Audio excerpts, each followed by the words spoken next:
Ching, ching, bling, bling, patent pockets. You take a dollar, can a damn soul stop it? Here comes the new kid on the block. Hold on, your bets. Here's where the buck stops. See, first of all, I'm stepping out on my own. About time I elevated to claim my own throne. Success in my blood, call it homegrown. Puerto Rican testosterone. Power and money got me crazy cocky. No longer need you, Poppy. I know you're mad because you can't stop me. And if you wonder how this player done scooped your honey, I think she smell my cologne. It's called brand new money. Making major moves, man, ain't a damn thing funny. Pimpin' hood rats to Playboy bunnies. They see the... They see it, they see it. Say what? Money. I'm global dollar and roll with Val 50. Like to go out smelling fresh and looking spiffy. Don't like clean money, I want my wrist to be filthy. Plus with every time and fun, I can't tell till I'm 60. So what am I supposed to do? Roll and do. Steady patting them pockets, sell them second hole and do. Ching, ching, bling, bling, catching cash and lump. This a photo, get a jacket, I'm selling them out my trunk. Whenever, whatever, it takes a shake down a dollar. Also in that direction, wait a minute, holla, holla. All wants to know where they go, where they winning. A mint, get much of money, smelling just like a mint.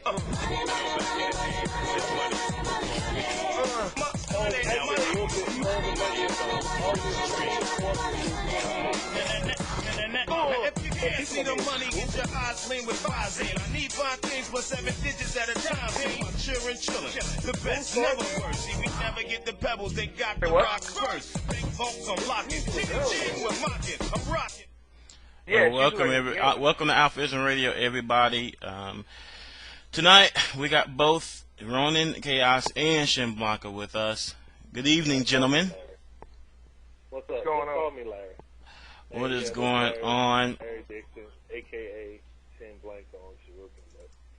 I can barely hear you. Hold on for a second. Let me turn this up a bit. All right, you guys there? Yeah, I'm here. All right, that's a bit better. All right. So final round is, first of all, when is it exactly?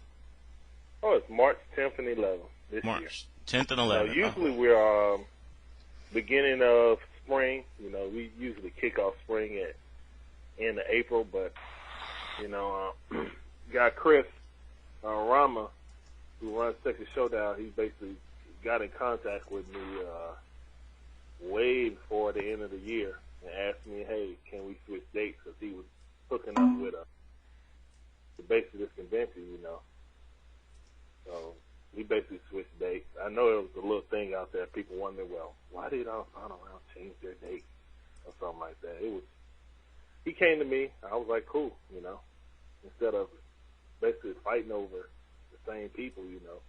I'm just glad he gave me the common courtesy, you know, to say, hey, we're going to be doing this. You may want to change your date, you know. So it was all cool, you know. Nothing but respect for those guys. All right, so March 10th and 11th. Okay. It's going to be March held. 10th and 11th. Goodness. Atlanta, Georgia, you know. Nice. Everybody needs to come out. Well, I hope some new people come out. You know what I'm saying? As Lee has told y'all before. Hello? Yeah. Hello? Heard some crazy ass noise. What the hell was that? Sorry, I'm kind of adjusting my audio settings. I can't hear you guys well. Oh, So okay. I'm just sorry. adjusting it on the fly. But all right, I think I got it. Sorted out. Skisonic is on the line. What's up, Ski? Ski. I guess he'll get his microphone working whenever he gets it working. All right. Anyway, so March 10th and 11th, it's going to be held in Atlanta, Iraq. Atlanta, Georgia. Georgia. Hey. Sorry, I said Iraq. Atlanta, Georgia. A little bit See, far. Larry, Bunk has an issue with Atlanta. Why? Man, I'm not the only person that has. Because he's an escaped slave. An Nah, escape. tell me what happened. Because he's an escaped slave. No, okay, here's my point is, you know, recently, this all started with a news story about a dude that got 10 years from receiving fellatio from a 16-year-old girl. Okay. I mean, and he was like 17 at the time. Okay. That dude is still in prison. I'm like, damn. Now, what's kind of messed up is if he just fucked her, he would got a misdemeanor. But since he got fellatio, That's considered sodomy under Georgia state law, so therefore he receives 10 years. Well, hell, man, we just had someone released not too 2 weeks ago that was accused of committing a murder, and then the state just said, "Oh, we're sorry. There you go, let you out." See, this is what I'm talking about. Yeah, and you guys got some sick people there. I mean, what about the dude that baked his puppy? The brothers that baked their puppy in the oven? Yeah. There ain't much you can defend against that, you know.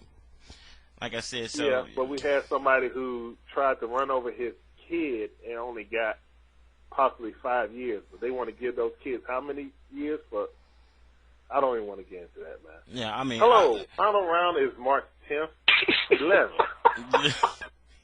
This is crazy land. Okay, we understand. Atlanta is fucking crazy land. We know that. No, Atlanta but is Iraq, those guys too. aren't going to be at final round. Yeah, those guys will not be in attendance at final round, dude. They will be at final round. At least I don't think they will. I'm like saying Georgia's Iraq, too. But, all right, back to final round. All right, what is this drama that I hear? Someone could explain to me this drama surrounding final round. Wait, what drama? You mean explain? Please. All right. I mean, I've heard there was some drama regarding somebody that was banned there, but saying he's coming anyway, and you know doesn't. I haven't banned anybody. Oh, okay. I can't remember exactly what was said. So. All right, this is the thing. Somebody is, I don't know, trying to harass, or I don't know if he's trying to make a name for himself for harassing Lee, but I mean, I really don't know what the guy's problem is. You know, Yo, listen, I'll tell you what it is. I think that you should just ban him. Is he black? Yeah, he's black. Yeah. If he's black, you should just ban him because there's something about like ATL. Black people get down there. It doesn't even. You don't have to be down there. People are like, yo, why y'all beef? You get down to ATL, and if you're black, something just comes out of you. I think it might be the air or something. It's like your seed is triggered, and whatever the most like hooligan element of you as a black guy is, like, you're gonna be triggered, and your powers will it's like being a mutant, and you come down to Atlanta, your powers are triggered. Like, if you are a nigga that's kind of big, and you know, you thought about fighting, but you're not even really a fighting nigga, you get down to ATL, you're gonna get in a fight. If you are a dude that is like kind of a womanizer, you know what I'm saying, but you're, you know, respectful about women, you get down to ATL, you're gonna start fucking hoes. It's just like that. So, you should just ban him, man. I don't know about all that. Yo, Larry, not to interrupt you. That's Skisonic. I know you remember Ski. He was in final round 8. Hell yeah, what's up? Whoa. Okay, what's good? I remember. Man, he did that. He did that picture with me and Fee where I was giving everybody the shocker. Oh, okay. Yeah. Okay. I might be coming this year, man. That's sounding pretty big now. Man, I mean, you know, let me ask you guys a question. What do you guys think about the Evolution 2007 announcement that Midwest Championships and East Coast Championships are no more? It's now part of Evolution. Wait, what? Don't say that. Don't say that there's no more. I mean, it's a merger. And it's really touchy because we don't know the details yet. Being as how like Evolution, or rather ECC, you know, is traditionally mainly an arcade tournament, and Midwest is, you know, always an arcade tournament. And Midwest has already been announced, so I mean, to say that, like, you know, from my understanding, they still have their identities very much. Evo, like West or North, Evo North. I thought that Midwest Championship was already been announced. Now, unless Jason, you know, they contacted Jason and he changed the date, but I don't know what's going. I mean, from what I've seen, of it. It's like it's just like the AT&T and Singular merger. You know, Singular is now AT&T. You know, and so I mean, like I said, I'm not trying to blow out, but it's now ECC for. I don't know if it's managed by the Cannons and by Evolution. You know, as the, you know, whatever the management team is, ECC as we know it is no more. Well, I mean, the thing about ECC it's running around the same date. No, I mean. Well, it's running on the same dates, but obviously there's still going to be things that are going to be changed because like, the fact is nobody really has control of ECC right now. Like, if this hadn't been announced, nobody would know if there was even going to be an ECC right this year because Fee has already said, I'm not running ECC again. Like, that's fine for me. And DSP said, I'm not running it this year. I ran it last year, but I can't run it this year. So, like, I don't even know what the deal is. So, like, ECC was really up in the air. But this happened, and it looks like so that's it was sort of really good a news move then. for It's both sort of of them. good news at least. It was actually really good news for both of them. Yeah, so we know there is going to be a East Coast tournament on Memorial I wonder Day about weekend. Marvel. Is it going to be on arcade or what? That's the thing. I haven't heard yet. I haven't heard whether or not. It's in Connecticut, so I don't think. Who the fuck breakdown lives in has anything to do with Connecticut? it. Jeez. Well, it was supposed Yeah, to be in New it's York in last year, but it was Sanford, in Connecticut again. Sanford, so I guess Connecticut. It's going to be Constable. Yeah. Isn't that where they had it last year? Yeah, that's No, what they had no, it last they year had it, at a hotel or something. Marriott. Yeah. From what I heard. I don't know. I mean, really, I can't speak on that because no one that's ever been involved with EVO or B tournaments or whatever it's called has ever even attempted to contact me about anything. So Yeah, I was going to ask, how would you feel if they were to contact you and say, would you be interested in becoming Evolution South? I don't know how I would feel because no one from EVO has even attempted to contact me about just because this show. I found out about this show through Lee. You know what I'm saying? Right. I heard about you But guys, you're the obvious choice now because, see, I don't think, with Texas Showdown, which Texas Showdown really is named, it's not in existence anymore. It's now called Showdown Championships. And, you're the most natural choice if they were to do Evolution South. So, I'm saying, yes, you may not have heard anything yet. Yeah, they added one tournament. Well, this it's year. already set in stone. Right. Right now, they got the website up. They got the locations for East, That's this North, year. You're like, West, and it's West not like right they just now. added 10 tournaments. They just added one tournament. Really? And this is still there's still sponsorship money coming in. Maybe they wanted to even approach you about it, but they couldn't. Like that's. Or it might have been I don't something. know. This is slow, man. If that was the case, they would have contacted me months ago. In my opinion, just because I started my thread 7 months ago about final round. Mm-hmm. No, what I'm saying is, You know what I'm saying? they could possibly approach you about it in the future, but there's no reason to feel snubbed now because this. Oh, is next year. No, nobody feels snubbed, dude. Don't take it that way. Snubbed, you know what I'm saying? I wasn't taking it like that. I was just saying, stating that no one for Evo. Right, but that might be just a temporary thing. You're the first tournament out of all of these to be happening, so it might have been a time constriction thing, Yeah, and then that's kind of early when you really think about it to start. Hey, right, we got this tournament down. Because if you look at it right now, it's a summer. And then event. really they don't know me, so right. They may not be comfortable coming to me asking someone they don't know. They ain't never been to their tournament before, so they're probably like, well, we'll see what happens with all these people coming to final round now. Exactly. That was going to be my point. They'll wait, and if it's big, as people are saying, it's going to be really big. It's going to be one of the best one yet. You can almost guarantee that you'll hear something. I'm talking about as soon as Evolution ends this year, I can assume you can expect a phone call. I don't know about that. Look, there's still more to it. This is a summer thing. Look, May, June, July, August. That's 4 months. That's all. That's the whole summer. You know what I'm saying? Mm-hmm. So this is like a series of events that's culminating at the end of the summer. So at the same time, it will be hard to add in another event. Like these were the clear choices, Mm-hmm. Yeah. And the other thing though is if they're trying to go along a monthly timeline, we normally have final round in April. The only reason we're doing it this year in March is like what Larry said earlier.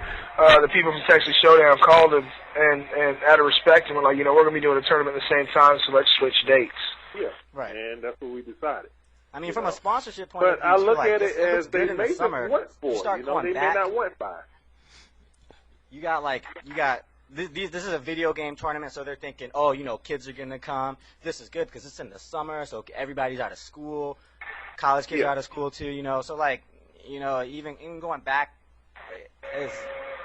I definitely could see from an evolution point of view, like it's a possibility. Like it would be a good idea, but it would still be like a lot of tweaks necessary. But what they have right now is definitely like ideal as far as like this year could be. You know, But they got but one of the things is I was actually on the air when they finally announced it, when Wizard announced it in Capcom. But one of the things that we haven't talked about is, I always say that if we want to make ourselves look more substantial to sponsors, we do need to kind of consolidate our resources and not be so scatterbrained when it comes to organizing events.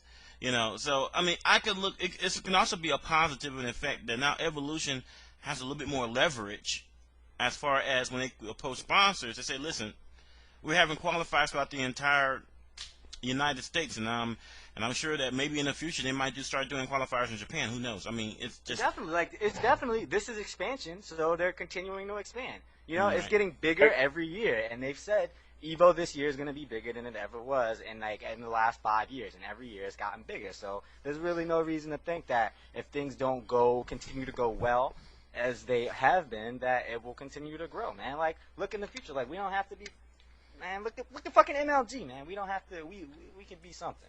Dude, Right. Cyber sports are coming up. People put money behind everything. I was reading an interview with one of the top guys behind Cal, and he was like, people are saying this and that about like cyber sports, but people tend to forget that like billiards, dart throwing, curling, fucking boating, like kayaking, all this shit is sports. Yeah, You can throw curling. darts, dog, and you're an athlete. You'd be surprised at how popular curling is. No, I It's not- I'm know. not saying And it's kind of funny. It's funny like that, but it is. They would be surprised at how popular video games were. You know what I'm saying? Mhm. It's just, if fucking darts and curling are legit, son, forget about it. I don't know. I've seen Magic tournaments like don't on even TV talk before. about that. Don't my even God, talk that about game that. too. Poor Isaac Oh. Graham. We lost a gamer today, folks. Isaac Graham, who What lost his Actually, he's gaming put life to Marvel Dota. aside, and- or he's put Magic aside. He's playing a lot of Dota now, so he's on the PC tip, Okay. trying to get in that. Well, crowd with his You guys friends. made a good point earlier. I think Evo may branch off to Japan. I don't think that. That's the I most mean, I logical would like step. to be a part, but That's the most logical I think step. Yeah, I think so. I really think so. And I wouldn't be And surprised also if very good it's already in the works. I wouldn't be surprised if it's already signed, done with, and they just haven't announced it yet. I mean, we still got about 7 months before, Evolution World happens. So it wouldn't be like the United States. We got to hold in 5 different spots. So it's quite possible they might do a qualifier in Japan. That's the natural step, And then I wouldn't be surprised if they do a qualifier in Canada. I really don't. I mean, Canada is definitely obvious. Canada is definitely more of a natural step than Japan. See, like, Japan has SBO in the summer, man, and it's like very close to Evolution a lot of the time. Like this year, they're even in the same month. Mhm. Well, yeah, that's why I was thinking that they would do it instead of having final round as the South regional or whatever. It would do like a Japan regional early in the year, so it wouldn't conflict the SBO. That's quite possible. Although the thing about it is, this year it presents. We was discussing this last night, and actually got kind of heated. I mean, there are 8 slots, for the games that are going to be featured. By the way, why don't you tell us what games are going to be at final round? I know most people already know. Oh, well, but you're gonna have the regulars, the Popular Demand, Third Strike. Everybody loves that game. What about Capcom versus SNK 2? Yeah, of course they're gonna have CVS too. Of course. All right. I mean, me personally, I don't even play the game no more. I haven't played it in 3 years, but people keep asking to play it, so that's why I'm just gonna rent it. You know what I'm saying? What the people want, so I'm gonna give it to them. Then we're gonna have. What about hopefully strippers? we'll have, We want strippers. No. Work on it. That's Go after. outside. You can go outside. There's plenty of those clubs around that you can partake in if you're old enough. I know where the strippers are. Larry's married. Now, y'all talk to me about that, Yeah, okay? Exactly. But no, we're gonna have Third Strike, CVS 2, Super Turbo, Neo Geo Battle Coliseum, KOF 11, SoCal 3. We got a few SoCal, like a lot of SoCal fans that come here, so I'm gonna throw that to them. Help me out, Lee. Alpha 3. We got Alpha 3. Yeah, like Alpha 3, Third Strike, and Super Turbo are going to be. Those are going to be on. Yeah. All I right. mean, like friends of mine around the Atlantic South donate their machines every year. You know, so if we got it, you know, we might as well use it. That's how I look at it. So if I was picking up, everything would be on dang on arcade, you know. You would just have to. I mean, that's just how I grew up playing, and that's what I want to give to the community. That's what I want to give to the community. Instead of, it's kind of funny how we started out all console. I mean, no one really heard of us. You know what I'm saying? Everybody said, oh, what's final round, this, that, the other. And we had console, and people just constantly say, oh, well, if you don't get on arcade, you know, really not be considered a major, you know. I was just like, okay. Then some of us started getting older and pertaining, you know, arcade machines. Like, hey, why don't we, you know, pull our resources together and try to make it more attractive to people from other regions. And then this past year, we had people saying, hey, you need to go to console because everybody, arcades are dead now. I was just like, okay, what the hell? You know, we've been trying to, you know, appease people for so long and get it done right. You know, what people say, hey, we want arcade person, we want arcade person. That's all I hear throughout the community. We want arcade person. We don't want to play this home console person. So we try to do that, and then we got a few people, I mean, that voiced their displeasure, that said, well, hey, America is now caught up to the South when it comes to gaming scene. You know, basically everybody arcade disappeared except for like certain places in America, and now it's okay. And I was like, okay, well, I still want to run the tournament. That's fine. I mean, I would say that I would tell you that you should.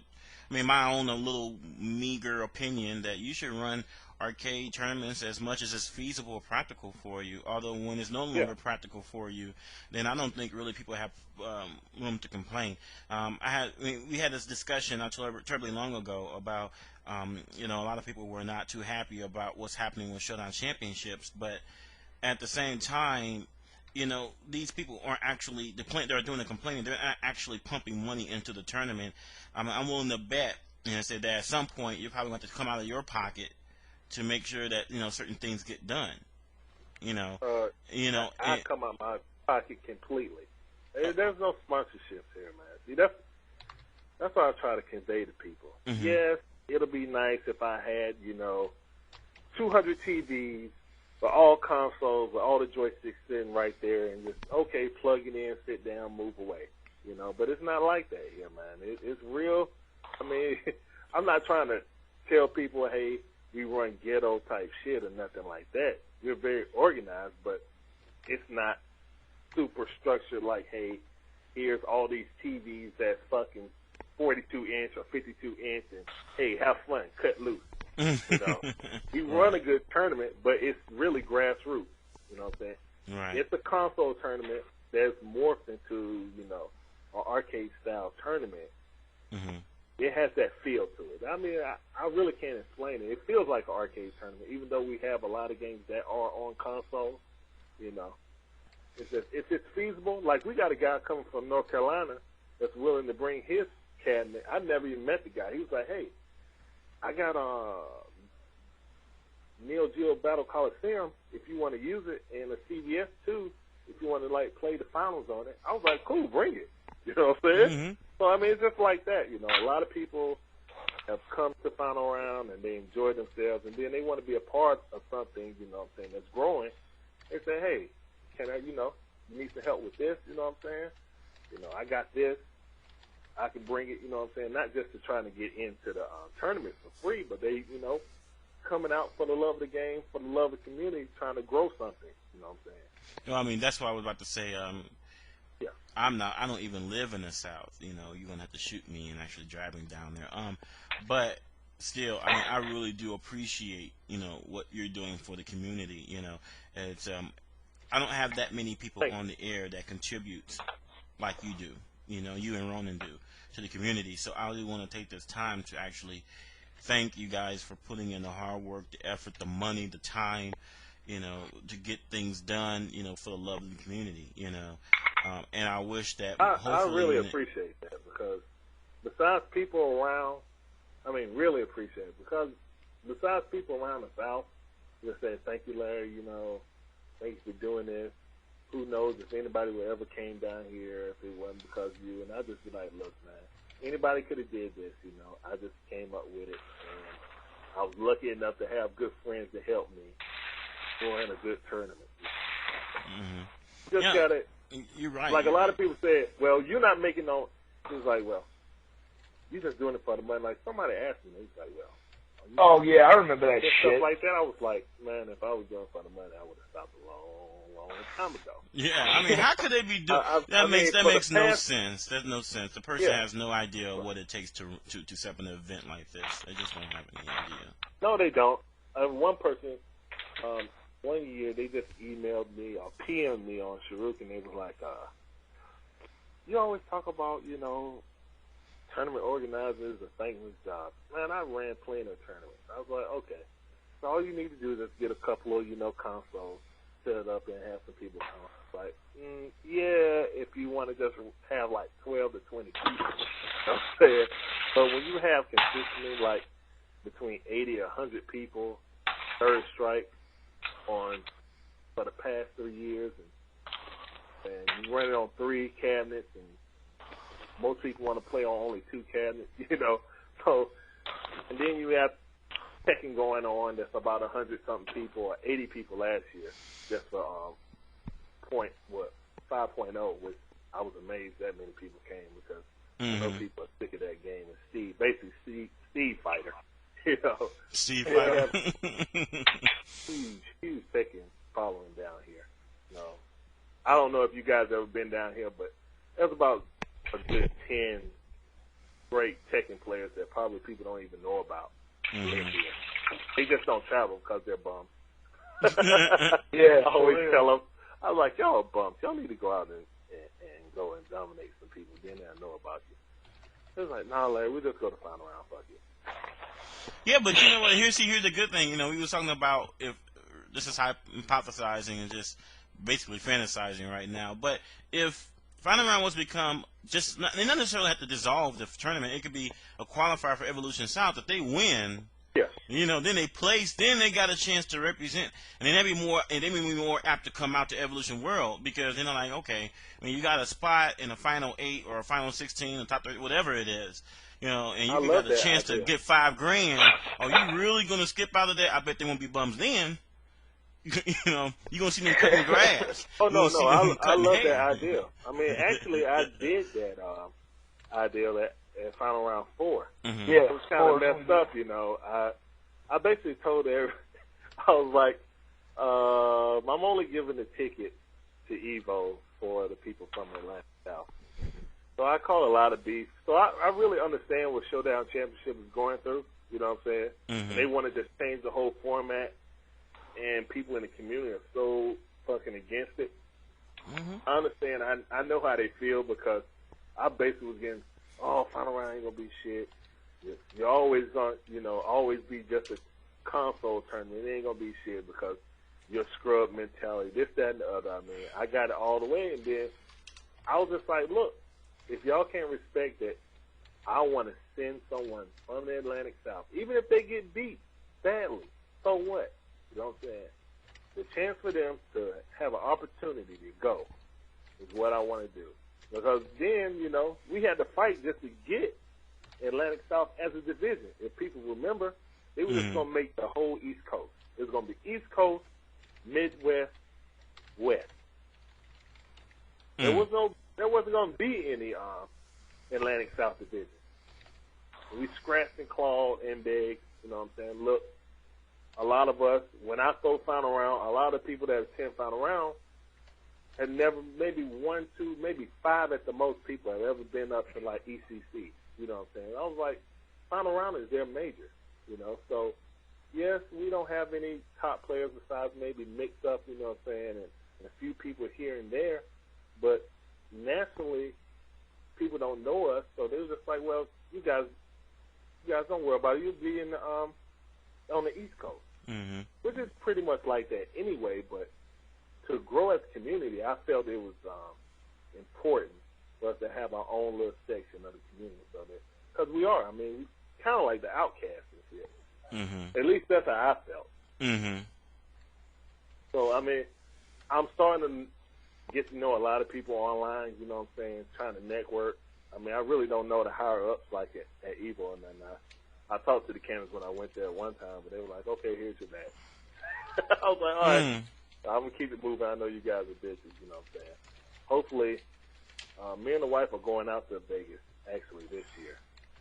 It was kind of good that they put the times up so I can go on and put in vacation time and get that done. I hope I can meet you guys, you know. I will be there. I mean, hopefully, I'll be able to broadcast from Evolution Live. That's my goal. Okay.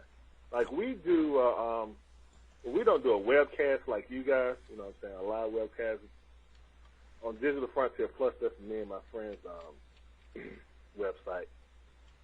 We go and do stuff on anime and video games. You know, a show kind of like this, and we talk about politics and stuff like that. But it's mostly music, and then we'll just throw in a little topic here and there. Mm-hmm. Shameless plug. Yeah. DigitalFrontierPlus.com. Check it out. I mean, we got a USA show and a Japan show. Like my homeboy Scott, he's in Japan. He does a show in Japan about stuff going on in Japan. Well, I guess I'll take the time and I'll make a bombshell announcement. Most people remember Damon as one of the people that was going to organize to do the Digital Life tournament. He was one of the people chosen to do that, and of course they all fell through because of some shenanigans. You know, each side points finger at the other person for the reason it fell through. But I have been invited to actually tour tournaments starting this summer. Okay. As broadcasting from these tournaments live. Okay. I am interested. I told him, and it would be an excellent opportunity, you know, to get something back to the community. You know, do something really fun. I like, you know. Only problem that I see is the fact that, you know, I do have a full-time job. I'm with Bank of America. I'm a banking center manager in training. I don't know, and I haven't been really put anywhere yet. I haven't got my own store yet. So I don't know. I mean, I'm interested, but I don't know if it's possible. I'm hoping it is possible, though, because as a manager, if I do get my own store, I can write my own schedule. So no. That's not how it works. When you're in charge, you got to do more work. Well, it is, but you know the thing about it is, see, this is the thing that I've had this talk with my boss already, and I said, you know, I am not the type that works 60, 70, 80 hours a week. When I go home, I don't want to hear shit about work. Okay. That's how it is. I say, damn, Buck, don't be a manager then. You know, and it's I told him, I said, no, don't get me wrong. When I'm at my job, I am 100% Bank of America's property. Yeah. You know, but when I go home, I don't take my work home with me. I never done that. I would never do that. My friends that are in management do that, and you know they have no lives. You know, they work 7 days a week. I can't do that. I have to unwind. I have to be able to doing this radio station helps me unwind. I can come on here. I can vent my frustration. I imagine it's probably a little bit easier at a bank in terms of with just the hours, because you know a lot of places that are open like my store, like with Singular. We're open 10 to 9, so you know you're only gonna have a manager that one shift, and then shit is gonna happen when you're gone. So. Right, you know, and it's cool. I mean, it can be a cool job. I mean, I get so many discounts. I got a 23% discount on my phone bill just because I work for Bank of America. I'm going to get a discount. I'm going to get a discount on my auto insurance. I could buy furniture. I get a discount from Best Buy, from Circus City. That's really one of the only perks about working for a big corporation. Like with Singular, man, we get so many discounts on all kinds of stuff. Yeah. It's not even funny. You guys don't even want to know what I can get iPods for. Okay, that's all well and good, but can you roll cancel on command? No, I can't roll cancel on command. You know, let me ask you guys a question. This goes to everybody that's on the forum. Yeah, go ahead, man. Why do you think CVS2 has not all of a sudden, it's been for the last couple of years, but what is it about CVS2? Why all of a sudden has it, in some spots, eclipsed Marvel? Can I say it first? What? All right, this is kind of like how Third Strike had a resurgence. I know. I didn't even hear the fucking question. Yeah, I mean, I just asked why is CBS 2 getting a research all of a sudden? I thought that when you talk about Third Strike, that was around the time that it was released on the consoles again. You know, and it was a lot better of a port than it was for Dreamcast, and so it gave the people, another avenue of playing the game, But but that's not the case with CBS 2. So I'm like wondering. No, I think it's before. Oh, I'm sorry for cutting you off. No, I'm just saying that it's just that with CBS 2, there hasn't been another console release to explain all of a sudden the resurgence of the game over the last couple of years. So I'm just okay. I think I can explain it. Mm-hmm. When it first came out on Dreamcast, and that's all we had at Final Round. That's all we could run. Okay. We around Atlanta, we had a pretty decent scene here. We would go around different states. Actually, when I could play halfway decent, me, June, a guy named Eric Williams, Earwig, and Eric Jeffries, we would go to different tournaments around the South and beat on people. I was like, man, we didn't know, because a lot of people down here played Marvel and CBS 2, and that was it. Mm-hmm. So our way is try to generate, at least like in South Carolina, Alabama, you know what I'm saying, we really never went to Florida because we didn't really know about Florida. Mm-hmm. And all the tournaments was in Miami, so we was like, man, we can't drive 12 hours.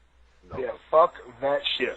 I don't want to be caught in the car with any of y'all for that long. Not for a normal, you know what I'm saying, bi-weekly or something like that. But it started to gain strength. Like I was talking to Arturo when he first came down here. He was like, man, we done dogged Third Strike, like here in New York and then California. And people were getting tired of it. And he thought that, only like little places like, maybe New York and Southern California played it. He was telling me like Northern California played CBS and Marvel also. So, to me, I think once people really start getting into the game, they realize it's better than what they originally thought it was. It's not just crouching fierce. And I personally don't agree with road counseling, but I think it opened a whole new avenue to play the game, to play it more aggressively instead of super tough. We're talking about CBS 2? Damn, Incognito's not here. So like CBS fucking talking shit for an hour. Great. Yeah, they do sit there. I mean, I'm not talking about mid-level. Well, you see a lot of mid to low-level play in tournaments, and that's why it drags on. And it is by far the longest tournament you can run, period. Ever. And I always end up getting stuck with it at Final Round. Yeah, you stuck with it this year. If I come, I'll do it. Fuck! Hold out. If I come, throw that shit at me. But but seriously, it's kind of like Third Strike. Like, people was like, oh, Third Strike's all right, but, we want to play Marvel. We want to play CBS too, because it was, the new hotness. But when people really sat down, started watching more videos, and started understanding the game more, it just kept growing and growing and growing. And I think people are starting to understand that about CBS too. It's not really a bad game. I just want to say crazyasskim.com for CBS 2 videos. That's advanced, current level shit. The game is not really what people think, like you're saying, Yeah. I agree. I got a question. As far as, by the way, I think SRK needs to change their banner on shoryuken.com because it still has Evolution 2006. People don't get confused. They're mad slow about that shit. Yeah, you know how slow they are about that shit. The banner is like the absolute last thing. Right, because I'm looking at Stanford, Connecticut, July 15th to 16th. I'm like, wait a minute, I thought they moved that to May, late May. Yeah, they had like the B5 DVD thing up there for like years, man. I mean, that's wrong. That's wrong. Oh yeah, for the record, I just want to say that I personally am interested to see what happens at Texas Showdown. I know a lot of people are upset because of it, and people are coming to Final Round because, they're not having singles and they're not having CBS 2. I think they're more just disappointed than mad, and they're going to show it by not showing up. But I think it's a good idea to promote, his area, and really, it's his prerogative to throw what games he want to do in what format.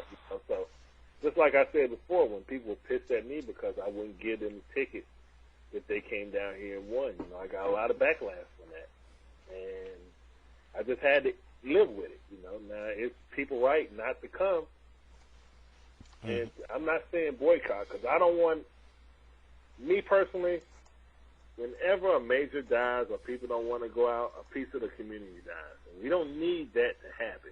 You know what I'm saying? Right. Yes, people have a right to be mad because they're just saying, well, some people are trying to defend them and saying, well, hey, if you don't like it, then you don't have to come, you know. And that's really I think I see faults on. Feeling. Yeah, I see faults on both sides of it because on Yeah. one side, I totally agree. When I ran on here, I mean, like we just talked about before, doing tournaments is not cheap. You know, No, it's not. you know, and the people that complain are normally not those who contribute, and so people, I mean, they're going to do what they need to do to survive. You know, and second of all, I mean, they want to get new blood into the community, which I wholeheartedly endorse. Because people are so fucking short-sighted about that, man. Imagine if fucking, you know, it's like, listen, this is the gateway. Think of this shit as like the marijuana of Capcom, man. Texas Showdown could be the gateway drug for all these fucking anime fans. no, that's true. That's true. Roll But it's through, the and then they roofie can of, get into the harder Capcom. shit. They can get into the hardcore shit. That's true. See, that's the thing. I mean, it's just, I mean, they can't see beyond their own. I mean, it's really selfishness what it boils down to. They can't see the big picture. The big picture is they're trying to get people who normally would not have looked at these games to look at them and say, hey, let me play it. Even though they may play Arcana Hearts or they may play Melty Blood, you know, games that we normally don't play because they don't have any presence here in the United States. But it can lead over to other things. You know, people don't understand that. You know, most of the Marvel players, I mean, Justin did not start on Marvel. Sanford did not start on Marvel. I don't know what Justin started on. Justin, I know Sanford used to be a Tekken, used to be a really good Tekken, not used to be, still is a good Tekken. But I thought Justin played like X-Men versus Street Fighter. I mean, I forgot what game, but I know it wasn't Marvel that he started. Yeah. I mean, he played Marvel 1. And, you know, yeah, I thought he started on games. Marvel 1. Mm-hmm. And it might have been played Marvel with Omega 1. Red. But he would play the other games that were at the arcade, too, when Marvel 1 was out, you know, because he just went to the arcade and was fucking people up every day. A little kid. That's basically the story. Yeah. Oh, well, yeah, there you go. There you go. I mean, so, I mean, oh, no. I mean, people just can't see the big, I mean, like I said, it's only, and like you said, it's only 10% of the people paid attention to that. That's still, what, 500 people? Yeah. You know, so, I mean, that could well, only been... Here's something else I think. I think Showdown, I've never been to one, but I think, and this from talking about like Bucktooth, Mike Watson, and like Tragic, and a whole bunch of other people. What they told me about 5 and 6 was those tournaments seemed designed around really making the spectators' experience really, really fun. Mm-hmm. Showdown 5 and I think they're taking that like 3 steps too far almost. Like, I totally get, like, because like, you saw the room that they're going to be doing the finals, and like that shit is awesome. Yep. But I think the big problem is that the way that this community is, it's got to be baby steps. Yeah, you can introduce new stuff, but don't slide out games that everybody else plays to introduce that. And then further than that, the format change is what I've heard from most people upsets them the most, because like in Marvel especially, in Marvel, Third Strike, whatever, in any game, you're going to have some severely stacked teams. And I think that for some people, they think that that's going to, you know, decrease the enjoyment that they have. I understand. I mean, I think I'm totally cool with them changing their format and doing what they do. I hope it's completely successful. But I think it was an oversight to take such a dramatic step. I think they could have done something like that in a year or two if they started like to wean people into it. But to just do a dramatic drop like this, I mean, you've seen the backlash. This community itself doesn't like change at all. I mean, just the backlash that Evo had a couple of years ago, and they're like, we got to go consoles because we can't do this arcade cabinet, so it's not feasible for us at this level to do it this way. Everybody threw a fit. But you know what? You had like people from like from Family Fun saying that they wouldn't go to Evo and they wouldn't respect the tournament because Third Strike was on console. But they even threw their own Third Strike tournament, didn't they? Well, let me respond to that. They just said I play console, I play Third Strike in the arcade, so I'm not gonna go to a console third strike tournament. Let me respond to that, because I mean, I understand about, you know, trying to wean people off of how like things are now, the status quo. But at the same time, as I mentioned on the show before, it's highly doubtful that all the decisions that have been made was made by Randall himself. I mean, when you have sponsors involved, definitely.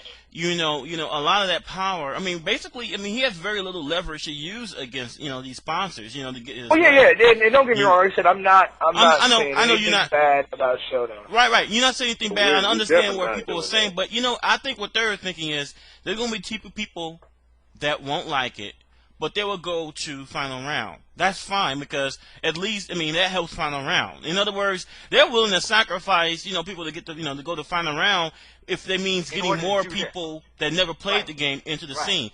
And it is do this and y'all do that, and it's good for everybody. Yeah. Right. And you said like something about said, the right. You said something about the spectator part of it. But the thing about it is that to me, that's a winning formula, because if you set something up and you make it look good, then you make it more inviting to play.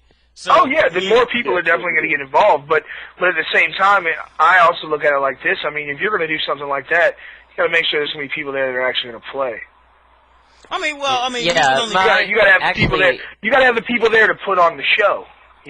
Right. Yeah, I one major thing I had against Showdown was that the whole team format. I don't mind, like, maybe the established games, but with these random games that no one's played before, and they're asking to have like a random buddy or two, it's really hard for someone that lives in the middle of nowhere like me that has barely any scene at all to find people. It's really hard. I would say. Yeah, I think I agree with that team too. aspect kind of screwed a lot of people with that. Yeah, that is true. Especially for a game that nobody's played.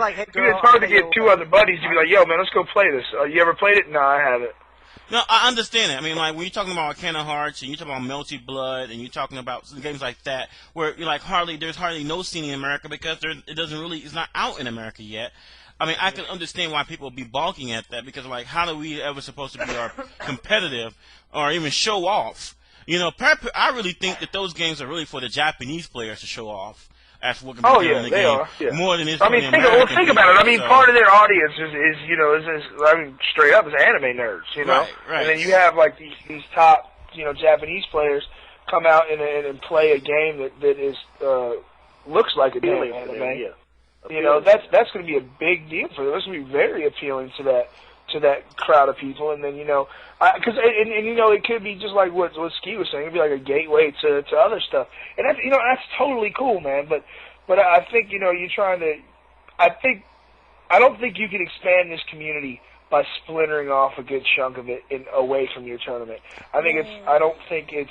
Well, it's not splintering off. I don't view it splintering off. They're just making it like, okay, we're doing it this way. However, final round is doing the format that you all know and love. So we're saying is, right. Understand. Well, if you don't honestly, though, I'm a little bit uncomfortable personally. I don't even like the fact that we get that final round gets mentioned as the flip side of that coin. Like, that really bothers me, because we got nothing but respect for those guys out there, and it's totally cool they do what they do. And they could say, well, we're going to throw it this way. If you don't like it, go to final round. But I don't want to be the alternative to that. But not in that not in that way. I don't like the tone of that. You're like, if you don't like it, go to final round. But I think what they're trying to do is, we're doing it this way to make a spectator sport out of it. It's more of an exhibition than it is a tournament. And it's like trying to get more people involved. I haven't read anything. It's not Texas Showdown. That they said, like, people that's organizing Showdown, they said, well, go to final round then. It's been mostly people that's been against what Showdown is doing, saying, well, hell, I guess I'm going to go to final round. And that's why I posted in that thread, look, just don't bring up final round in this thread. This is Showdown's thread. This is their thing, you know what I'm saying? I appreciate it if you just don't bring it there, because I feel uncomfortable with people saying, well, final round's going to be this, fuck, Showdown, this, that, and the other. I understand that. I understand that. Draw lines like that. I understand that, and right, I can see the uncomfortable situation of being in there, but at the same time, I think that you were the natural choice. When they knew when they was going to do this team format that they was going to alienate a lot of the core community, but to me, I know I would look at it as they're trying to help you guys out, but at the same time they're trying to help the community out as a whole by getting new people in it. In other words, so they're trying to like reshuffling it out around a bit. The core players will go to final round because it's the format that they want. Meanwhile, we're going to try to make this to a spectator event where we're trying to get new blood, people to take an interest in these games that we know and love. And then I mean, in both instances, the community still prospers. That's what I think. That's how they're looking. Yeah, at I mean, I talked to Chris personally on AIM, and I'm not going to get into what we talked about, but I just told him, basically that, I went in there to talk about it. I wasn't trying to cross-promote. He totally understood, you know what I'm saying. And me and him are cool, and I told him I understand what he's doing, I wish him luck, and that's really what me and Lee have been trying to get across. Like, I had a couple people saying, well, we thought you were trying to, bogart their time, and then they were forced to get with a sponsorship, all kind of crap, you know what I'm saying. Mm-hmm. So I just wanted to get on here to make that clear. Like, no, we weren't trying to, steal people from Showdown. No, I mean it's ludicrous that anyone can even conceive that that's the thing. I think that I think it's a good idea. It may not have been perfectly executed, but I do applaud the effort. My brother always tells me. He says the worst kind of insanity is to do the same thing over and over again and expect different results. At some point, if you want to see the community grow, we do need to get new blood. There's no way to really get around that. People get older, they quit games, they raise a family, they go, they get promoted at their job, whatnot. I mean, we do need someone to replace those people when they eventually retire. Well, hang on. Well, let me ask you something about that though. Like, all right, they're gonna turn this thing into a spectator thing and all of that, and like you said, it's gonna basically be an exhibition. The fighting game community, and I'm not even gonna say traditionally because it's always been like this, so it's not a tradition thing that I don't even think can be changed. Singles have always been the format. Yeah, prove yourself. Yeah, exactly. And I think that's the one thing that because I understand what they're trying to do. I think it would be totally beneficial, even if they even just took the games they have now and did teams, and they also did singles, even singles in Arcana Heart or the other games that a lot of people here don't play. I think they could do better overall getting more people involved in that because, you're also setting a precedent in a sense to these people that aren't involved with the community. Like, is this how you guys play? 3-on-3 all the time? Yeah. I don't really think so, man. I don't really think it's also, I'm sorry for cutting you off, but one thing that I really think the main reason why CBS2 was excluded from Showdown, and I didn't ask Chris this because I didn't think about it until after I got off computer with him, is that we all know that CBS is the longest game in the history of man. Yes. How in the world are you going to GSP went over that. He did a good job explaining that. He said with teams CBS2. With CBS2 would take 3 days. Yeah, it would be 4 days. It would be 4 days long. A round robin. And just to say 200 people enter. Or let's just say 20 teams enter. It'll run for 4 days. Yeah, at that point they'd have a 10-team cap. Yeah, so people really think about that. If this whole tournament was based on team tournament, there's no way in the hell you can run a CBS 2 team tournament. Round robin style. Right. Like Death needs round robin? And get it done within 4 days. Right. So that's why I said I don't think they exclude the CVS2 intentionally to piss off the community. I mean, it's all from a practical standpoint, and that's all that really is. Had it not been that a problem, I'm 100% sure that it would have been included as one of the games featured. So, I mean, like I said, it's one of those things where. I think that next year, I think they may take a look at this team format, and they may revert in a sense. They may have team and singles, but at the same time, you still run into the practicality point. Can they fit singles and a team tournament all within the time allotted? That's the question. I mean, I run into that problem every year.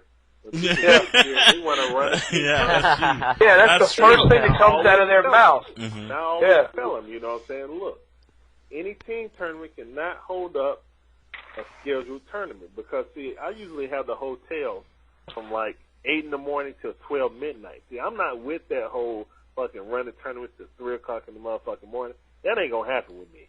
You know, so I mean, I'm not with that. You know what I'm saying? So that's why we depend on being very organized and running the tournament so we can get them done within, you know what I'm saying, 10 to 12 hours on time. Because after I run out to 12, they start back charging me. So we don't run into problems like that. You know what I'm saying? Usually, I don't want people playing at half speed. That's another excuse. That, oh man, I was half asleep. We had a tournament, you know, we ain't in until 2 or 3 o'clock in the morning. No. Yeah, fuck that shit. No. We don't play that. I mean, I disqualify all kinds. I still have to pack up all that stuff and then take it home to various people's houses, you know what I'm saying? That's another thing. I got a big U-Haul truck rolling through people's neighborhoods at like 9, 10, 11, 12 o'clock at night. I mean, that's just not cool. FMJ made a good point. Sunday runs fast. Yeah. Well, I was just saying that FMJ made a good point. He says if you're running arcade cabinets and you have one day, teams is better than singles, because if to make it to fit into the time allotted, you're gonna have to make like the top 8 single elimination. And that's what I'm saying. Like the team tournament and CVS2, okay, you're taking people and consolidating them. Yeah, I mean, you know? right. And I'm just saying this. I mean, he says that in a hypothetical world where they can get to top 32 in time, it would have to be single elimination from that point on, which would be unacceptable to players. You know, most people would want double elimination throughout. You know. Yes, they would. I just want to say about Showdown, like at the same time, you got to realize that this is not the same thing as Texas Showdown 5 or 6. This is Showdown Championships 1. You know, he's definitely got some compromises that he has to make that we don't know about because, you know, it's his tournament. But this is not the same thing as the Texas Showdown tournament, you know. This is an event at an anime convention that he is bringing his brand to, and they're putting something together, you know, and making this Showdown Championship thing happen. And maybe it'll go on and maybe it won't. But this is not the same Texas Showdown that we've been to, so we shouldn't really be expecting the same thing. Maybe we can hope for that, but we could try to support this. This might lead to that, you know, maybe, but they're just not the same. But at the same time, though, like, I can totally dig that, but they set the pedigree in that sense. You know, it's in Texas. It's a big fucking tournament. So people going to put on it what they want to put on. If he doesn't have the resources to do what he did before, then he just can't do it right now. I mean, Texas Showdown 5 was one of the best tournaments I've ever been to, but that was with MLG. He's not partnered with MLG anymore, you know, so he can't bring that to us. But we can't expect that. Yeah. Well, that's the other thing. A lot of people in this community got fucked up expectations. A lot of people in this community really have no fucking idea what exactly all the stuff that goes into it. So, but I mean, everybody knows that's been involved. In FMJ has made the point. He has made the point of the evening. I would rather have a team tournament than a singles where the top 8 or top 16 will be single elimination. You would get just as much bitching from the players as it would to be having a team tournament only. I mean, if not more. People will complain. Yeah, well, you can't, buddy. You know, and again, is that a lot of people in this, also a lot of people in the community look at it strictly from their standpoint. You know, especially people that don't and haven't run tournaments, like large tournaments. Right. There are so many things that just it's like you take everything that you do in a normal tournament and you multiply it by 5. Mm-hmm. You know, and then like with us, because with Final Round, like Larry was saying, it's really a grassroots thing. We get so many different people involved. A lot of things that we do wouldn't happen without some of the support of people in the community, and when we get responsible for that, you know, shit disappears every year. Yeah. You know, somebody's got to pay for that. You know?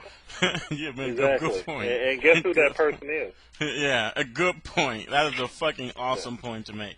And that's sad. And people really don't understand that shit. I think they think that just because, you know, other people can throw money at these kinds of things, and is that everybody else just has this disposable income. Right. And you know, that this stuff doesn't belong to you. Like, I make an announcement every single year, Final Round. I'm like keep drinks away from the, you know, the TVs, the stations, all this other stuff, because this stuff belongs to somebody in this room. Yeah. You know?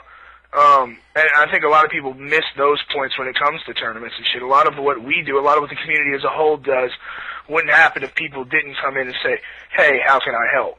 You know? Yeah. Exactly. I mean, respect other people's shit, basically. You know? Don't kick the machine or punch the machine. Don't snatch your controller out of a game because you lost and you felt like that you got cheats or whatever, you know, because if you tear up someone's port, you know, then hey, oh Larry, I lent you this and somebody wrecked it and now I don't have a working plate. I mean, all kind of stuff, you know, people joysticks getting messy. Also, oh yeah, that was a big one. Hold your own man. joystick. You will not ask anybody from the final round staff to watch your equipment. If you lay it down, you are responsible. I don't care if you put it on the sign-up table and ask someone who's, you know, taking up the money and signing people up, hey, could you watch this? Because they're not going to do it. You watch your own shit. You're not responsible. We're not supplying anyone with converters or joysticks.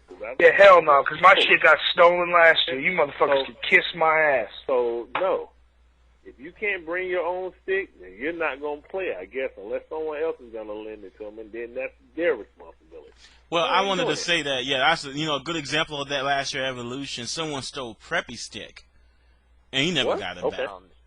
And I mean, and again, and I remember he was pissed, and I was like, I'm like, now out of all the people, first you shouldn't steal, period. I mean, I don't know where you've been raised, who you raised by, but don't steal, period. But out of all the people, you got to steal from Preppy? Come on. Yeah, and the thing is, it had Preppy written on his fucking stick. Right, they said they know that who stick it belongs to. I mean, so and it's just it just tells you it pissed me off. I'm like, someone was just stupid enough and just dishonest enough where they know they got someone else's material, property, and they won't give it back. They probably would never come to Evo again because of that, because someone's name is written right across it. Unless they're just that stupid and come next year and then somebody's going to beat them down. Now, there's a sucker born every minute, and I have I wouldn't be surprised if all of a sudden, hey, that's Preppy stick mixing from last year.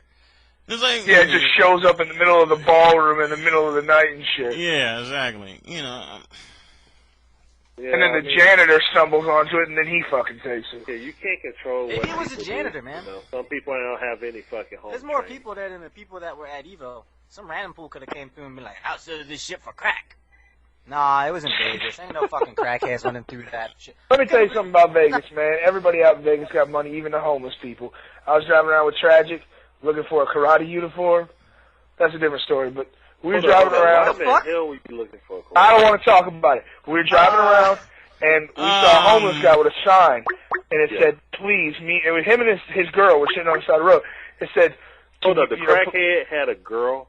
Yeah, there was a girl with him. Continue. All right. And they're sitting on the side of the road. He's got a sign up. He says, hungry, will work, give anything you can, God bless.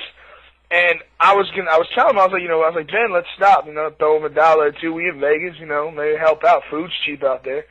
And we get close to him, and we get ready to roll the window down, and this motherfucker's got on brand new Jordans. What? Brand new. I don't mean like some old ones scuffed up. I'm talking about brand new Jordans. You could see these motherfuckers from 50 feet away. What? You should have jacked his ass. I know, that's what we were thinking, but, See, I can't do that because I wear size 15 foot, so. Yeah, but I could have sold them to somebody in that size tournament. 15, goodness gracious. Yeah, that's where the bully foot comes from. I mean, and 14, anything 14 and larger, that's like a hobbit feet. No, man, no, I wear a 15 too. Me and Larry, man, that's the bully foot. If you talking to people from the South, you know about that. The bully foot is what you catch when you act right. You're like 5 what? I'm like 5. Well, yeah, I'm 5'10". Larry's like 6'9". Damn. No, I ain't that tall. Jolly black giant. Goodness gracious. No, let me tell you something, man. Larry's like Mr. T without the mohawk. Damn. I'm small, but I'm fat. That's what's up. That's what's up. Yeah. Real nice. I'm real like nice Choi. guy, but I do pity Not the John people that Choi. cross. Chang Choi. Choi Bones. I mean, look, we got, oh yeah. Personal announcement. Anyone that threatens anyone from my staff will not be allowed into final round. If they start some shit there, hopefully I will call the cops. Hopefully. If I don't feel like calling the cops, then there might be a problem. So, please, we had an incident a few years ago, that I don't even want to talk about, but I don't want any more incidents. Out of 10 years I've been doing this, I only had one bad incident. I don't want it anymore. I'm too I old was for there. this That shit was bullshit. hot. That's the problem. Just one. See, you get niggas from Baltimore in the house, and that's what happens. Y'all don't even know. We're not going to get into it. I don't want any problems, you know what I'm saying? Everybody's cool. Everybody's been cool since then. You know what I'm saying? So You don't want I just cops wanna there keep because that makes it everything- look bad on you. Because then he'll tell people like, yeah, this will be the last Exactly. year. You know what I'm saying? Like, that was one thing that I was real proud of. After the first time we was at that hotel, the lady came to me. She was like, "Oh wow, last time we had like a dart tournament in here, and someone got thrown through the window." Damn! Over darts? Yeah, darts. What do For you do? real. Miss the clipboard and hit somebody in the forehead? I mean, what the? Damn. That throws Yeah, a whole you know. new perspective.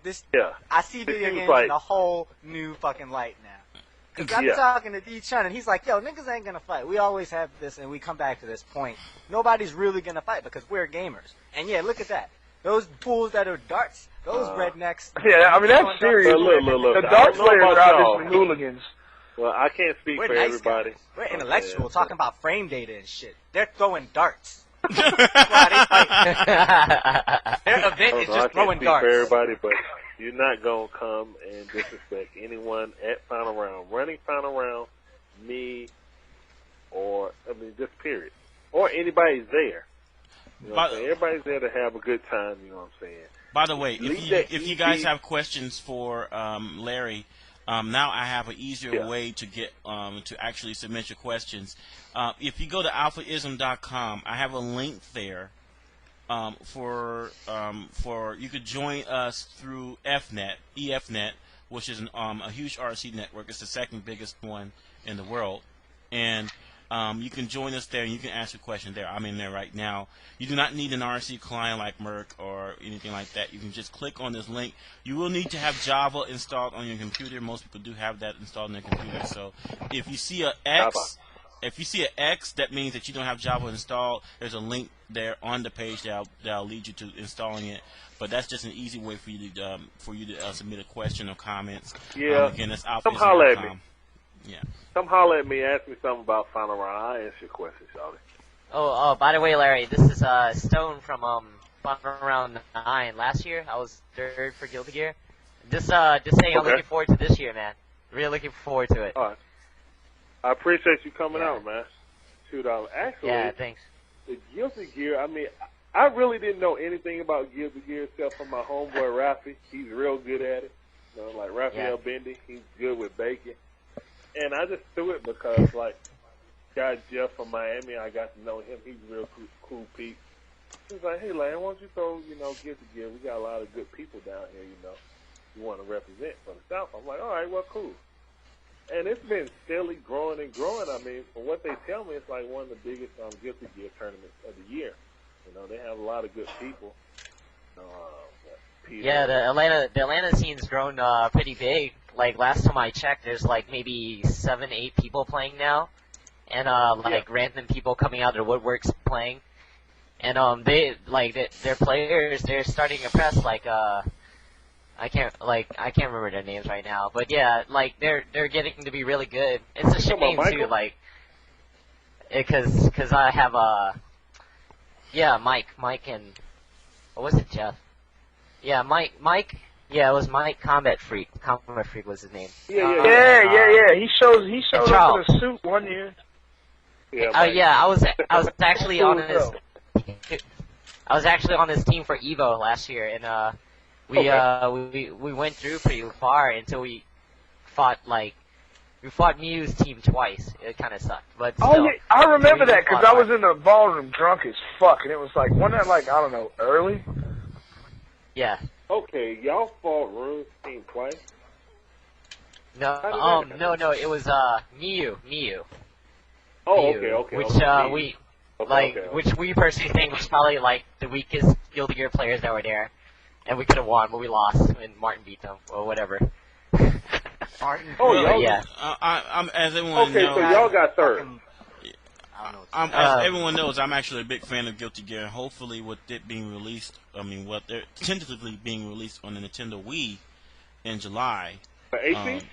Huh? Man, I really think AC. that's a rumor, man. It actually, think it's that's listed rumor. on there as July 30th for the Wii and July 31st for the PlayStation 2. Oh, that's tight. Man. And so, I like Guilty Gear players, man. Every year we've had them. They don't cause any trouble, and they're extremely respectful. And I really don't like people. That's because they're so glad to be having their tournament. Those guys are like the nicest. They're usually the nicest people there. And Dick's now they may be a little players on the outside, but I mean they don't cause any commotion. You know what I'm saying? That's all I care about. You know what I'm saying? You game, you have fun. You don't cause no commotion. So I got no problem with Guilty Gear players personally. You know, actually, except they're all Guilty Gear players are supposedly homosexual and cross-dressed and love otaku and stuff. No, you got it wrong, man. You got it wrong. We're all anime fags, and we all like underage girls and some other shit I can't remember right now. But yeah, we're weird, but I don't care because they make for an interesting community. I think. I mean, well, it's if you like underage girls, Georgia is the last state you want to be in if you get caught with one. I thought the legal we age was talked about 17 that there. earlier. Oh, really? Really? Yeah, I'm just really, relaying some tips for people going to Final Round this year. We want to see one of our own gamers. There's a tip for everybody coming to Final Round. Check ID. That's right. Yes, especially when you talk to the opposite sex, you know, hey, what's your name? You have your ID on you? Hold on, I got a UV light. Yeah, no. You don't even ask their name. You say, hey, baby, how you doing? Can I see your ID? And if they ask, well, don't you want to know my name? Be like, I'll get it off the ID if you're legal. That's right. And then go to your car. You can go on eBay. You can buy one of those UV lights because most of the ID cards have ways you can identify it as authentic. And you buy the UV light, you put in your car, put it in a cigarette lighter. You can check it through the IV light. If the Department of Homeland Security appears on there, then you know you got a legit ID. If it don't, it's a fake ass ID you need to run. See, I didn't even know that. Maybe we need to take that to Final Round. Wait, for how long? Yeah, we need to get some UV lights. My ID Flash it in their eye and blind them. Yeah, not for the older IDs you might have a problem. Like if you have an old ID, it may not. But most new IDs you get in most states, it has UV lights on it, and like something appears on there. Either be Department of Homeland Security or like Department of Transportation or something like that. But it's also a government entity. It always appears on there, and there's an emblem. Yeah, I got a question. How old is everybody on here? I'm 32 right now. I'm an old head. Man, 32. I know someone playing Third Strike that's 32 in Louisiana. It's crazy. I'm 22. I don't know about the rest of these guys. Okay. All right, who's next? I know how I'm old 22. you are. the host goes last. I'm 25. Yeah, Lee's younger too. I will be. How old are you, Lee? 25. Word.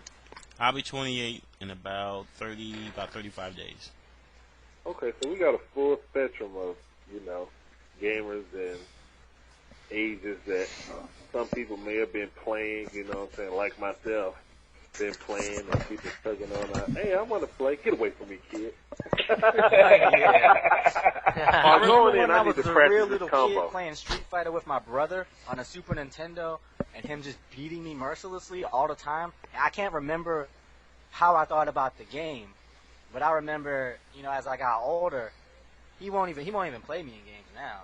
The last time I played him in, I think it was Street Fighter EX1, we got together after a few years, and I beat that guy 44-4, and he just never played me in anything again.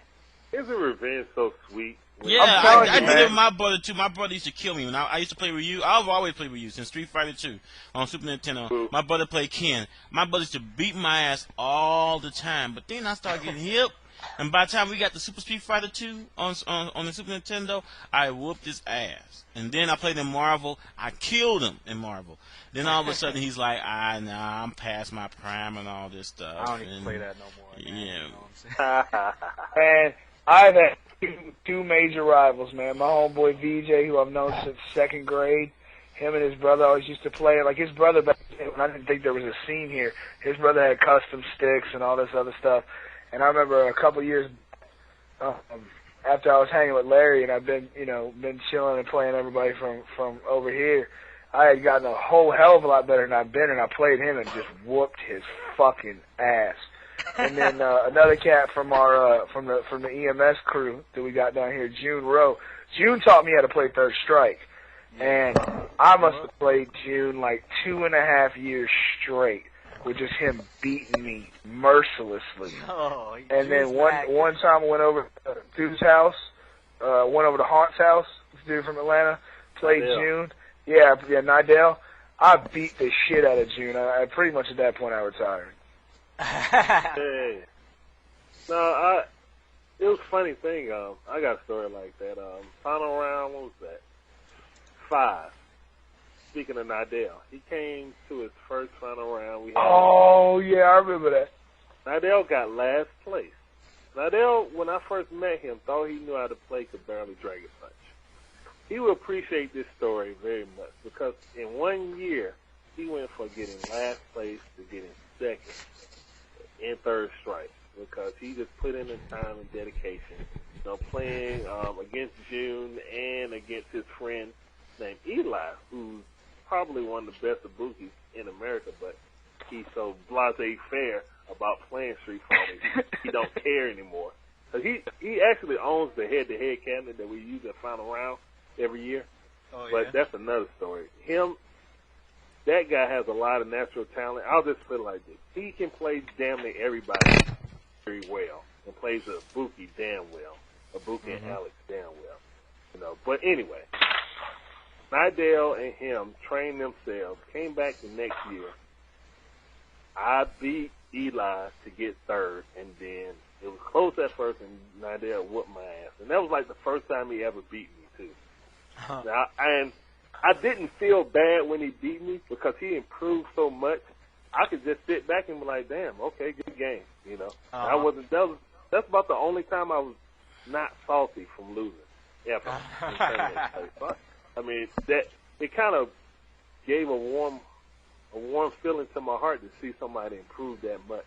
I haven't seen that in a while, since I was playing Street Fighter 2 and teaching my homeboy Charles, who's one of my best friends now, how to play Street Fighter, and seeing him grow and then come back after college and then meet him again and he's as good as hell at Street Fighter. So that was my story, I remember the first time I played Larry. Larry whooped my ass. Like, it's the first time I ever played Larry was that Final Round. And, we had been talking for, I had met him and all this other shit. We never played. I was playing with everybody else. And, he fucking put me in the losers and then put me out of the tournament. I still got 5th, though. I was real happy about that.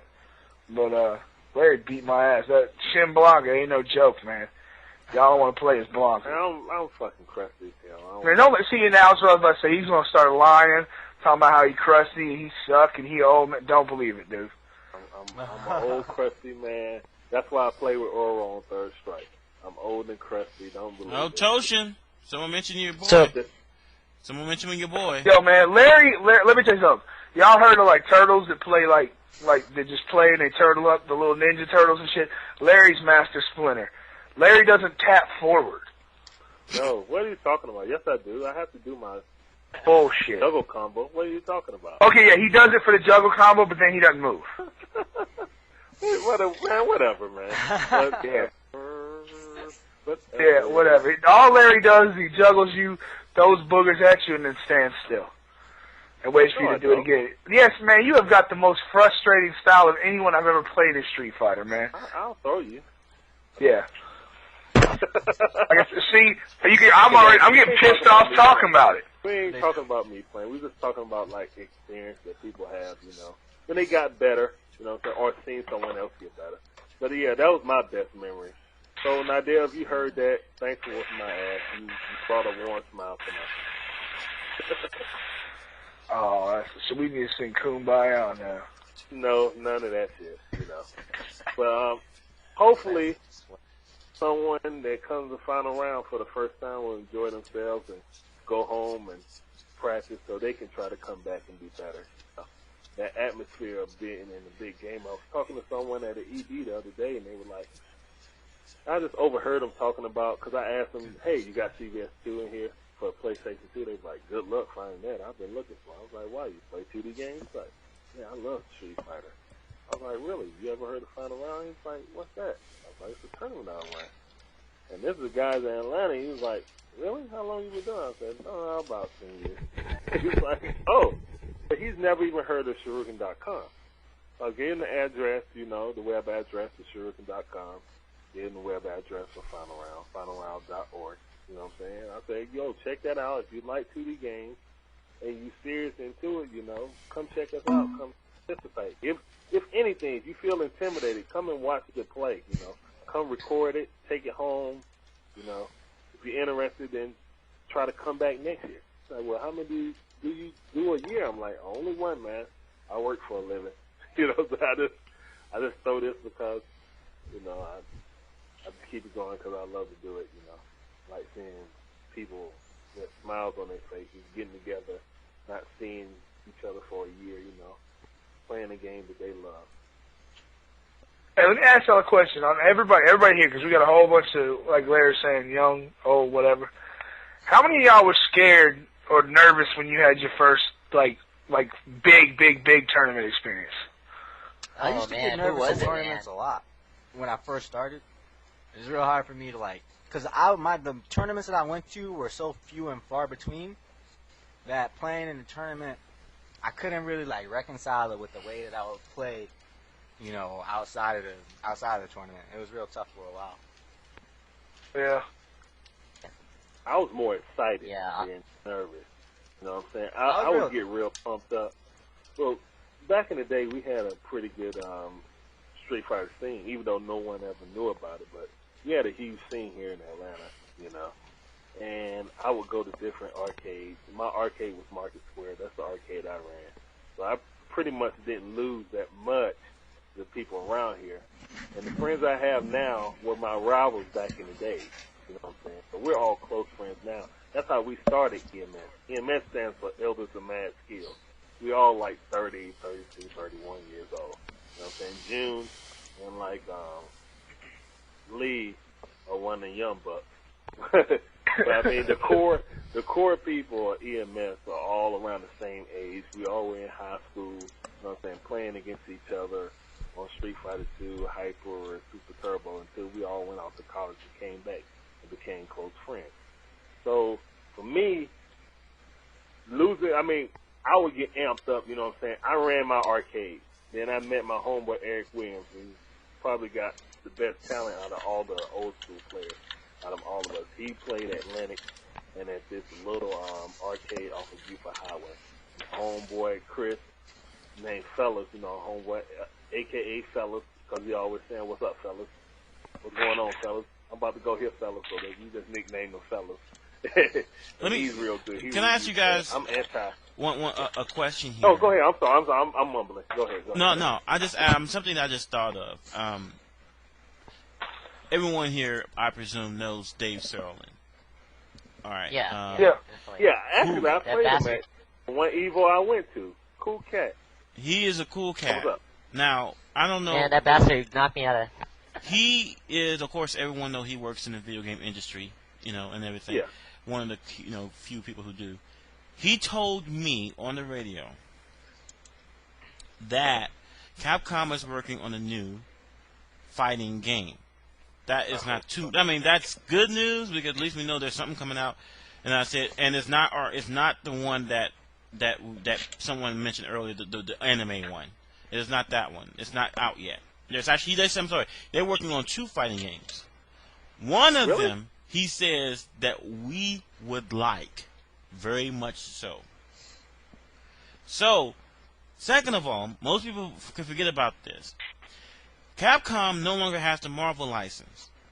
Most people know that. Yeah, I know that. Most people don't know that Capcom has the DC license and has not done anything with it since they got it. Let's see a Justice League game. All right, now I just noticed on the page here they have 80. They came up with 89 people they would like to see, in the as far as DC characters are concerned. So I would like to ask you guys, what would be the one character you would play, you want to see in the game, and what particular style of play you would like to see that player, that character to elicit as the way they fight? Batman Rushdown / really Batman should be. And use Marvel as an example I don't of know. how you would like to see your character unfolded, like so we can see a frame of reference. Well, Cable. I would say Green Lantern. I wouldn't say Cable is playing because Batman really don't use guns.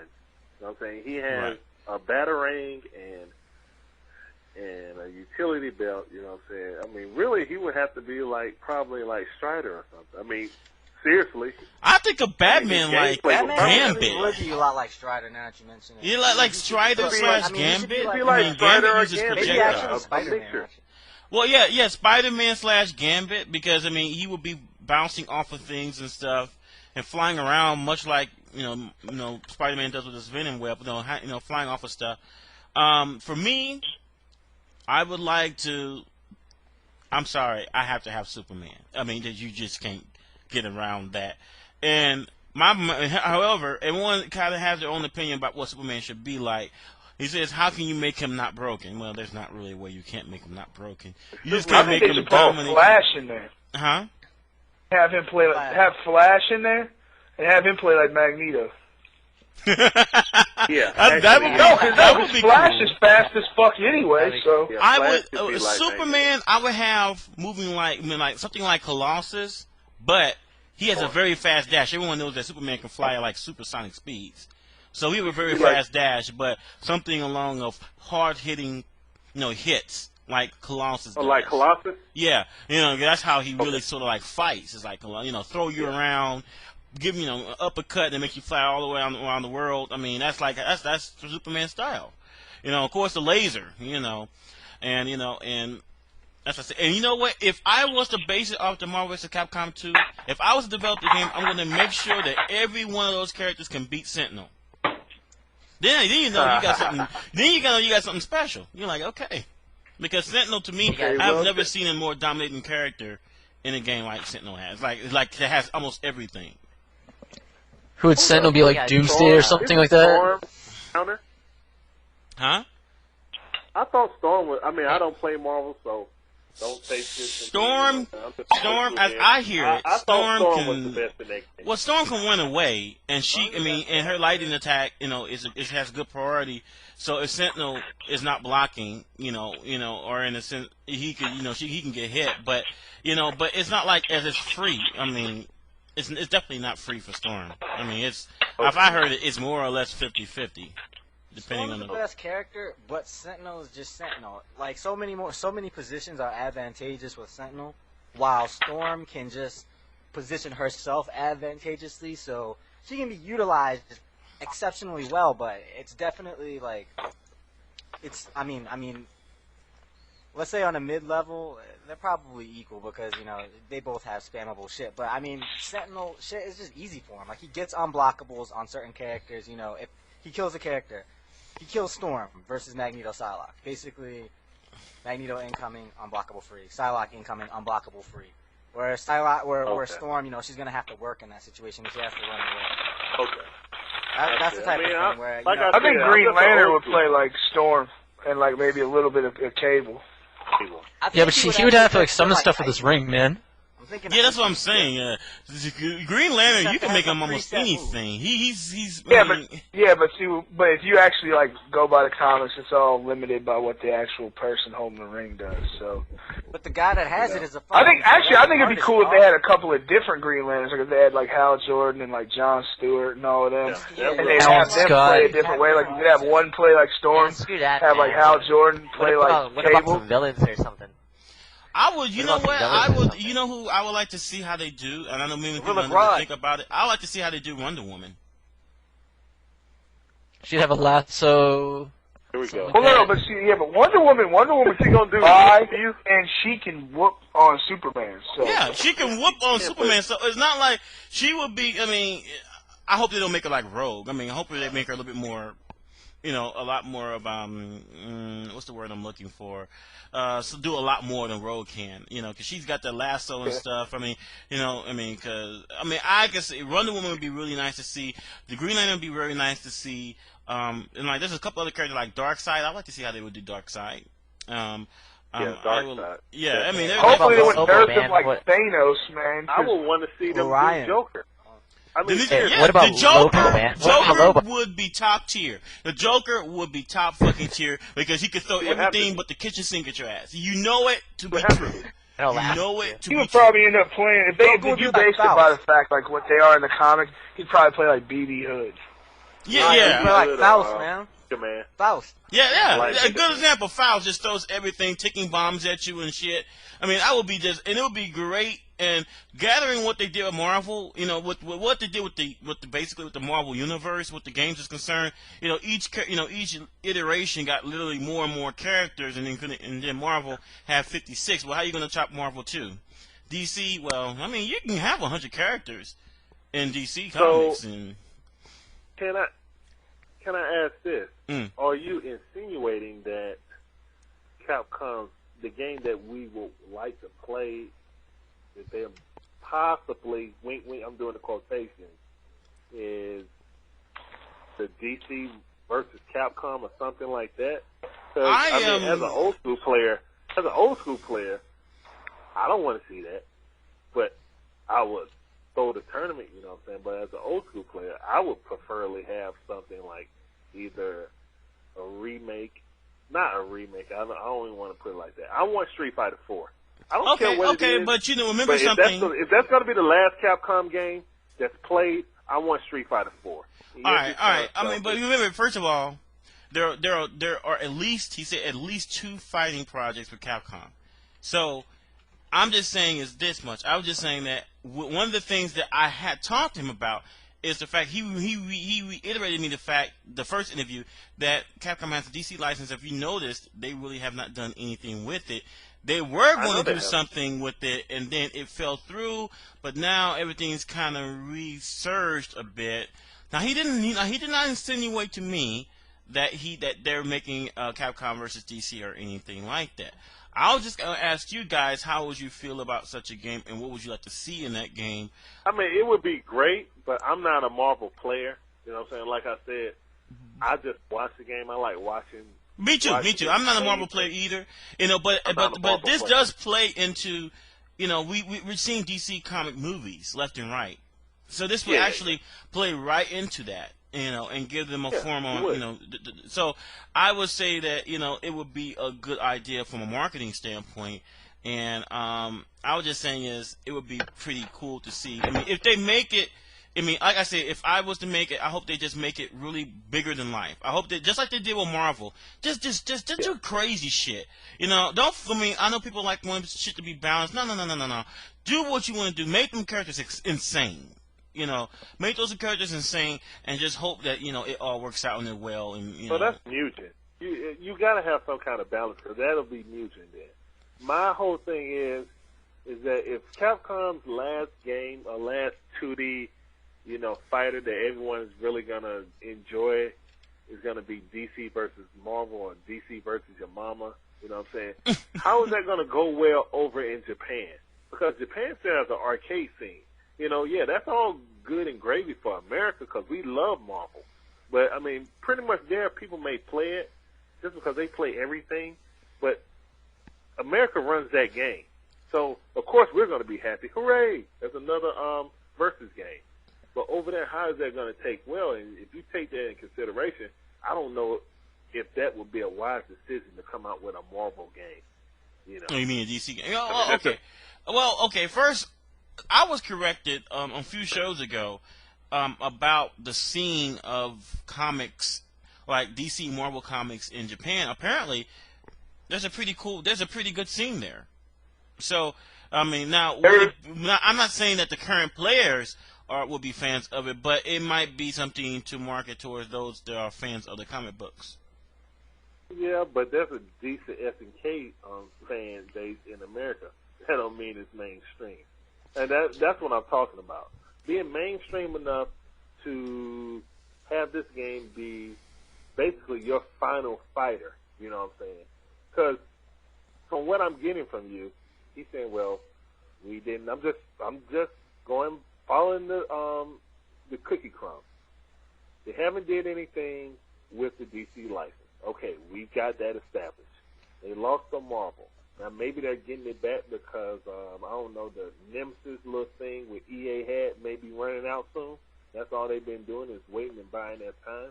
And maybe Marvel versus DC. And they failed miserably on that, by the way. Yeah, exactly.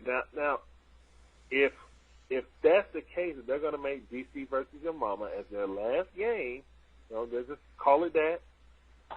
How would that take to Japan when they really haven't done well? Maybe it'll push them to learn it, but I don't know. It really didn't push them to really push hard to learn it when we were whooping them in Marvel vs. Capcom 2.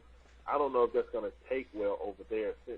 But this is Capcom of USA doing all of this, though. Oh, okay, I understand that, but as a business, this thing is strictly business. You got to try to reach both, teams. Well, I mean, don't get me wrong. I think that it would be. I don't know how. To be honest with you, I don't know how it would do in Japan. How they would take to it. But I would say this much. I mean, it might be that I'm totally wrong that the new game is indeed Street Fighter 4. After all, it is the 20th anniversary of Street Fighter now this year. Yeah. So I mean, Street Fighter. That's the thing that's in Street Fighter 4's advantage. Although I was still have to point out that we still haven't waited as long for Street Fighter 4 as we did for Street Fighter 3. And judging by how Street Fighter 3 New Generation was, they can take their time. I don't know. All right. I'm gathering that you didn't like Next Gen. I personally like Next Gen, but I mean that's just a personal preference. My characters were good in that, and I know a lot of people didn't like it because the Shotos didn't suck. Ryu sucked. Ken has always been good in Street Fighter 3. Period. He's never sucked, especially if you play him like people play him now. He never sucked. It's just that Oro, Yin, and Necro were really overpowering in that. And to have a game that Ryu is not good in, I equate that with Capcom Fighting Jam also. Ryu's not good in it. Most people don't like it. I mean, that's just how it is. If Ryu's in a game and he's not good, people be like, the hell with this game. Yeah, that's why I like Second Impact. Double Ninja, baby. Well, fuck that. Second Impact. About time a black man. That's awesome, though. I mean, for Ryu players, I mean, it's great. I mean, I personally think that I like Next Gen and Second Impact. Third Strike doesn't feel like Street Fighter. It's a great game, but to me, it doesn't feel like traditional Street Fighter. By the way, I wanted to tell everyone, if they do 3 teams again, my team would be Superman, Supergirl, and what was it? Android. Supergirl. The Android. Android? Yeah. Superman Prime. The guy with the amble head? Wait a minute. You talking about Cyborg? No, Android. That dude that siphoned Superman's powers, Martial Manhunter's powers. He siphoned. Okay, yeah, I know what you're talking about. Yeah, he siphoned all of their powers off of them. He Why came don't you pick a dog? Just He kicked Crypto the dog for the win. Yeah, he basically kicked everybody's asses, like the entire Justice League, and then Unlimited came back to he was coming back to Earth, and they didn't know why, and so the entire Justice League, he just went by them. He's like, you're gonna lose. Poof, okay, you lost, I want Mr. Freeze, Batman, and Flash. That's what I want. and who? Flash. I want Flash, Batman, and Mr. Freeze. That's what I want. Man, I just want Batman. I don't give a shit about anyone else, really. Or maybe Lobo. Oh, my bad. I'm sorry. Lobo. I'm sorry. Flash has to go. I want Joker. I would have all, Batman crew. I would have Joker. Joker what about Nightwing? So Mr. cool. Freeze. I'd have to go with Batman, the Flash, and Two-Face. I always like Two-Face. Two-Face, interesting. But The reason I like Two-Face, in the comics, is because he's a really interesting duality. He was on the side of the law. He was the DA. He helped Batman do a lot of shit, and then he got acid thrown in his face, and it fucked him all up. And so just because he had such a strong sense of justice, the scarred side of him has a complete like bend for chaos. Okay, and I think so a how would concept. that translate to a fighting game? Would he? He'd be throwing. He'd be like that guy from Guilty Gear that throws coins. Johnny? Johnny? Wait. Hold on. I don't think so. Hold. First of all, the thing about Two-Face is that Two-Face is 100% human with Yeah. no real attributes. Yeah. Hello? Hello? Yeah, so is the Joker, so is Batman. No. The Joker got toys. All right. Batman knows every martial arts and has toys. And has toys, and he's actually has very a gun. strong for a human. I mean, so And I'm saying guns and coins. Mad coins, Alright, yo, coin look, super, the only coin thing- super, coin super.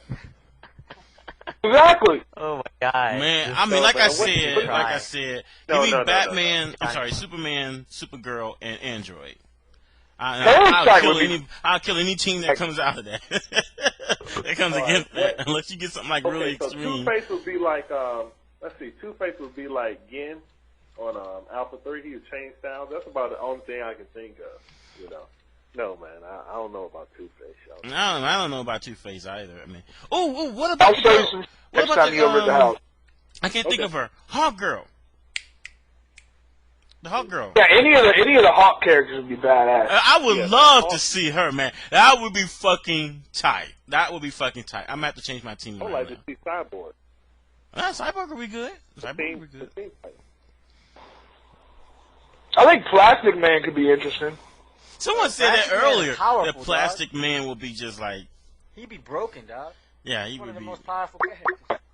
Yo, Martian Manhunter would be the shit. Oh man, Martial Manhunter. If he legitimately could do like a Shang Tsung, and he could basically just transform him to any character in the game. Oh shit! that would be- and that like would be maybe cool. make I'll it play Batman, where Superman, Martian Manhunter. That was my team. maybe if they can make it where he could change it with just a command move and not actually not really use a super meter. That means that technically he might be able to like do moves and then you could change your character and then cancel it into another move, like start move with Batman, end it with Superman. Yo, see, you want to put Superman second because he has a safe DHC and the Ice Breath Super. Oh, come on, man. What? Ski's already breaking it, and we haven't even got it yet. What? What's up, guys? Well, everybody What's up knows there? We got Kyle on the line here. I knew Kyle was gonna get in on this shit. What's up, Kai? I had to, man. It's a nerdy ass conversation. It's speculation, but like I said, it would be one of those things where, man, I don't know. I could think of about 30 different characters I'd like to see in the game. I got the broken team though. What? You got Superboy Prime, you got Captain Marvel, and you got the Spectre. That's the broken team right there. You can't even beat that. Superboy Prime killed bad people in the last DC crossover. He's like one of the best versions of Superman, but as a kid. But that motherfucker broke down a wall between two different realities by punching it. Well, damn. So Damn. Every change you ever saw in the comic books, they use that as the excuse that he punched the reality down. yeah, he hit reality so hard, shit got fucked up. What about this? What about if they were to put Spider-Man in there, but Spider-Man would be in the Venom suit? Ooh. Spider-Man, Shit. even though he's a strong character and shit, Batman would whoop his ass. Nah, man, but So, Spider-Man in a Venom oh. suit would be interesting to see. I like to see. Yeah, that. everything Batman would do, he was sensed before he even do it. Predator, dude. Exactly. I mean, seriously, Spider-Man is one of the strongest superheroes ever. He just holds himself. Everything people whoop on Superman, too. He's the strongest guy ever. Yeah, but Superman's a Batman whooped his ass. Twice. Superman is a dumbass. Spider-Man doesn't have weakness. His weakness is just. And Larry, I'm telling you, man, Batman would whoop Spider-Man's ass. No, he would not. I mean, come on. You know what? You've been sniffing the man. good Georgia weed. Yo, fuck guy. Hey, listen, Ninja Get on Turtles that don't work as right Spider-Man. now. Go to the comic book thread and post that shit up. I would definitely post it. I'll say Spider-Man in Venom suit versus Batman. Yes. Spider-Man will tear him from limb. He's stronger, Oh, smarter. faster. He could sense even better. You can't ninja him. Batman is all ninja. Yeah, I know. I mean, like, shit, what are you going to do against him? I mean, you can't... You guys obviously don't read Spider-Man comics. Spider-Man has gotten that spider sense taken out so many fucking times. No, the Green Goblin, I in his regular, have any superpowers and beat the shit out of Spider-Man. Batman is like a tactical genius. He's a tactical genius. You guys can claim all this other stuff. Well, he's strong, he's smart. Superman's not stupid, okay? And Superman's the strongest guy in the universe, and Batman whooped his ass twice. Yeah, but he's not the strongest guy in the universe. That's wrong. Silver Surfer. Actually, they should make Silver Surfer. Why did I forget? What the? Silver Surfer would be too good, man. But it's like, okay, you might say so you're trying to say is you want to take the Spider-Man senses out of Spider-Man. So basically, you make him. You want to take his web. 3 fucking grenades, dude. Just like I said, man. Like I said, if Spider-Man has all the things that make him Spider-Man, and has the Venom suit, without the Venom suit, I don't see what Batman can do against him. I really don't see it. You're saying you're talking about when he's got his powers. Batman's best power is his brain. Batman can prep all that shit. He fought. No, dude, I'm telling you, Buck, get on SRK. You want to talk about this? Get on SRK. Post up who would win. I guarantee you will get 30 fucking. He's talking about a straight fight, though, man. A straight fight. A straight fight? Oh, yeah, Batman would lose, definitely. But Batman never fights anybody straight up.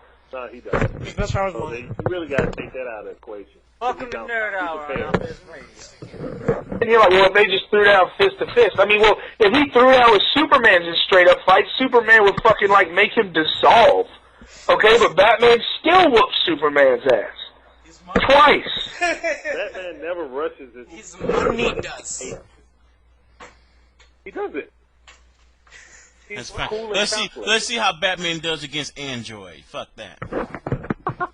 The Android is broken, man. He has everybody's power. Well, you say Android will read his fucking thoughts and just like, okay, I see what you're about to do. You're here. He almost ended the universe with thought. In the Superman Batman comics, he went dark side. You know what? It's like I said, I don't know, man. Don't get me wrong. Like, I remember reading something about Batman once got kicked off of Justice League because he had a contingency plan for every one of them in case they turned into an enemy. He had a project to kill everybody. Yeah, and then someone else... He had a design for every single person in the Justice League to disable him. He and Ra's al Ghul stole it, okay, and he does it. Entire Justice. He made Superman's skin go clear so his body over-radiated from the sun. Say that again? Man, it's fucking crazy, dude. Like, if any of you guys didn't read the comics, he designed the satellite called Brother Eye, which eventually started making OMAX, which are basically like Terminators for superheroes, and those motherfuckers ran all over the fucking world. Hey, what's going fucking on? rock. I don't know. I think alternate to Batman could be Batman Beyond. But I don't know how people would like that. I personally think they won't make any alternates to anyone. Ooh, Bizarro would be kind of cool. Yeah, Bizarro would be cool to see. How did we get on this subject? Well, we just got talking. Well, we was talking. Okay, I brought this up because I said that Dave Show was on the show. He said there are 2 fighting projects in the works at Capcom of USA. One of them he says we would like very much. On the earlier interview, he told me that Capcom has a DC license and hasn't done anything with it. So, what would you like to see from a DC Comics video game adaptation? Superman, Punisher, Batman. Punisher? Okay. That's almost Marvel. Wait, so hold on. What What's the rules, Punk? What's up? No, I was saying that they were talking. Everybody's talking about strictly from the DC standpoint. Punisher is Marvel. Yeah, that's Marvel. I'd like to see Taskmaster. Yeah, he's a cool ass character, and so's oh god, what the fuck is this guy's name? I like to see Voltron. Shit. Voltron. You know, you just know it when he does. Voltron had to come. He does the DAC. It's form, blazing sword. You know, a lot of things were published under Marvel. Like I think what was Teenage Mutant Ninja Turtles, G.I. Joe was under Marvel. Transformers is officially part of Marvel now. Really? I didn't know that. Yeah, so they can have like Transformers like randomly meet up with the X-Men or some shit.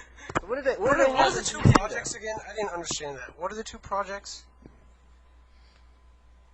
That Capcom. Well, we're just speculating right now about if they're gonna. It is straight speculation at this point. There's nothing that's been announced. There's nothing that's been insinuated. There's nothing being hinted. However, the facts say that such a game can theoretically come into existence, and since given Capcom's success in dealing with Marvel Comics, it seems a basic shoe-in. I don't think Capcom is going to make a shooter game out of using the Theory DC Fighter, license. you're just playing like Theory. Let's make a fighting Concept. game. I mean, well, it's Theory Fighter, but at the same time, it's Theory Fighter that has a solid basis of reality. You know, it's not like, okay, Mike, you gotta fix your headset, dude. Oh, what's up? You gotta fix your headset, dude. You making a whole lot of noise. Okay, hold on a second. Is it okay now? Yeah, that's fine. Bump. What's up? By the way, since you had talked about the Venom suit and Batman, the suit's weakness is sound and fire. Batman could just use a blowtorch. Okay. That's All right, way good too- luck on catching Spider. Yeah, you gotta hit him, man. He fucking fast as hell. You know. A flamethrower. So Batman He still can just jump out of the way. Shit. I'm posting up right now, Buck. We'll see what happens here. All right, but anyway. Make sure you tell him it's a straight up fight. I don't know who came in late, but basically I was saying I want Street Fighter 4. You know, that's. DC I don't know. I versus have no Marvel. idea what I want Street Fighter 4 to be like. I have no idea what I want it to be like. I don't either. I don't know either, but I want Street Fighter 4 just like I wanted Street Fighter 3 when it came out. Because before Street Fighter 3 came out, I mean, me personally, I didn't get into Alpha until after I started playing Street Fighter 3. I understood what a great game it is. You know, me personally, I looked at all those games, the Versus series, Darkstalkers, Alpha series, as test models for Street Fighter 3. If you look at it, there are a little bit of hints, elements of each game in Street Fighter 3. You know, and that's how I look at it before, because I just wanted Street Fighter 3. You know, I played Super Turbo, and I just went to Mortal Kombat for some years and played Madden. You know, then Street Fighter 3 came out, then I got back into fighting games. I mean, 2D fighting games again. So, I mean, that's just personally how I look at it. I would like the end of Street Fighter or Capcom fighting games to be Street Fighter 4. You know, if it's DC versus whatever, then that'll be fine too. I'll finally have to learn how to play the versus system. You know. Who would you want to see come back, though? Do you have a character you'd want to see, or somebody new? I know one character that probably would be a Street Fighter 4. That'd probably be Mel. Who? Mel. Ken's son, Mel. Oh, yeah. I think Mel and probably Gal's daughter should be in it. But other than that, I think Ryu should be the fucking boss. You know what I'm saying? He should be old and grizzly and gray. Not as old as Oro, but he should just be on the mountaintop, you know what I'm saying, about to be on the verge of turning evil because he's gotten so powerful. You know what I'm saying? I don't know, though. It's always been about him not being evil. He should be one of the characters going to fight like... finally almost succumbing to the Dark Hado. I'd like to see him kill Ken and then have Mel try and kill him. Now that would be real fucked up. If he that'd be really fucked up, but people would. If he succumbed to it and that was like Mel's reason for going after him, I think that'd be hot. Yeah, and I don't know, maybe Sean was trying to. He's going like Ryu, like, oh, I can throw fireballs. I think the master should be Evil Dan. Evil Dan. Why not just throw Cyber Akuma in there be too? silent now. Everybody be silent. With Sakura at that point, that'd be cool too. Sakura? I would look. I Well, would how love the if fuck Sakura outfit- was a more mature player, as in she'll look like what she was, but she won't be wearing a bandana anymore. She might have long hair, more like Rose, but not the outfit, obviously. But you know but she still has the moves. But I like to see her grown up. No more Yeah, I jail think that'd be cool, man. Yeah, that would be cool. Maybe she'll be dressed in, something different than the school. Like pants. Just Yeah. She A business suit. Yeah, a business suit. I'll take that. Random. That old girl from rival schools. What was that principal, that teacher that had the crazy kick? Oh, yeah. Oh, fuck. I know who you're talking about. Yeah. Yeah. I don't know, man. There's a lot of ideals. Hell, they could just put everybody that's ever been in Street Fighter and just age them accordingly. You know what I'm saying? And everybody's looking for you. That could be the story, Yeah. Just have a super old Dolphin, have a Blanka that looks like he has the mane hair falling out all over his body. I mean, they can do a lot of cool stuff. Or they can just introduce a whole new, cast with like maybe Sean, Mel, Gal's daughter, and I don't know, Sakura. And Ibuki seems like she's young too, so maybe she could make a return. You know, if it wasn't Ibuki though, I'd like to see Geki come back. I've always got a feeling for him in the Street Fighter 1. Really old. That would be cool if Geki came back. Geki, isn't that Guy's teacher? No. No, he's Sakura. That's his clan. Geki is the ninja that used to throw the little stars and stuff. Oh, okay. Like if you look on Street Fighter 1, he's standing in the background. You know what I'm saying? Like when He's you're a on teleporting the stage, he's standing like by the tree. Yeah. If you look and play Next Gen, I don't know. Next Gen and Second Impact felt more like Street Fighter to me, but we won't get back on that stuff. I don't know what they're gonna do, but selfishly, I would like to see 2D fighting games end with Capcom with the next Street Fighter. I don't want Street Fighter 3, evolution. I would like the Hyper. Didn't they give the Street Fighter? They came out with another collection as a side thing, not being the last thing, like last tournament, last video game they made, but just a side thing like they've done with Alpha and with Super Turbo or the Street Fighter 2. They made a Hyper Street Fighter 3. I would love to play that because I just want to play with Next Gen Polo and get everybody else. Just give me the stone, baby. Just give me the first stone. I'll fight anything. Hey, hold on. Fuck you, faggot. That ain't what you saying last night. You say, ooh, fuck you, you fucking queer. Hey, man, your mama asked about me? Yeah, I know she did. Okay. Hello? Yeah. Sorry about that. Somebody's at my door. I mean, what do you guys think if they made like a Hyper Street Fighter 3? I mean, how would you think that would go over with the community? Didn't they try that? As long as they give Chun-Li one Super Bar on Super R2, I wouldn't give a fuck what they did. I don't even know what I would expect from them. Yeah, I mean, it would be kind of soon to release another Street Fighter 3 collection type of thing. Yeah, do you think people are already sour on the whole idea of the hyper versions of games now? That people Yeah, we want something new. They've been recycling shit for years. It's time for something new. I know, I mean, I'm not saying that that's one of their two games. I'm just saying, just like they came out with, the Alpha compilation. If they did the Street Fighter 3, do you think that would pick up steam? I'm not saying it's one of the last two games ever made by Capcom, 2D fighting. They let you out early? I'm just wondering, what would you guys think about that?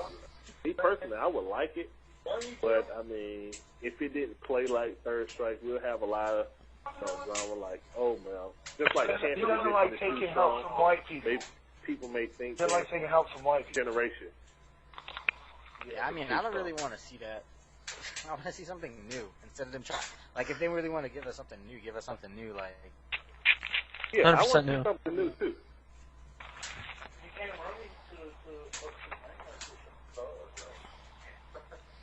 apparently Geki is dead, killed, assassinated by Yen.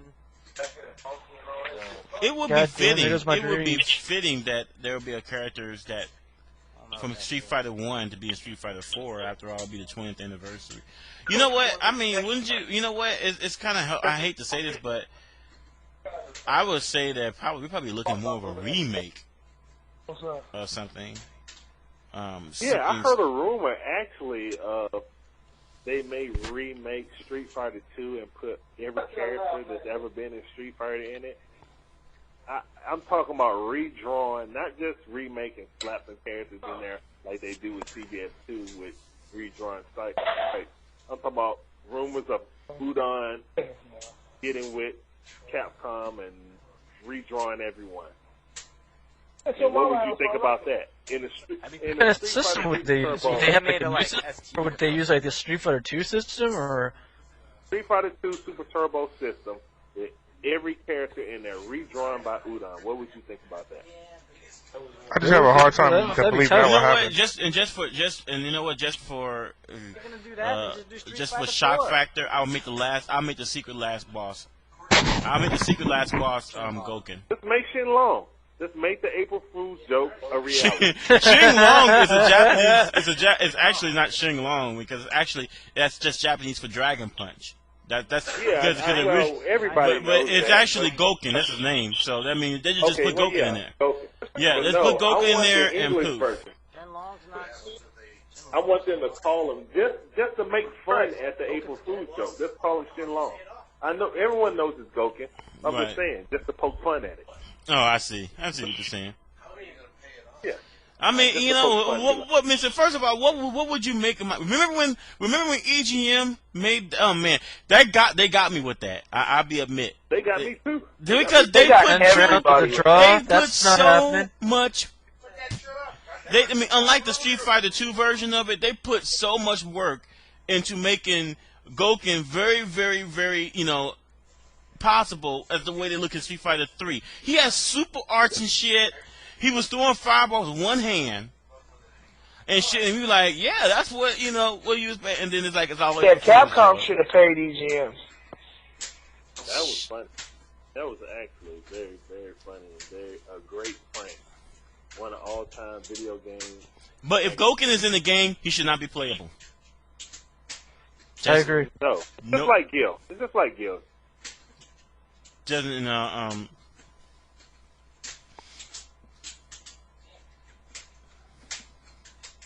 Hello? Yeah, I'm here. Yeah.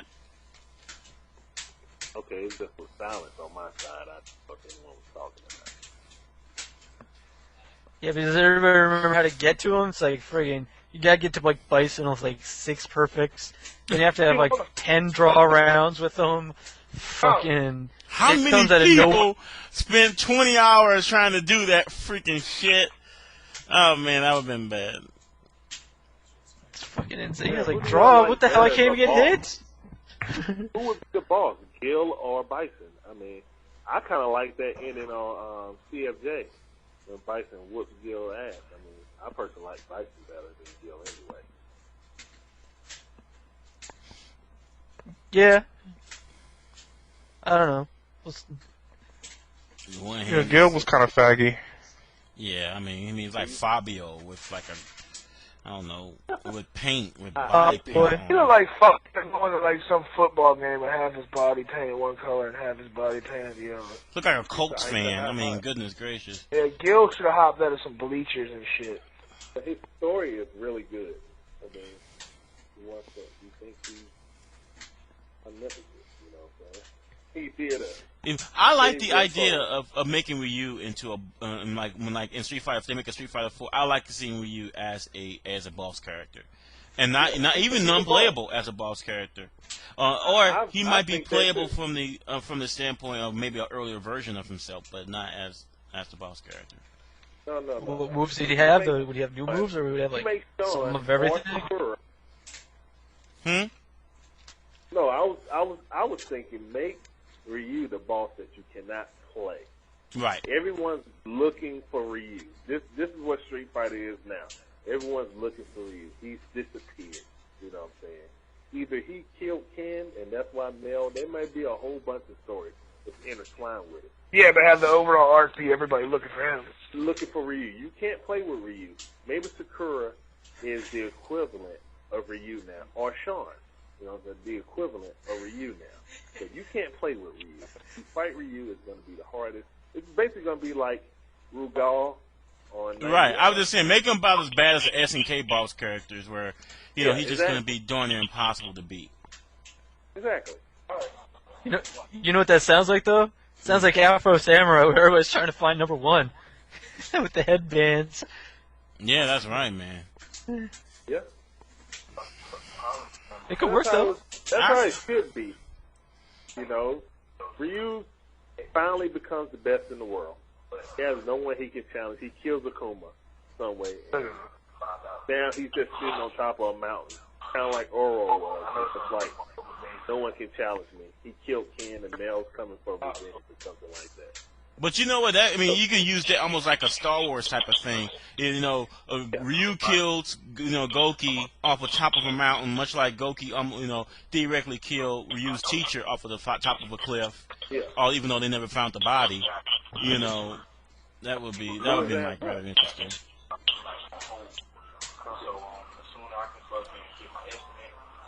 I mean, that's interesting. Both ideas are real interesting. No one knows except for probably Sterling and other people. Hopefully, there'll be a street. From my point of view, there'll be a Street Fighter game.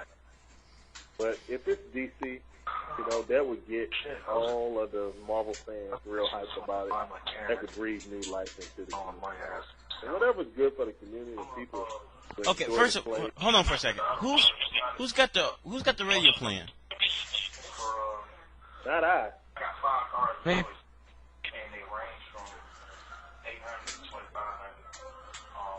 No, that's not. Somebody got the TV on. Someone got a TV on? They sit No. right next to it, seems like. Could be Kai. He might be playing something. Yeah.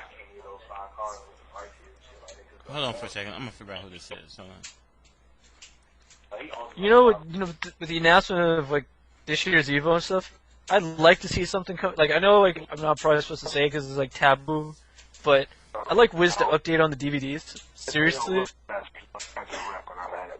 Wouldn't anybody else want to hear that? They still haven't released the DVD yet? All I hear is someone talking. That's real aggravating. Yeah, it really is. But yeah, they haven't released the DVDs this year yet, and Actually, I think that's Ronin too. Lee. Lee. Yeah, I don't want to see it how it went last year with like somebody else? stuff. What? I'd like to see it released. Oh, I'm sorry, folks. Lee, was that you talking to fucking someone else? Yeah, dude, there's fucking 5 people just rolled up in my house. Okay, because that's what we were hearing. We thought we was hearing the fucking TV. We just hear our fucking conversation like, la, la, la, la, la. We're trying to talk No, dude, about it. I'm sorry. I can't. If I mute this phone, it'll mute you. I know, but all you have to do is put your fucking hand over the receiver, right? My hand is over the receiver. This phone is sensitive, man. It's sensitive. This is worse than how he's by his headset. You got a sensitive phone. I gotta no, man. It's sensitive, like a clit. Okay. Yeah. That's what I said. Oh, come on. What the All right. fuck? Well, here I'm gonna set this phone in a real quiet spot. I'll be back in 2 minutes. Okay. He means 20 minutes. Yeah. Man, whatever. All I hear in the background is like, ah! I'm not the one that fucking fell asleep on the fucking radio show, bro. I'm not the one who was drunk like 3 to 4 times he's been on the radio. Hey, there ain't nothing wrong with that shit. I might go get drunk and come. I might come back drunk. Hey, drunken banter is always great. Plus this show.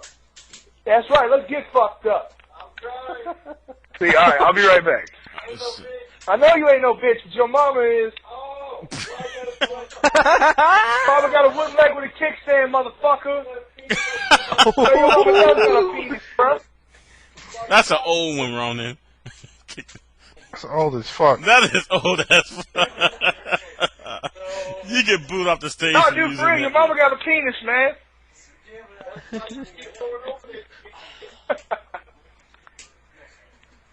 No, but seriously, I'd like to get some info on the DVDs though. Like, it's like Man, no your mama information. said fucking whitener lights, motherfucker. So I remember they said the DVDs were gonna come out faster too because of the way it was recorded.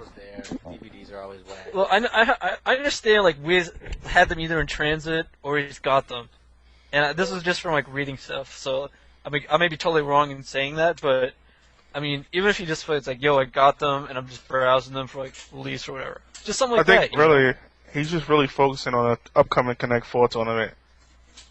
Oh yeah, Connect 4 is gonna be top tier. $20 a game. Milton Bradley, new sponsor, Evo 2K7. Okay. Okay.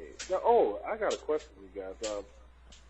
With YouTube and people putting all these matches on various websites, is it really worth making a DVD now for your video game tournament? Because I was thinking about hiring some guys, some professional film crew to come the final round and film it and do it up. But I was just wondering, is that really going to be worth it? Do people really buy, tournament DVDs now? Yeah, I think if you got the names to sell it,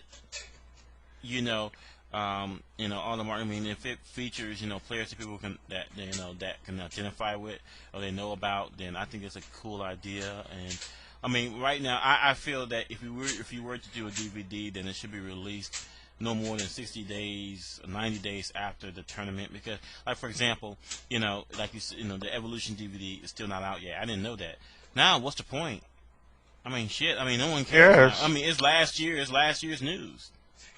I mean, really. Yeah, but still, it's like a memento, man, for like people who I mean, don't get me wrong. I'm not saying it won't be nice to look at, but the hype has died down. I mean, if they were released, so as long as it's released in a timely manner, and I think as long as it features features players that people can identify with, then I think it's a good idea. So you're talking about great players like Buck who come the final round. That would help. Film my DVD. You know what you need? Who's listening to Jay-Z, man? Who's listening to Jay-Z? Sorry about that. Let's get Buck on the line right now and ask him, man, would you go to final round, man? Come on, man, hook us up. Hello? We're making a DVD. Oh, no, I already talked to him. He said he was going to come. All right. Who coming? Is Justin Wong coming? Is he going to go coming? Justin's coming. Justin's coming? Okay, so. There we go. At least we know how Marvel's going to shape up. All right. Possibly CBS. Marvel done. Actually, I know Combo Fiend's coming. I talked to him. A couple of other SoCal people.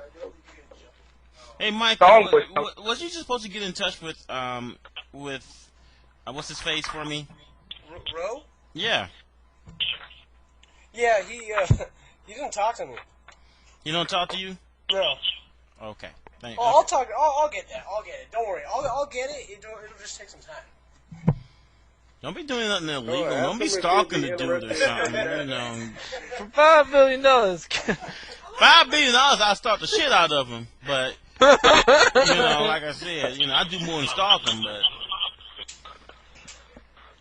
by the way, I want to take this time to apologize for disgracing the illustrious career of James Brown. Hey, Charles. I made some comments last night in reference to what I would do to James Brown's corpse. Bob, you're just an asshole that will fuck people for money. So don't apologize. Be what you are. Now here's the thing about it is, see, most people don't understand that He's a high-priced rapist. James Brown. No, he's a fiscal homosexual. James Brown still has not been buried yet. He is still. No, he hasn't. He's still sitting in the casket on ice, actually. And and I said that for $5 billion, yes, I will pull his pants down and flip on his stomach. I mean, and someone asked me if I would do that. What? I didn't hear that right. I hope you didn't. What the? Okay. All right, Larry, let me explain myself. No homo. No homo. There is no homo needed for this. I said that Larry, trust me, man. You don't even want to go there in this. Just No don't necro. $5 billion, though. $5 billion. Yes, I will. Yes, I will have sexual intercourse with James Brown's corpse. What's Ray gonna say, man? You cheating bastard. That's what he probably would say. But someone asked me if I would do that shit missionary. I'm like, no, I can't do that. I can't, because if it's eyes open, I'm jumping the fuck out of there. My dick don't Man. Trust me, just don't even go there with this shit. They had a 45-minute conversation a couple episodes ago about how he fucked me in the ass for money. And we're still talking about it. Don't even, I know, it's hard to bear, I know. Fucking. Wow, who asked that fucking Hey, y'all question? tripping. Yeah, I forgot how that came up, I honestly forgot how that came up. But suffice it to say, I apologize if I made you feel uncomfortable, Ronin, about the whole, fucking you in the ass for $5 billion. I still contend that if someone would offer me that amount of money, you better run. That's all I can say. And let's leave it at that. Yeah, one day Bunker was just working his vaults empty. Where the hell did the money go? And like I said, I got friends that agree with me. Ski. Yo. You just said, didn't you say for $5 billion you get next to Ronin? I would be all up in that ass. I see. What did he say? He said all up in there. You gotta yell that from across the room, man. Yeah. You probably yell that shit down the block. See, I told you, Ski's the straightest dude I know. And listen, he said for $5 billion we can work something out. What about Alex? Did you ask Alex? I haven't talked to Alex in a hell of a long time. I'll just stay poor, man. Fuck it. Yeah, like I told him I'd kill a bunch of people for some money, and they thought I was a monster for that. But they'll fuck a corpse in the ass. Yeah, I can't go there. Okay, Can I understand ask that. you fellas a question about Final Round? Like, when is the first time you heard about Final Round? And like, I thought it was a video game at first. I thought it was a video game. I mean, for the people who haven't been to Final Round, I like for you to answer first. Well, when's the first time you heard about Final Round?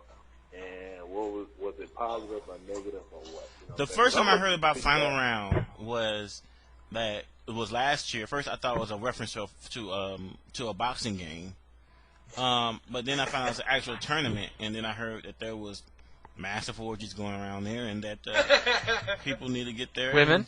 Get involved, huh? Massive orgy. Hey, take my chain off, bitch. What the fuck is that? Random. Random radio, people. Random hour has just begun, people. We've done the serious talk for about 2 hours If you now. don't take my chain off, I'm gonna whip your motherfucking ass. Uh-oh. At least you didn't say take my shirt off. You at least didn't say take my that color pants off. Take your pants off, nigga. Hey man, take my drawers off your forehead. What? No, I'm wrapping my head up like a turban. Oh my god. It does look like a turban, doesn't it? I know, right? Kind of wrap it around and Don't you know how to make a turban? the hair. The movie. Okay. Moving along. Like that happens on this station. Yeah, Random Lee has struck again. Oh, sorry. Yeah. My bad. Yeah. Hey, Okay. damn right, your bad. Continue with your story. That's still someone talking in the background. Like, damn right, it's your fault. All right, go ahead. Yo, your mother wear underwear with dick holes too. Oh, I gotta hit some motherfuckers. Y'all talking to each other on the phone, that's cute. I'm sorry. Go ahead. What's our connection type on the internet? Oh well, my question's out the door now. Fuck it. Oh my god. Sabotaged by Lee. Thank you, Lee. I appreciate that. So, how you say? And he's not even listening. Nope. Hey, Lee. Funny. Hey, Lee, I'm outside Yeah. your house. Say what? Never mind. Lee, Yeah. why the fuck did you just sabotage my question? Huh? Wait, what? Why did you sabotage my question with your random ass talking? Hold on. Fucking- I didn't sabotage nothing. Get off me, you gay bitch. And it was the same last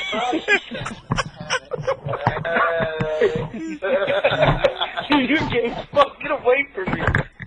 What the fuck? This is sexual I'm assault sorry. in progress. Sexual assault in progress. Hey, man. Yo, man, Jesus. Hey. I left Alright, his hello, headset I'm on. sorry. Go ahead, Larry. Larry, don't pay us no mind. We fucking get that all. Who is that, Lee, anyway? That's my boy Colin. I don't think you've met him before.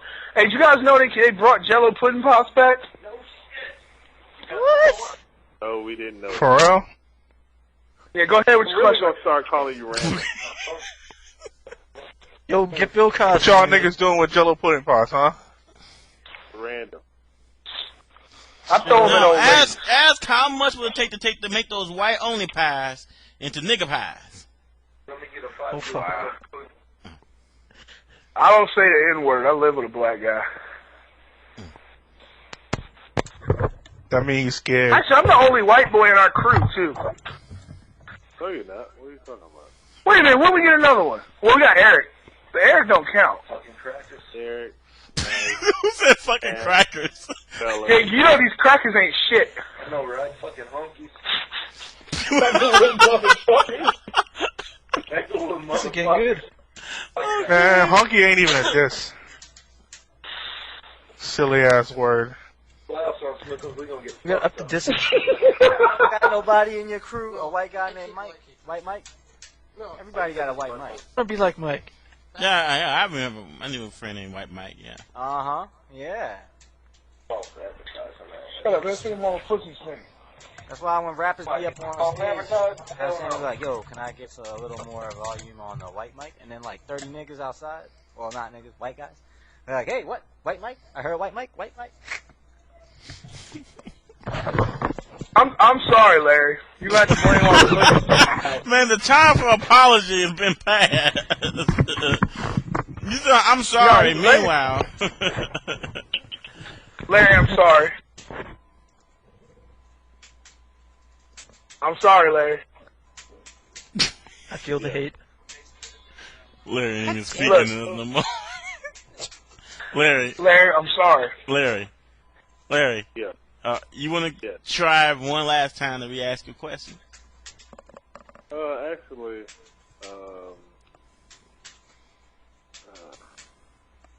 He was saying, what is the first thing you heard about Final Round? See, I was here for the question. no. Don't take another direction now.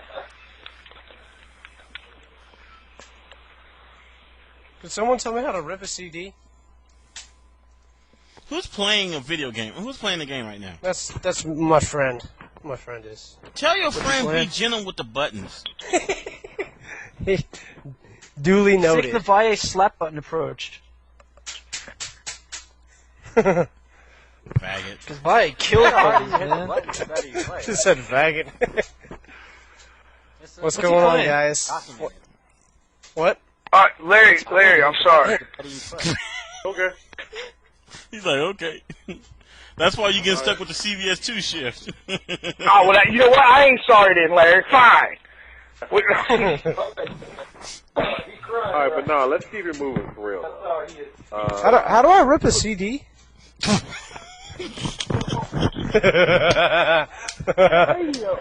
Larry, even I gotta apologize at this point. Oh, God, they getting ready for that Final Round song. That shit gonna drop March 9th. Goddamn it. Yeah. I'm gonna just fuck your shit up. Is that the hype man?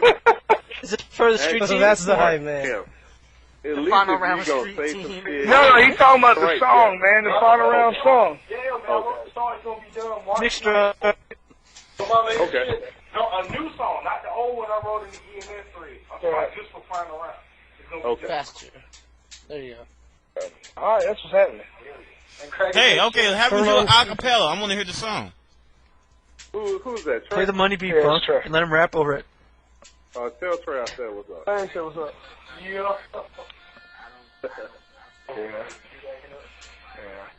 And there's all that right, Jay-Z who was track talking again. about- Who's playing Jay-Z? God damn it, shut the fuck up. It's Lil Wayne, all right. It's not Jay-Z. What? That's the same beat though, isn't it? Best rapper alive.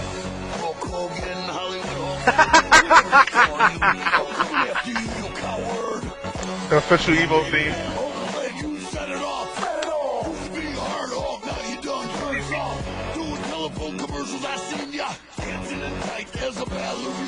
Is that fucking Macho Man? Macho Man, yeah, Yes. Macho Man.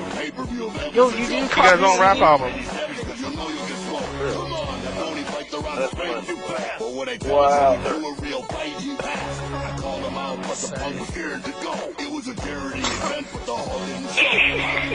Hey, Bunkai, can we get a gong, please? Not on this. We gotta get a gong on this.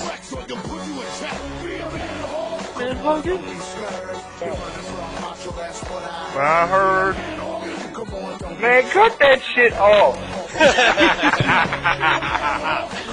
We need a fan. Yeah, but Bunk, that doesn't relieve my faith in Jesus. No, that isn't as good as that yet. It's all with the faith. Alright, what?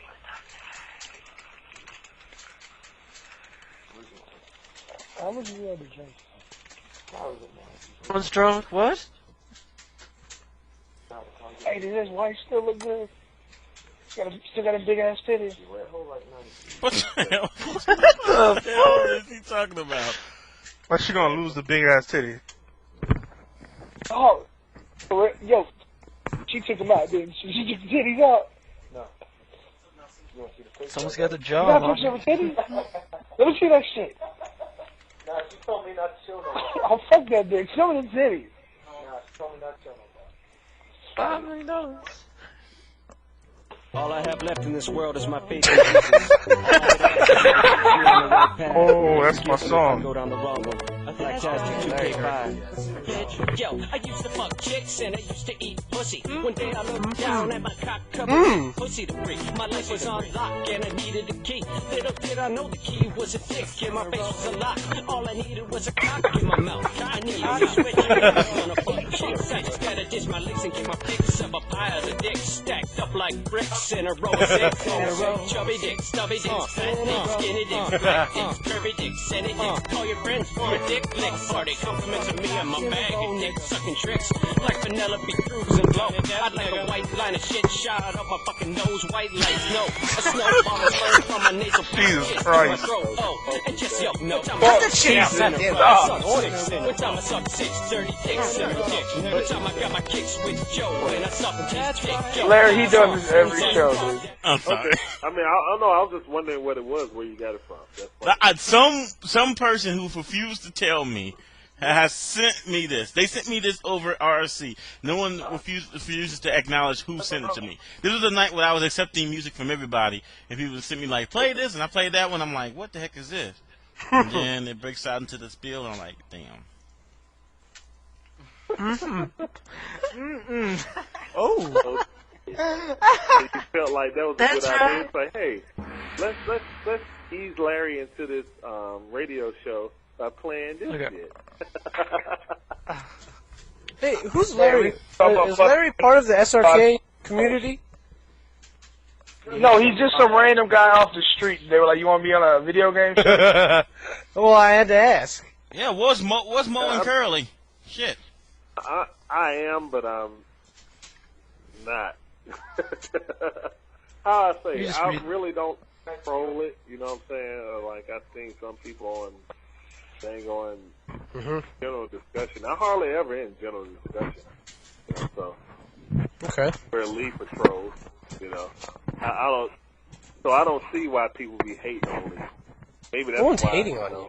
Do people hate on you? They don't even know you. We won't talk about that. How about Okay. we just leave that shit alone? Yeah, we want to talk about it. Next. Somebody Wait, I don't even know who the fuck else is on the line. Gotta rip a CD? Why do you need to rip this CD? Like, I only have this CD for a couple more hours. And it's illegal. And I don't know how to rip it. Why is that so funny? Yeah, let's not rip a CD because it's illegal. Yeah, it is illegal, man. Piracy. Yeah, that's a point. Someone want to tell me how to do that, though? Use iTunes. Wait a minute, what the fuck is going on? we've I reached just the wanna rip point CD. in the show where Bunkai hits his musical compilation CD. Oh, okay. No sing-along. Usually filled with like the 80s This is the cartoon homo shows. portion of the If I radio fuck show. around and get a noise fucking variance against because of you, I'm gonna fuck you Where up. does this direct to? This is it, right? various movie clips. They charge me $75 every time my neighbors. How do I rip this fucking CD? God. Use iTunes, man.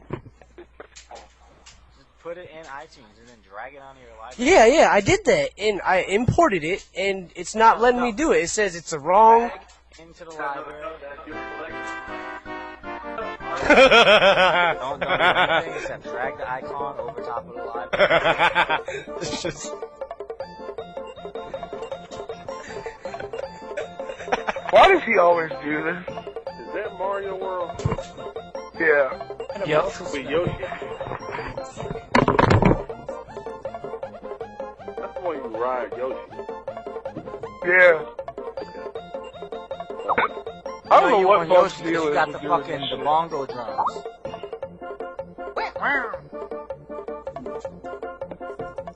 Oh, hey, thanks. Because we were rocking the Adidas in the 13-inch rims. Let me see if that actually. Rocking 13-inch rims. 13-inch rims, son. GT track.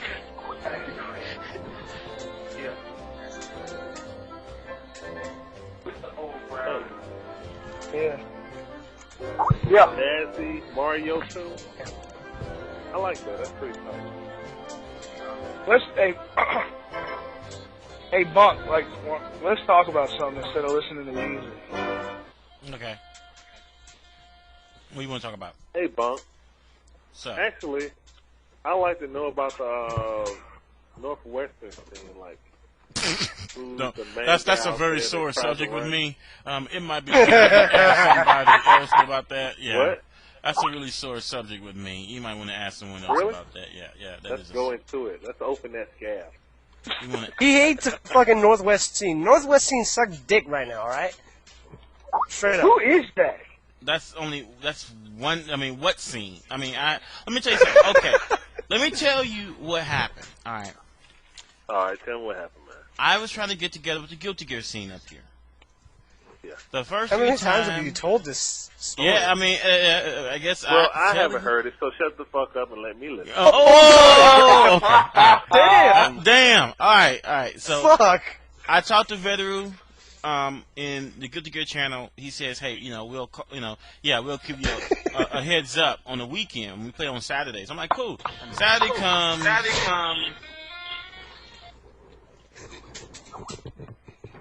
Hello. All right. Hello, I'm here. Anyway, Saturday comes and goes. I didn't hear from him. Monday, he's like, "Oh, I forgot. I'm sorry about that." I'm like, "Okay, no problem." Second time they got together, it's like, all right, I made sure I had time off work. I really had to work that Saturday, but I got time off. So then, again, Veteru does a no-show. No guilty, he wasn't in the Guilty Gear channel, nowhere, no how. So again, that following Monday or Tuesday, I like, "Hey, what's going on?" He goes, "Oh, I'm sorry, man. I'm so sorry." And he's like, "Hey, how about this?" And I'm like, "Give me your number, and then like the next time they have to get together, we'll give you a call." I'm like, cool. So the third time, third Saturday comes by. Yeah, I'm still here. Let's see. All right, the third time that I got, I was supposed to get together with them, I never heard from him. He never called my phone, and that was the end of that. And then the fourth time just happened last week. I was invited over to a get-together, and I was given no directions, and I basically drove around in Bellevue for about an hour, raced about a third of my tank, and, yeah. But that sucks. Yeah, that sucks. So that's why it's a sore subject with me. Well, what happened? I thought you guys had a huge Marvel scene. I don't know any Marvel people up here. Oh, okay. I don't know any Marvel people up here, so I'm not even that good Look at Marvel preppy. anyway. What? I mean, What I was just just happened? wondering because I haven't heard about any big tournaments up there lately. And I was just wondering, like, how you guys seen was doing, was it growing, was it shrinking, if arcades were, like, dying out. Because for the past 5 years, arcades pretty much been dead here in Atlanta.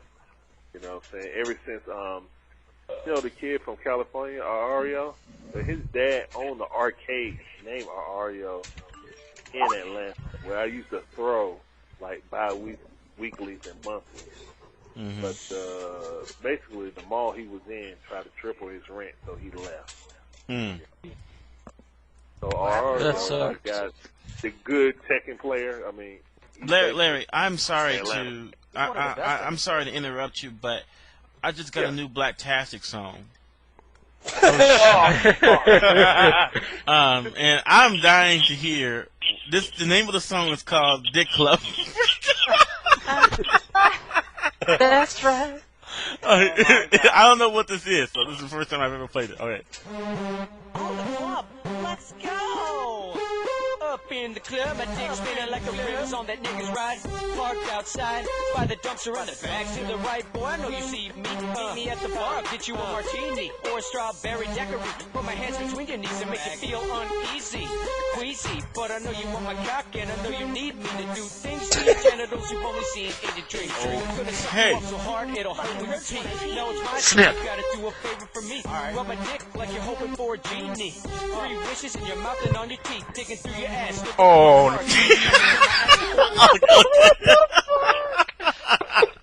Alright, that was wrong.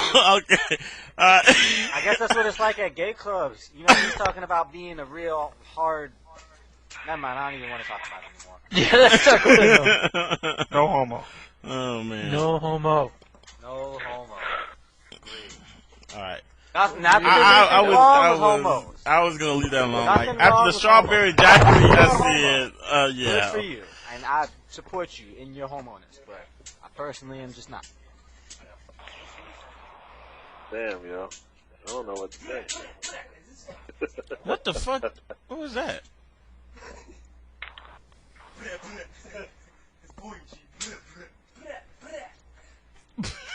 That's some fake ass gun sounds. Let me tell you that right now. Bleh, bleh.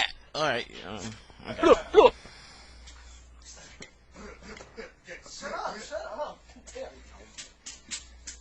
Damn it, man. Tell that faggot to stop, man. Ish. All right. Well, Larry, what was you saying? What was you saying? Well, I mean, I always wonder, you know, since I'm usually just working down here and throw fun around, you know, I want to be more part of the community, but I seem like I'm isolated, you know. I just like talking to different people from different areas. I like talking to different people from different areas and find out what their scene is like. I think that the best thing you could do for fun around is to move it out of Iraq or Georgia, and move it maybe Colorado. Come on, move it maybe a few states north. Try to get. I told you he was an escaped slave. A few states over, like where? Maybe Virginia. It wouldn't be fun around if it wasn't in Georgia. Virginia, maybe. North Virginia. Maybe shoot. I'll even. I'll probably show up for Virginia. Yeah, North Carolina, maybe. North Carolina. You know, anything but Raleigh.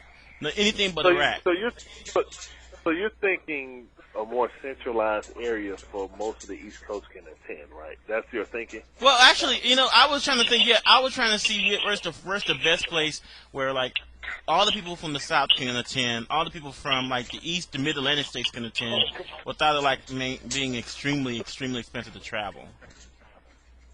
Okay, well. I mean, a centralized location. I think, like, you know, Virginia would be nice, and I think North Carolina would also work. But usually, when you have to fly to those states, you have to transfer from Atlanta to go to that city. I mean, that's how it usually is, especially if you fly Delta or AirTran, anything like that. You have to stop in Atlanta. Most layovers are in Atlanta for any airline, except for like JetBlue. They don't come here because they're in competition with AirTran. Hold it in Norfolk, like Norfolk, Virginia. Usually your layover, I know a lot of people who go out to L.A., their layover is in Atlanta. So for the East Coast, it seems like, at least for the southern area, if you take a plane out of Miami, you want to go to freaking Chicago, and if you have any layover, it's not a non-stop flight. You stop in Atlanta. What he's trying to say is it's not going to happen, Bunk. Final round's going to be in Atlanta. or it's not going to be a final round. Period. I was just giving my 2 cents. That's all. Oh no. You're a fucking asshole, Paul. I mean, other people have asked me, hey, why don't you move it, closer, maybe in D.C. or something like that. That's centralized. That's right. Because, at least, wait until, we can get some troops in there. No, I'm sorry. Okay. Hey, Throne just got I got a on. question. Are you afraid to come to Atlanta? I mean, have you heard? He's an escaped slave, Larry. I already told you. I mean, afraid or heard bad? I mean, yes, we live in crazy land, but it's a real nice place. I call it home. I wouldn't rather stay anywhere else, personally. For real. Yeah. I mean, Atlanta's home. I'm a Grady baby. You know what I'm saying? Born and raised here. All the Jordan teams, And I love my city. The only thing I don't like about it is traffic now. Traffic has gotten as bad as, not as bad as LA, but almost, and we don't have the infrastructure to handle all that traffic that everybody moves here. That's the only thing I can't stand about Atlanta now. Other than that, can't get no better for me, I don't like extreme cold, so staying up there in Seattle, it would work with me, staying up in Washington, up in the greater Northwest, just wouldn't work for me. I understand. Yeah, I like it hot, when it's hot. I like it cool. Like right now, we get cool temperatures, we just don't snow. Like this morning. Gotta have the Waffle House. Yeah, and we have the Waffle House. Do y'all guys have Waffle House out there? I know I don't get the Waffle House. That's definitely a no. Oh, that's fucked up. Y'all got Huddle House? Nope. No, I think they got IHOP. They don't know it. I mean, I don't know about the Awful Waffle. That's a cuisine. Yeah, for real, y'all come to final round, man. Go across the street to the Alpha Waffle, get all fucked up. And there's a spot, a 24-hour Chinese spot across the street called Tofu House. It's not. Listen, I'm not eating any more Asian food for a very long time. I've told people the last time I had some Asian food was some Vietnamese restaurant. I went and got some food there, came back to my job, watched some TV. While eating the food, the Vietnamese restaurant where I purchased the food from was on the TV, was on the news because they found 38 cat heads in a damn trash can. That's awesome. I didn't hear this story. Oh God. Holy shit! No man, you gotta be sick. No man, you gotta be sick. No, man, listen, Vonka always talk all this shit about Atlanta, but they got, like, apparently, according to him, every Chinese place and Vietnamese place serves cat, and they have super AIDS out there. Okay, So, let me explain the super AIDS. There is a new strain of the AIDS virus in the Seattle area spreading by 4 heterosexual men. The AIDS is impervious to all known treatments that they usually work on the AIDS virus. so it's super AIDS. Yeah. Well, not super AIDS, but yes, it's a new, more aggressive strain of the AIDS virus. Also known as super AIDS. It's not super, it's just more aggressive strain. What, AIDS Turbo? Hyper, Super Turbo. AIDS Dash in Japan, I think they call it AIDS Dash, but over here they're calling it AIDS Turbo. When they release it, when it gets mass released, though, I think they're just gonna call it Hyper AIDS. Yeah, Hyper AIDS. Okay. The new generation. Yep. I mean, they might call it AIDS Third Strike for all I know. I don't care. I mean, Oh my God. AIDS, the new challenger. AIDS Double Impact. Yep. Oh yeah. yeah, or Lee, AIDS, did we you got know you about now. this fucking plaque? Huh? Did you know about this plaque? What plaque? That I received last year. Yeah. Okay. Well, I'd like to thank you, man, for that. Oh yeah, man, no problem. I appreciate that. Yeah, Lee and them and people, I don't know who else was in on it, but they got me a plaque, basically saying thank you for trying to, keep Hope Alive down here, stuff like that. I don't think I thank you for that. I just was looking at it on the wall because I put it up on my wall. Well, that's what's happening. I mean, y'all need to come to find around, dude. All y'all, even Buck. If y'all can, don't put a strain on your pocket. I mean, your regular life is more important than the video game. Put a strain in my jail time sentence. You got a chance to come out here. You got some vacation time. You want to spend it with some cool people. I will see all of you guys at Evolution World. Okay. We're going to have a live broadcast. We're going to have a lot of broadcasts. It's going to be a cook-off. Yeah. Cook-off? Yeah. Yo, hold on. Him and somebody else are having a pork chop We're gonna have competition. live rock paper scissors tournament with Martin. He's gonna be there, okay? So anybody? I keep bothering Wizard to try and get him to get Connect 4 into Evo. Hopefully he'll do that this year. Yo, somebody's gonna bring it. But if anybody was there last year, everybody remembers how hype rock paper scissors got at the end. I mean, you know what game that would be good? You know that would be good. They should have a SRK poker tournament.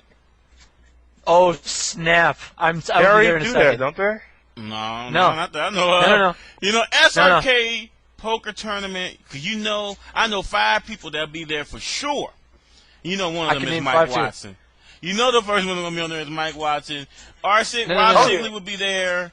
Man, let me know who else would be there. Let me think. Okay, it would Probably be Watson, Viscant, Jesse. I would do it.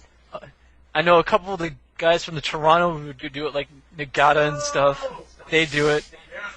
And then we're gonna have Ski. We're gonna have Ski's Yo, gonna whose do like friends a are play-by. fucking in the background? I'll do it. My wife will do it. Some black toxic shit is happening in the background. What's going on with that? Yeah, who's fucking in the background, dude?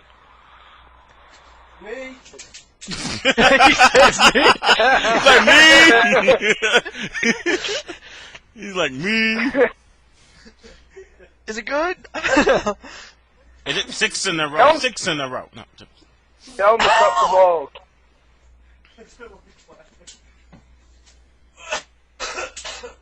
Yo, Sigly would probably take us all down though if we played poker though. Hey. Crazy. Try not to hit the gag reflex. Alright, real quick. I'll be at Evo on Worlds this year too, so hopefully I get to meet most of you fellas I haven't met before. SRK poker tournament would just be like off the shizzle. Especially if Ski would do this play-by-play on that shit. He got a full house! The nigga go home! The nigga go home broke! I can see Ski. I can see Ski like this shit like that. I do that. I'll tell you right now, if I could get there, I'd do it. I'll make it hot. Oh, man. Play-by-play on fucking paint drying and make that shit dope. Dude, the only problem with that is Viscant would show up with no pants on, dude. No. Clothes are mandatory. Actually, that would not be a good idea. Because then all of a sudden be like, Ski like, all right, people, cards are dealt. The skin's dick is hard, so you got at least 2 pair, probably a 4 house or 3 behind. He's got it set. It's like, go ahead and fold now. The set, no homo. No homo. Don't sorry about that. It's a song on so many levels. Yeah, I know. But that's just the beauty of AlphaISM radio. I mean, dead corpses, live corpses, awake, sleep, alive, tied up, knocked not out tied people, up, drugged. It doesn't matter. It's all good. And you called Guilty Gear people weird? Listen, I am not weird. I don't know what people get the idea that I'm weird. Okay. Oh, I was just making. He just damaged goods. Yeah, I mean, I might be a little bit out there. So I wasn't labeling you. Labeling you negates you. I wasn't labeling you. Oh, okay. Make an observation. Observation. I will agree that I'm out there, but I'm not crazy, and I don't think I'm weird. He's selectively homo. Okay. Yeah, dude, you're just a fiscal homosexual. I told it. Yeah, I'm a fiscal homosexual, except when it comes to Jack Radcliffe. If you listen to last night's show, you will know what I mean by that shit. I don't even want to talk about that. I wished on here. He's an openly gay SRK member. His thread, ask a gay dude, went from 1 to 31 pages in 7 days. Okay, what is it? John Amici meets SRK. I mean, doesn't that happen tomorrow? They had a thread about that. They had a thread about John Amici taking it in the ass. Man, John Amici probably hooked up with Tiki Barber. Who is John Amici? I'm lost on that. John Amici was an NBA player for like 6 years, and he was like on 6 different teams, and he never told them that he was gay. He kept it a secret. And now apparently this week he's coming out with a book, and the media got word of it, and they're like kind of hyping it, like, yo, he's coming out publicly on like Sunday or something, on like one of the ESPN shows or something. Yeah, on Sunday Conversation, yeah, I saw that. I'm going to check that out, but who cares? I mean, he sucked as I don't think it matters, man. Like, I think LeBron really said it, don't. like, just to talk, but It doesn't matter about... I think that Tiki and Rondé Barber has had incestual relations, but that's just my personal view. Probably want that nigga. Sound like some type of fantasy you got going, man. What the fuck? If it includes 5, at least about $2 billion, yeah. Oh, there How you come it's go gonna... with the $2 billion, man. There's no How come it's price gonna be $1 billion? in the world that'll... I'm sorry, there's no price in the world that'll allow me to fuck a man in the ass. I tried to tell them the same shit, Larry, and they ain't trying to hear it. There's just no price. You know what? It's like, Larry... Oh, that's bullshit. There's definitely a price. There's definitely a price. Yeah, exactly. See, that you can say that Don't now let me get rich, because- man. Do not let me get Google rich, Here we okay? go. If I get Google rich, I'm going to test all of y'all niggas. Listen. All I'm saying, Larry, is it's easy to say when that money is not sitting in front of you. No, But when that money Larry, is sitting in front Larry, of you... don't respond to this shit. Just let it go. No. Don't listen to Ronin. Respond.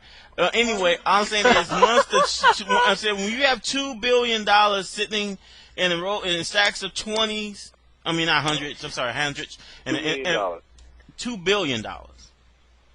$2 billion. $2 billion. I bet you would reevaluate your options. I wouldn't. You know why? Why? Because there's some boundaries I want to step over. There's some boundaries I won't step over. Me too. I mean, I wouldn't kill anybody. I wouldn't see, that's what I was telling. I'd kill a whole wouldn't do bunch of kids, people for a bunch of money. But like I said, there's not enough money in the world for me to do that. But Yo, hold on. But how could you kill somebody but you can't just penetrate? Because I'm not penetrating their fucking asshole. That's why. There's still a penetration if you use a knife. Man. If it's a knife, it's still a Oh penetration. yeah, twisted morals. No, fuck that shit. That's twisted. Look, according to the Bible, they're both fucking wrong. We'll both go to hell regardless. So. Ronin, so you tell me that if I were to pay you $2 billion to shank somebody, and you gotta shank them at least 55 to 60 times. Oh yeah. So I wouldn't do that either. Yeah, okay. It ain't even gotta be sharp, and I do it with a fucking sport. Okay. He said the sport. only time when you're faced with things like that, it's just a matter of life and death. And then you gotta choose if you'll believe or if you die over. But just for material things, I can do it. Because money doesn't run my world. You know what I'm saying? It's just like when I run these tournaments. If I was doing it just for money, I would have quit at final round. It's like, oh no. But my bad, 4. Did you see the cheeky commercial about taking advantage of those opportunities that are afforded to you? Yes, I don't consider that an opportunity, but. Yeah, I you can look at it like that, but I don't know. I mean, like I said, but you know what? Like I said, I'll put it like this. To save someone's life, like my mother or something like that, you know what I'm saying, then I would be more hesitant. But I still would do it, you know what I'm saying? But it's just the point of someone I love more than... No, see, I'm just the opposite. If it was my mom, I'm like, no, I can't do it. I'm sorry. See, that's what I'm saying. Like, you're saying for money. Money's not going to make you happy when your asshole is rotting. Exactly. Fuck you in the ass. That's what I tried to tell them. They weren't trying to hear that shit. They gave you super A's. Now, you don't know if they got super A's now. They said, I get the Nah, but you considering all those extra factors in it. We're not talking about you getting in your ass, man. So that's what comes. That's what comes. Yeah, but you can get A's by fucking somebody in their ass, dude. Yeah, exactly. So Yeah, but who said that? Wait, see, you guys are getting all twisted about it. That's not even any of the stipulations going to it. Yes, it is. Okay, well, look, but he said no, and now he's saying no with even more stipulations. It doesn't change the answer. Exactly. So you're putting stipulations on what I should think about if the money was sitting right in my face. Well, was this You guy, can fuck a random bitch and get AIDS, man. That has nothing to do with it. yeah, true. But the same stipulation goes with getting ram ass. You know what I'm saying? Exactly. Nah, So you guys are, going you to just, nah, somebody's you're thinking a little bit too hard on the question. You're thinking really fucking hard. Wait a Nobody minute, said you had to go with some, the line of Got them questioning. papers, dog. you know, nobody said you had to go up in it like that. Alright? It doesn't matter. It's y'all aren't getting it. It ain't about it's going up in it. Period. You're gonna do it hard, or you're gonna do it slow, or whatever. It's about not doing it. Period. Yeah, basically. And y'all just don't want to accept that answer. Now, Lee No, I can accept, you know, I can accept the morals, you know. About that paper. Exactly, not about the paper. That's exactly it. But Larry just told you that money doesn't matter to him. But you saying you shank somebody with a sport, so you can't even. Yeah, I would shank somebody for a sport if somebody gave me $5 million to do it. You asked Larry if he'd plow somebody in the ass, and he said he wouldn't do anything like that monetarily, anything else, because it doesn't matter to him. So let me ask you a question then, Ronan. Then where is the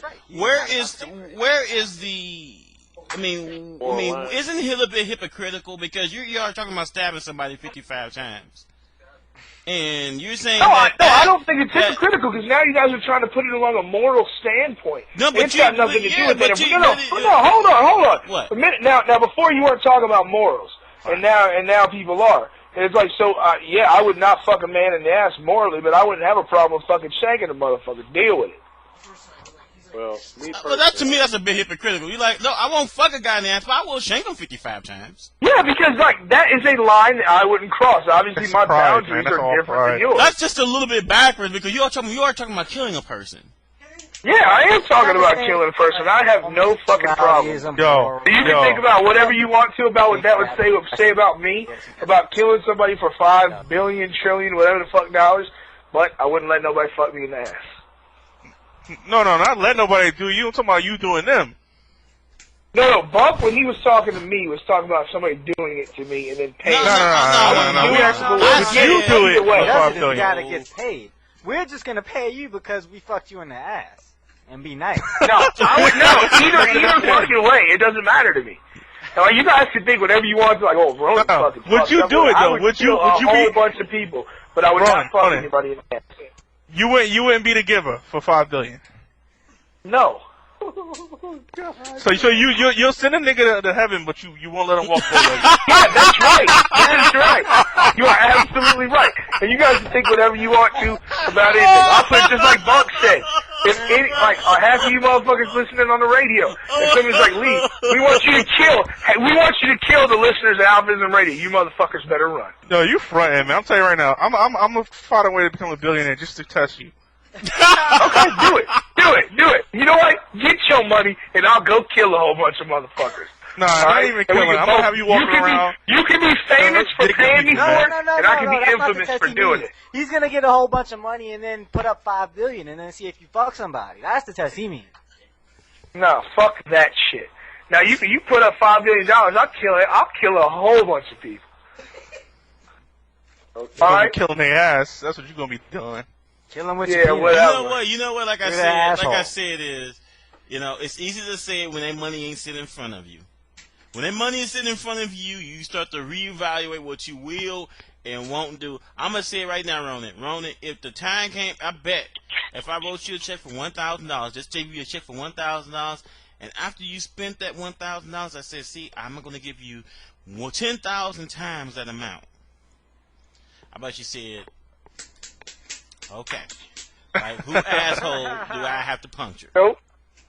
No, I'm telling you, it ain't gonna go down, dog. But I'll tell you what, anybody out there, y'all use the motivation that I won't do it. Get your money up, and when you get it up, come talk to me. I'll still say no, but at least you got rich. No. That don't make any sense. Right, well, if I got rich, why you want me to contact you? No, since you said tell them don't contact me at all because I'm not interested. You renege. I know. I'm saying use that shit to push you forward. If you need some reason to become a billionaire and it's just because you want to see if I jump at the chance to fuck somebody in the ass for $5 billion, get the $5 billion. All right, if you say no, I'm gonna take you out to dinner. But at least you got rich enough to be able to ask me. Right, I'll take you out to dinner if you say no, and I'll buy you a nice dinner and a Coke. Ronin.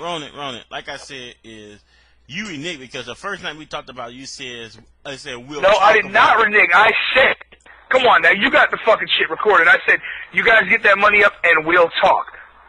See, that's what I'm talking about. So I'm saying it again. Get your money up. Somebody come out and give us $5 billion. Since you're talking about it's real different with the money on the table, put the money on the table. And then we'll talk, and then all of a sudden you're going to say no. And we'll talk about it. And say no. Okay, yeah, okay. Yep, and still say no. Okay, all right. No, but then you can be like, yo, please, Ronin, I want you to shank a whole bunch of people. Cool. Well, the only people that got billions of dollars is someone like Oprah, so you would have to ask Oprah to fuck you. And yeah, if Oprah, you would have to strap on one. So what if Oprah said, let me strap on one and fuck you in the ass for like $50 million. Just make you emotional. I'm gonna be walking around real bow-legged for a few weeks. That's right. That's right. I'm gonna be like, ooh, go slow. Ooh, yeah, go. Ooh, go, it's going in. I'm tight. Ooh, shit.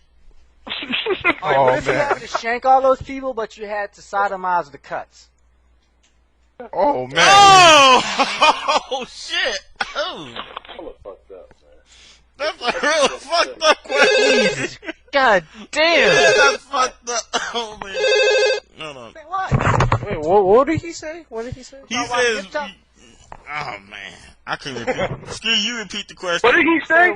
I said, what if you shanked all those people, but you had to sodomize the cuts for the $5 billion? What the fuck? That's nasty. Oh, no. That's way too fucking morbid. That's way too morbid, dude. Jesus. Come on, wait a minute. You tell me that shanking somebody for 55 times ain't morbid in itself? No. That's just fucking sadistic. But fucking in other words, you'll be sadistic, but I won't be morbid. Yep, that's right. Okay. That's right. I'll kill the body. Listen, I'll put it this way, Buck. I'll kill the body so you can fuck them. Feel that. You got your rules intact. You know what I'm saying? You got your system. Sounds like 2.5 billion apiece. I respect that. Your values. Like I said, Buck, I'll kill him. You can fuck him. Okay? All right. If I listen to $5 billion, I mean, you know, just leave so something I can grab onto. That's all I ask. All right. Hey, Bunk. At your job now, do you deal with like a large amounts of money? Huh? Do you handle like large amounts of money? Seriously. Like, yes, he's at a bank, dude. Yes, when I counted down my drawer, This is just my drawer. When I counted my drawer last night, I had 29,000. And most of that was strapped in 10. They were strapped in most of them were 100 strapped in rows of 10,000. Brand new fucking $100 bills, yeah. Okay, all right. When I count the vault, it's about 800 grand. How much do you have to do that like daily? Or yeah, you have to do that. I think you have to do like once a week. You got to count the vault. And so like I have people that come in. Like this one lady came in. She's like 97 years old, but she got $350,000 in her savings account. I said, ma'am, I'm single, and I'm sure it's been a long, long time since you had some dick.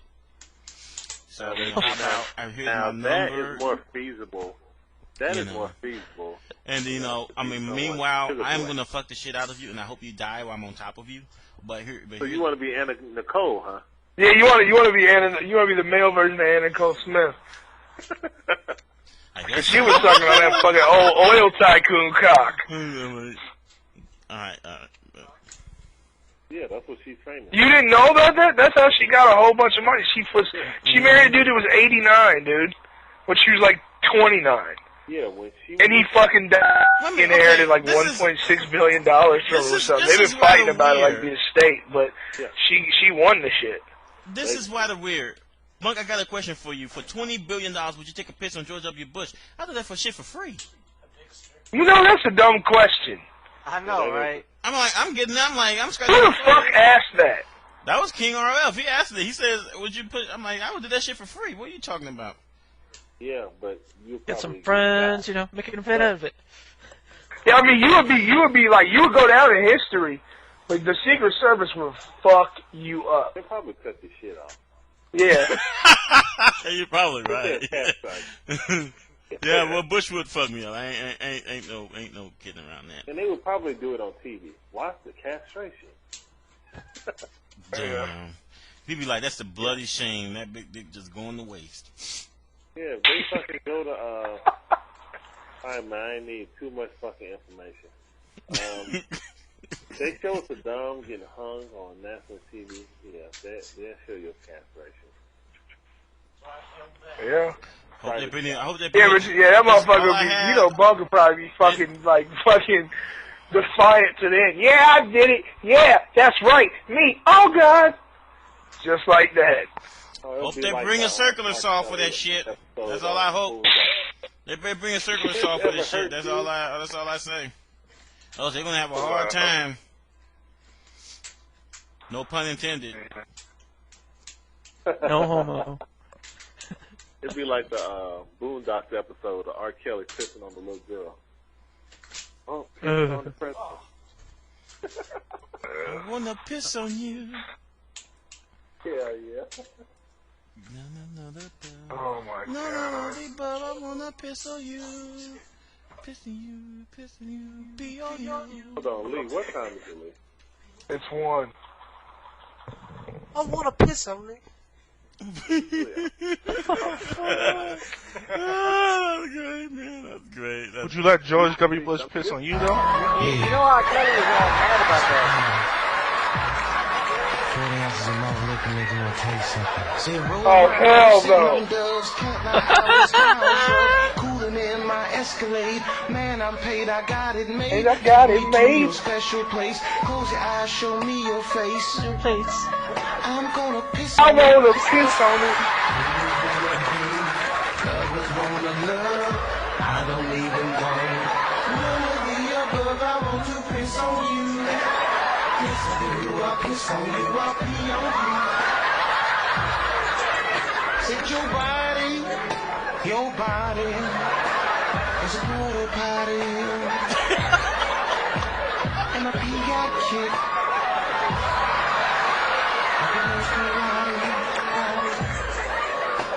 I wanna pee on you. Drip, drip, drip, pee on you, pour on you. It's on you, it's on you. You never feel quite the same when you get a whiff of my Hershey stain. I want to pee in your food. Only thing to make my life complete is when I turn your face to the toilet seat. I want to pee on you. Yes, I do. Yes, I do. I'll pee on you. I'll piss on you. Haters wanna hate. Lovers wanna love. I don't even want none of the above. I want to piss on you. Yes, I do. I'll piss on you. I'll pee on you. Won't you braid my hair? Won't you braid my hair? Kelly's doodle butt. I'm gonna fall on you. What's so funny about this? You know, R. Kelly was pissed off about that. Yeah, Yeah, you know what's so funny about that? He said Chappelle said R. Kelly saw him at a fucking award show and was like, no, he said man, in the fucking how you gonna club. make a video about pissing on people? And Chappelle was like, how you gonna make a video about pissing on people? Yeah. Was he mad about the Boondocks movie? I don't know. I don't know, the Boondocks ripped off Chappelle, so. I know, but I'm just thinking like Probably. that wasn't I don't his think voice. I've heard anything from him since then. Not about that. Was Prince mad at the Prince sketch? I think so, man. He's, from all accounts, that shit really happened. Yeah. Like, People think they did. I'll never forget what Charlie Murphy said, where he was like, "Why are you looking at me all mad? You know where you got that shirt, and it damn sure wasn't the men's department." Look like something like a figure skater would wear. Like, yeah, he was like, "He mean mugged me," and I'm like, "I don't know why you looking at me that way. You know where you got that shirt." wearing his blouse. How about the shirt versus the blouses? Yeah. Game. Blouses. He had his hand wrapped up like a stick. Let me tell you though, I wanted to make that GM commercial about the robot. That's a fucked up commercial. I looked at that shit last night on the air. That's a really fucked up commercial. I guess a lot of people saw that commercial. Oh no, that was funny. Wait, which one? Which one? That's the one, the robot that fucked up at work, Yeah, and they knew there was time, so they fired the robot. So the robot took all these side jobs, and he was looking at all these GM cars coming by, missing his former job at GM. So then he's on the cliff of a bridge, and and he sees the GM cars going by, and he jumps. And while the music is singing, and he hits the water and shit, and then it turns to him waking up from a dream. I'm like, man, that was wrong, and especially the music they had going on, it was all wrong. Talking about. What was the music they were That's playing? happening here. My GM Oh, playing by where Final Round gonna be is closing. So they used to make for it. Yeah, that was and the Lions commercial was funny too, for Taco Bell. That Snickers commercial is wrong. Yeah. So. Yeah. Anyway, man, Larry, how long are you planning on staying? I gotta crash out. I gotta go to work in the morning. You smell that? Yeah, campers. I like the guy on the right. No, the steak grilled taquito. You're gonna hang out. Hold on, you gonna have to hold on saying goodbye until they stop playing these videos. No, you say it sexy, like this, like carne asada. Carne asada. No, sexy, like Ricardo Montalban, carne asada. Carne asada. Ricardo Montalban. Taco Bell's new steak grilled taquitos with carne asada steak for authentic carne asada. Oh, okay. Carne asada. No, still no. Think outside the bun. That's a funny commercial. All right, go ahead. Oh, no, I was just saying, I'd like to thank y'all for letting me get on y'all radio show and talk to y'all fellas. I had fun, but I gotta go to bed. I think I hear my wife calling. Uh-oh. All right, well, hey, we will let you get going. I do wanted to take this time to thank you for coming on the show, and hopefully you're not traumatized by the shit that's happened in the past couple of hours. But I am. Who is that guy in the background? God damn. My computer's frozen as fuck.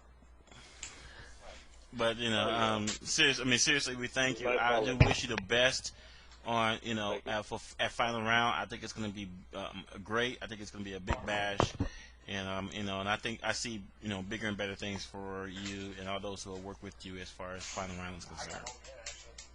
And record that stuff. Yeah, man. Well, I'm gonna be out too, so appreciate the time. I'll holler at y'all. Everybody who can come out the final round, please come.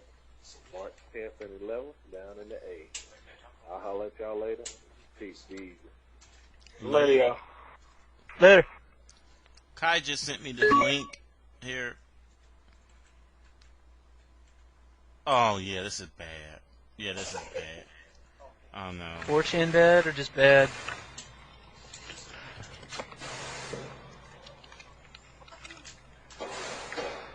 The Snickers commercial.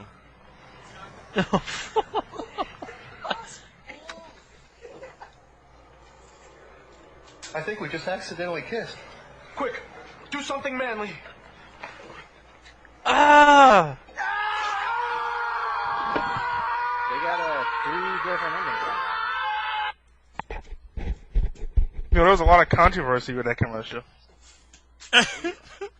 Because they had like 3 different endings you could vote on online, and all of them were like anti-homo. And they were all violent. Like it was like they promoted beating people down for being gay. Also, they were like filming the reactions of the players. and like they were showing it, and they were like, oh. Yeah, they showed like one of the okay. faces one of the guys made was hilarious. I didn't want to see that and shit. We did not need to see that, or like that just ain't right. Yeah, sports players they make them so homophobe, man. Where it's just like they act like they're guys from like the 1950s. Because it's so fucking homoerotic that they're like, well, I have to lash out, because I don't sit around bent over behind somebody grabbing balls for 12 hours a day, sending balls back and forth right at their ass. It's like. It's almost as if they're asked to be so extreme. I mean, seriously, they make a play, you see them slapping on each other's asses. No one says nothing about that, I would think that a football player would be pretty secure in their sexuality, but I guess not. But yet they're in the locker room. Oh, he's like, I think he's looking at my thing. Now it's different because he's smacking me on the ass. It's like one of those things. I would tell those football players, you guys are like squawking at that, and you guys take showers more often with each other than you do with your wives. Yeah, it's so funny to me. It's like, well, you could smack me on the ass before all you wanted, but now, shit, nah, nigga, you can't smack my ass no more. That shit's gay. What you doing, man?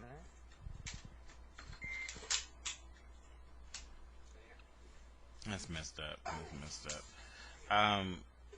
It's like that. Wait, what did they do? They had the Budweiser commercial where they changed it to just like smacking somebody in the face. Oh shit! I'm watching American Pie. American Pie. God damn, this movie's old as hell. Instead of a high five or whatever, it was just like a smack to the face. Oh yeah. See, that's the subtext of that is it's homophobic too. And they're saying no more pats on the ass, huh? Like just do something manly, like smack somebody. I like the rock paper scissors one. Did you see that one, Ski? I don't think so. Oh yeah, you should see. You just go to YouTube and Google, Super Bowl commercial rock paper scissors. I will. Oh wait, no. Oh, this scene is killing me, man. Like fucking meteor or some bullshit at the end. No. Okay, good. I'm gonna spoil it for you. Please, no one will spoil it for him. I mean, what are you talking about? I'm sorry, I was watching this. No, I'm talking about the Super Bowl commercial, rock paper scissors, Budweiser commercial. That was pretty cool. I'll check it out, but I am playing Dota right now.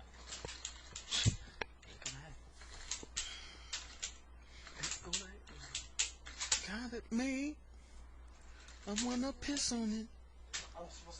Haters wanna hate. Lovers wanna love. Am I the only one that's lost faith in Capcom? Because everybody's always talking about how they want Street Fighter 4, or how they want Capcom to do something. Am I the only one that realized that Capcom's already lost their way? What concerns me is that is Capcom even capable of making a decent? I don't think they're even at the level where they can make a fighter right now. Not them. They'll have to give it out to somebody else. The core Street Capcom's Fighter gonna be bought out by Microsoft. Huh? Capcom's gonna be bought out by Microsoft. I wouldn't be surprised. And then you might actually see Street Fighter 4 because they've been pushing for a new Street Fighter, but they want it. I think they want it in 3D. I don't. Man, I wouldn't. You know what's sad?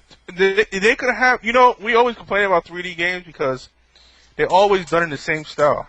But it's not like they can't be done in a way where they're fast-paced like 2D fighters. I mean, look, I always gotta give an example of the new the KOF game. Maximum Impact 2. Mm-hmm. The way they did their 3D game, it was more of a 2D pace to it. And every time we see 3D fighters now, they're always done to the same. They're always usually done with that same, that same pace that we always see. And that's why people generally always think when they think of 3D fighters, they think of it completely different as 2D fighters. It doesn't have to be. Like I bet if Sammy was, because originally Guilty Gear was going to be 3D.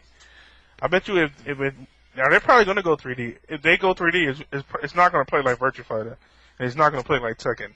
Guilty Gear in 3D will probably be like one of the first truly fast-paced offensive. Like the way the gameplay will probably be similar to the 2D game. Mm-hmm. But it'll have the prettiness of the 3D that we all love. What What the hell is going on? Maybe I shouldn't ask.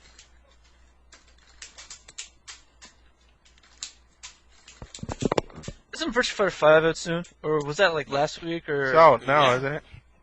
It's coming out this month. It's coming out this month. Is that over here or just over in Japan? I forget. I think it's Japan this month. I heard the North American version's always going to... and this might not be big. It's not Game Away, play related or anything.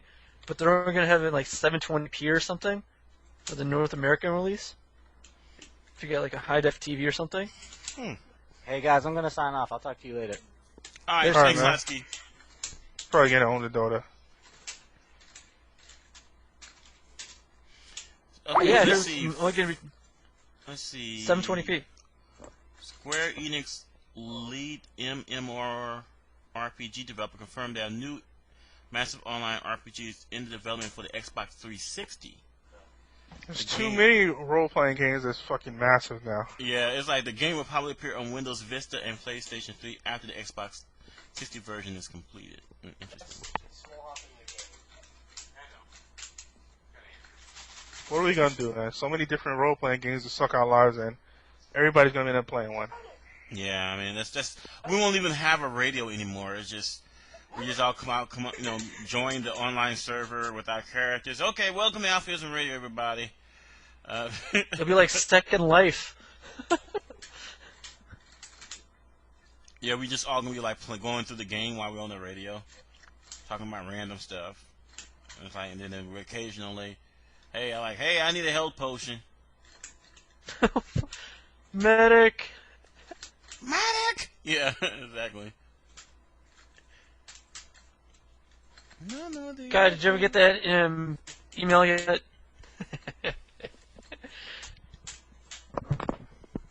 Probably not. So, do we get what?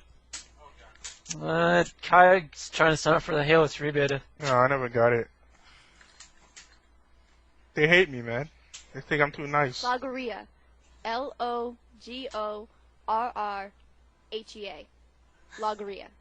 That is correct. Oh, I know what this is. I heard That it. will end the 4th round of the Hambridge National Spelling Bee.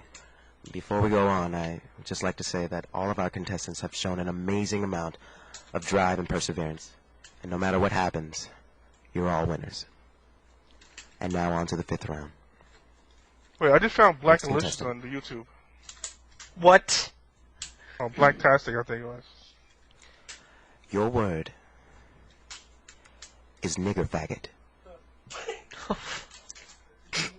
Sorry, what? Nigger faggot.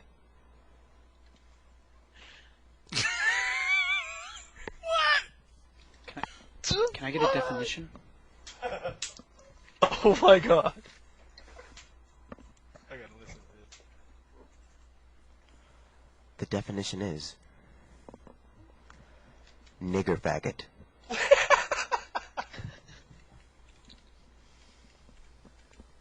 Can I get the country of origin? Of course.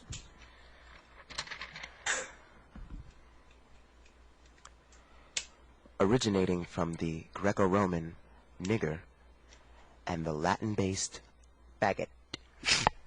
Nigger faggot. Oh my god. Is this a real word? No, man. I feel stupid. I'm sorry. Sorry.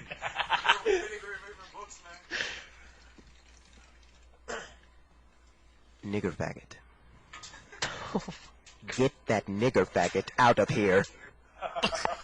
Nigger faggot.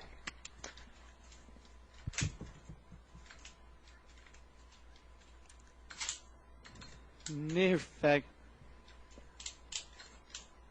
Is there any alternate pronunciations? N. I. G. I can't do this. I'm sorry. That's incorrect. You're disqualified. Next contestant. Oh fuck. Your word is also nigger faggot. Oh my god. Can I have a synonym? Synonym. Okay, that's all I mean. Pineapple. What? Really? No, not really. No, not at all. May I have the word in its original pronunciation? Of course.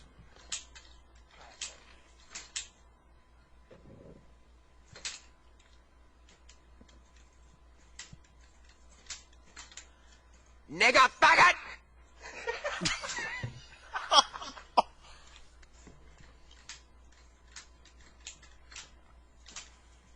Nigger faggot.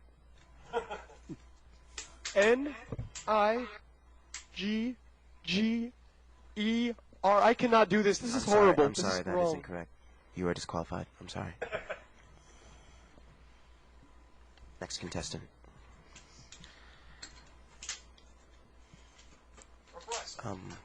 You are the last one standing, and in the world of written word, there is no higher than... Nigger faggot.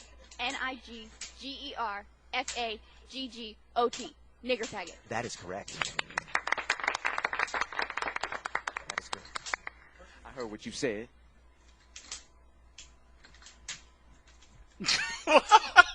Okay. Alright, Ish.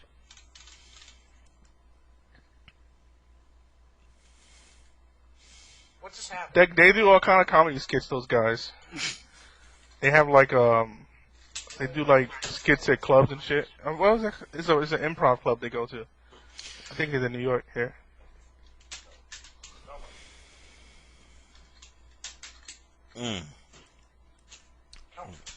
So anybody want to spell nigger faggot? Can I just get the gong and have it over with?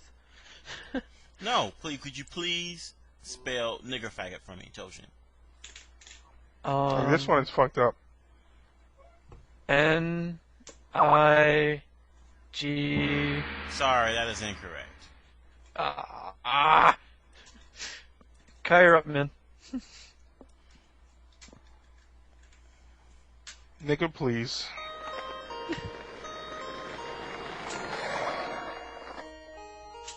That one is fucked up, Bunk. KP? Hey, KP.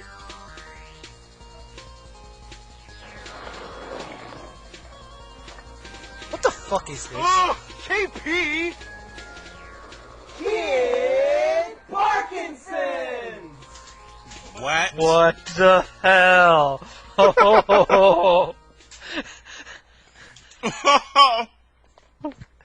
Yo, that's wrong. Yeah, that shit is fucked up, man. I saw it, I was like, oh, that's a low blow.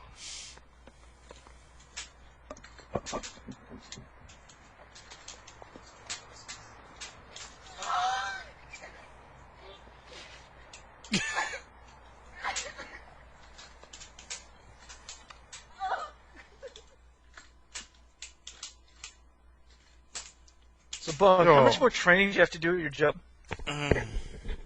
Huh? You must be in like your 5th week or something, right? Yeah, I mean, my training is at least for the teller thing is coming to an end. I'm about to do the personal banker training. Actually, it should be less than 30 days, 30 days or less. Okay. So, so you have to do teller training, obviously, because you're gonna have to handle cash. Right. Well, And that personal too, banking you got to know how the Bank of America system works. Is it deep or? I mean, it's you know what, for Bank of America, their system is surprisingly antiquated. Like, for example, for the teller system, I mean, since Idaho and Washington are on their own system, and so is California, and all of the South and the North and the Northeast are on the other system. Like, I can't look up a stop payment on the check in certain states because they're not connected. I'm like, this is bullshit. How come I can't look up a stop payment on this check? It's like, well, we're not integrated yet. Well, get integrated. You're the largest fucking bank in the country, and you cannot find 5 programmers who can come up with a program to integrate these. I mean, like, come on, man. Like, come on, get with the time. Like, once you look at the computer system, you cannot be serious. This is made by a second-year C++ programmer. Jeez. I'll be right So, back. like, what do you have to do with that situation? You have to call them up or something, or what? I mean, yeah, we have to Landline it? call them, and then but we can't. But by law, we can't hold checks.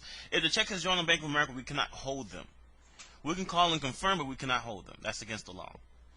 By the way, I'll be right back. I gotta take a piss. I thought you had a headset. No, a Bluetooth. So Kai, what are you reading comic-wise? Nothing right now. They just finished Annihilation, so just gotta wait for the Civil War to end. What do you think about Spidey coming back in black? I don't know how they're gonna do that. I think, well, everybody, I don't know how they can do that either. Yeah, it's like, I'm just curious to see what the hell they're gonna do. And it's mostly because they're hyping up the new movie. Oh yeah, for sure. The hell's that?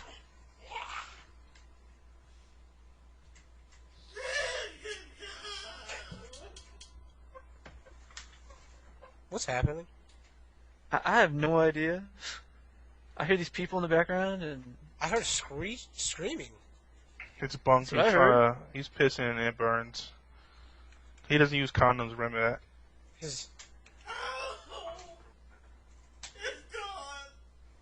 It's a baby. Is a baby coming out of his dick?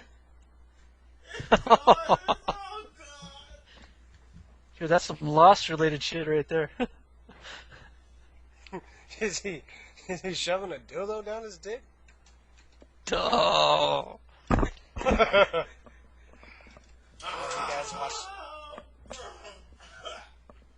What's wrong with him? That sounds like bad. That does sound bad. Someone call police. Sure does. I'm gonna call the police. Get off me, dude. What the fuck?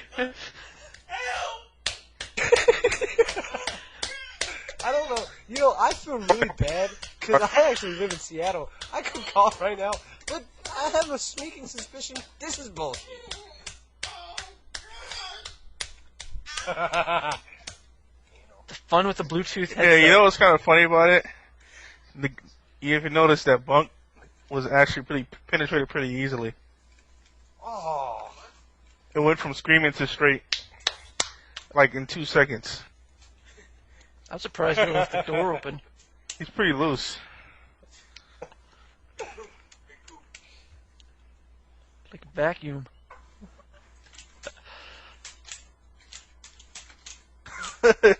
It's funny. It sounded like he wasn't even fighting it. Like he went from yelling to bent over in 2 seconds. He just stood there. I knew he was a fag in disguise. What's up with that, Bunk? Oh. Gonna show the Evo wearing all pink. Looking for Ricky. What's up with that? Get the pose down 2071. Could be like pose off hour or something. Special after hours Evo broadcast. I can see it now.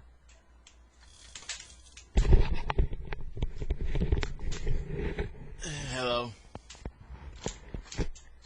Hello. Hey, Bunk, Are you man. safe? Why? I knew you were loose. What's up with that? Hey man, were you getting penetrated? I don't want to talk about it. And even worse, like I said, it only took like 2 seconds for him to go from yelling to penetrate it. So that means he's loose. What's up with that, Bunk? You gotta fight more, man. And at least give at least do the effort to make it sound like it's your first time.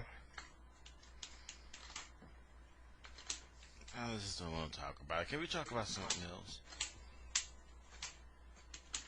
By the way, did you say you found a Blacktastic video on YouTube?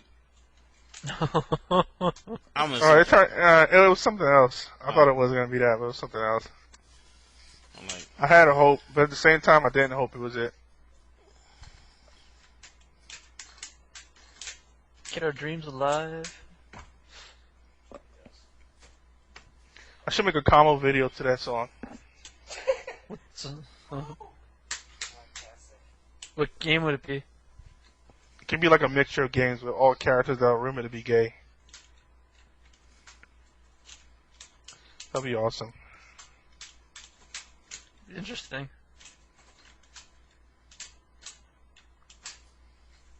It had to be a little homo though, so I don't know if I can be an editor. You wouldn't want to go there, man. Nah, I'll just record the combos and then I'll get like somebody else to do the editing. Get like Thongboy to do it. He's got a lot of projects he needs to finish. His voice caught me by off guard, man. What? I'm sorry. Yeah, for real, his voice caught me off guard. I didn't expect him to sound like that. It's his laugh, man. That's just money. I'm sorry. He reminds me of the black dude from Living Single. With the what was his name? He had he always had the braids. You know what I'm talking about, right, Bunk? I never watched Living Single. Oh, come on, man. That's How you never watch it? Talking about Songboy, right? Yeah. There's a site called immigrantdirect.com. Immigrant Direct. That's not good. I would not name. This is an investment site, but I would not have named it immigrantdirect.com. Dude, you press buttons and just try and figure out what I'm doing. Don't be so Where is Press this the going button. on? Who has this person? Whose house is this happening at? Mine. Who's mine? Who is this? Oh, then By yourself. Mike. Mike. Yeah, Mikey D. What is going on up there? It sounds like you guys are having an orgy?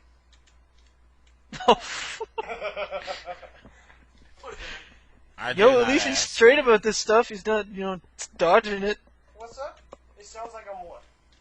Sounds like he getting on to the game. I'm just telling him that he needs to stop sucking dick at this game because it's like 20-1 right now in my favor. What game? What game? Is it?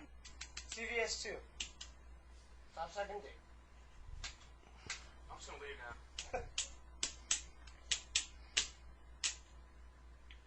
Yeah, can you just slap those buttons a little bit harder?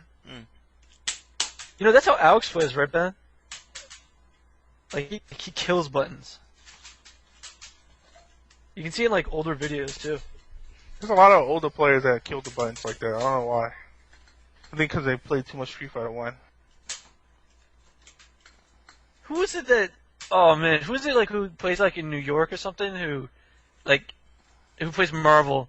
And I forget who this is, but he, like, breaks the sticks every time he plays or something? Or the buttons? Or am I just, like...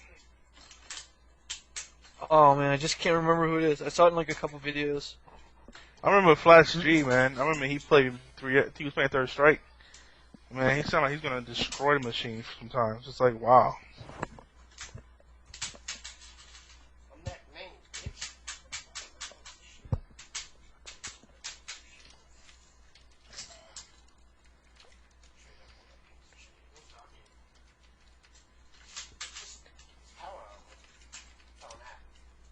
Do you have the Dreamcast still?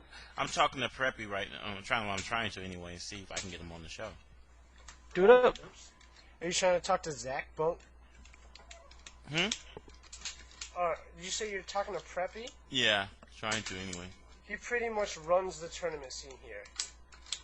Preppy's the man. Zach? His name's Zach. Yeah. What about him? Hey, Kyle, you have a Dreamcast still, right? Yeah, I guess so. Did you get that thing by Toodles? What? What thing? His new disc compilation that he made? Oh, what's on it? I didn't hear about that. Yo, hold up. Let me, I'll send you a text file if you want it. Now, this would be one person I know that can't say, well, I don't have a microphone. Who's that? Preppy, I know I'm not going to get that excuse. I did that too today. Preppy, I think, definitely has the mic. Preppy makes some dough. Preppy does make some dough. You've been in Preppy's apartment or house, right? Does he live in an apartment or a house? Preppy makes a lot of dough. Does he live in an apartment or a house? Is it a house? Oh, Windows Media Player. Hello? Hello there. In fucking Seattle. Mike. What? Does Preppy live in an apartment or house? I think he lives in Kirkland in a house. Okay. Yeah, he has a house. A house? No, a house, man.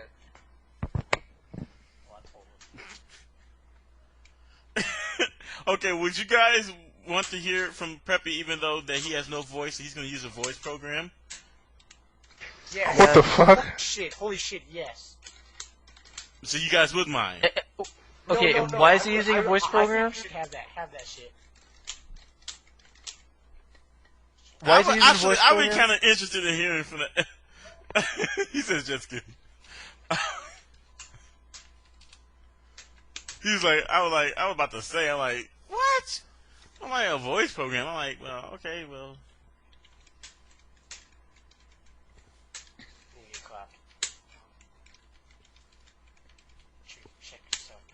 Kai, if you want that, I can send that. Pretty to you if awesome. you're interested.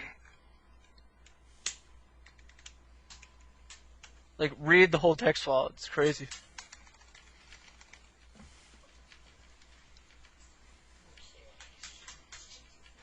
Okay. Damn. Alright, he's coming on. Nice. Prep B. Prep B. Prep B. Prep B. You should set up a time and go to his place once in a while, Bunk. Yeah, I tried. This. Hold on. This is all. Hold on. Let me read this.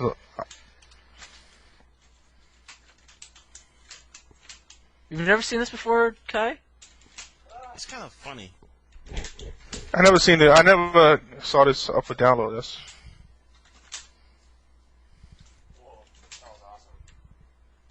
Alright, he's gonna So call in. Go Anybody ahead. that has a question for Preppy. Big P reps.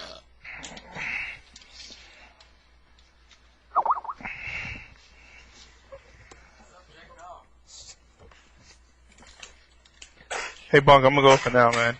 Okay. So I'll talk to you later. Alright. Let me see if I have a question for Preppy first. Hey, Kai, do you want the file for it? Because I still have it. Yeah, send the file for it in IRC. Okay, hold on.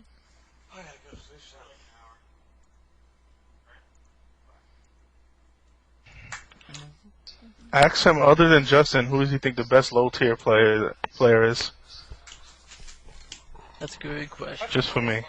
Preppy's pretty good with low tier.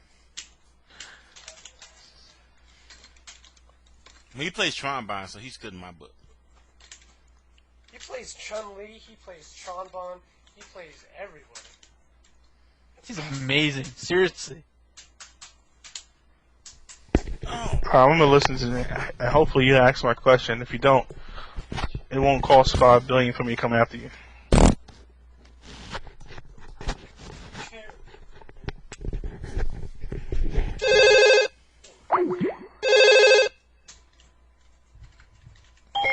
Yo, you're on AlphaISM Radio. Hello.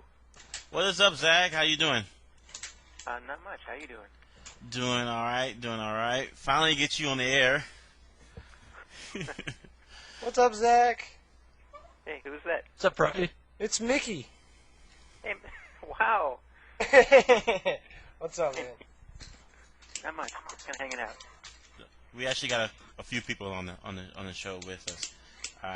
Got Mickey here, and we also got Toshin here from Canada.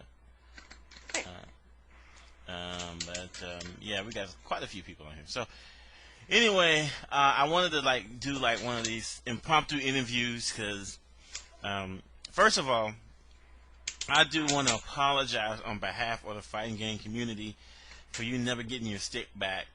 I thought that was a really fucked up situation, but I didn't take it. So, I mean, that's all I can say. I thought you were the one. Huh? I thought you had it. I'm kind of pissed off now. I've got no idea who has it now. Nah, but seriously. I mean, it would be would be messed up. It's like next year, all of a sudden someone like, hey, isn't that Preppy stick? Like an evolution, and be like, what? And there's a brawl breaks out. No, I'm just gonna bring a baseball bat. Oh, Jesus I see. I see. I mean, either we're going to have impromptu baseball sessions with whoever took it, or I don't know, we'll find something. Shoot. How's work been? Because I know you've been. It's been cool. I mean, we shipped Vista and Media Player 11, and so I've just kind of been taking it easy and working on Been working on stuff. as it were. Is this, do you use Vista as your desktop now? As your I OS now? have like 5 computers, so I use that on 3 of them. On 3 of them? Okay. So, being the inside man, quote unquote, do you think that users should upgrade to Vista? The problem with it is that most third-party drivers for like audio and video cards just suck ass more than you could possibly ever believe. Oh. So it's actually a lot better if you have Vista compatible video cards and sound cards and associated drivers. I mean, without that, you're kind of stuck in the water. So if you have good hardware, yeah. If you don't have good hardware, wait until you have good hardware. I mean, my ATI card drivers on my home machine, for example, will always suck. The ATI sucks at writing drivers. But they actually had to write good drivers for Vista, and that's going to make a huge difference when I go there. It's nice really? not to randomly blue screen once in a while. Ah, okay. I mean, well, that's just good news. And then, I'm actually buying my mom a computer as a gift. Oh, that's really cool of you. Yeah. And I mean, it's the computer only. That's not for Valentine's Day, is it? Because that could be strange. Yeah, I mean, it's only because my tax refund is coming, and I thought I would do something nice. She helped me out when I really needed it, you know, and so I thought I would prepay her back. She has just to tell you, she has a compact Celeron 533. Random. You know, so it's about time to move her. Oh, was that the brand called like the Etch-a-Sketch model, where you could like slowly move the little things around and make pictures? I mean, you know what's kind of funny though? When I first got the computer, I thought it was fast as heck. Because I had like Pentium 2 MMX at the time or something. Yeah. You know, so, but I'm buying her, well, it's going to be an Intel Celeron, no. It's an Intel Pentium, what is it? It's a dual core. It's a 9 series dual core running at 2.8 gigahertz, I guess. A gig of RAM. I mean, integrated audio and video, which, you know, really won't matter with her. And it's coming with Windows Vista Premium. And yeah, it's going to be really nice. And I'm getting her an LCD monitor as well. You know, just don't tell my mom that you're getting her that kind of thing, because she'd be jealous. Huh? Don't make my mom jealous by telling her you're getting your mom that kind of thing. Well, yeah. You know what's thing about it is I've been trying to think about what's the best way to do it, because I live here in SeaTac, and my mom lives in St. Louis, Missouri. Gotcha. And with NKI. Huh? With NKI. He's like the only guy I know who lives in Missouri. I actually know a few people. Well, actually, I'm thinking about doing is I'm going to buy it at Best Buy. And then just have it ready at the one by her house. Oh, that's really cool. And so she just come and pick it up. And it's going to have my brother drive her out there as a surprise and pick it up. And it's kind of messed up because that computer is, well, it's comparable to mine. And I mean, that tells you, that's unselfish. When you buy your mom a computer that's comparable to your own. I have a Athlon dual core 3800. You know, nothing really that special, but gig of RAM, integrated video. I mean, I don't really game much, so I don't have a need to buy an expensive video card or anything like that. So, but yeah, I got that going on.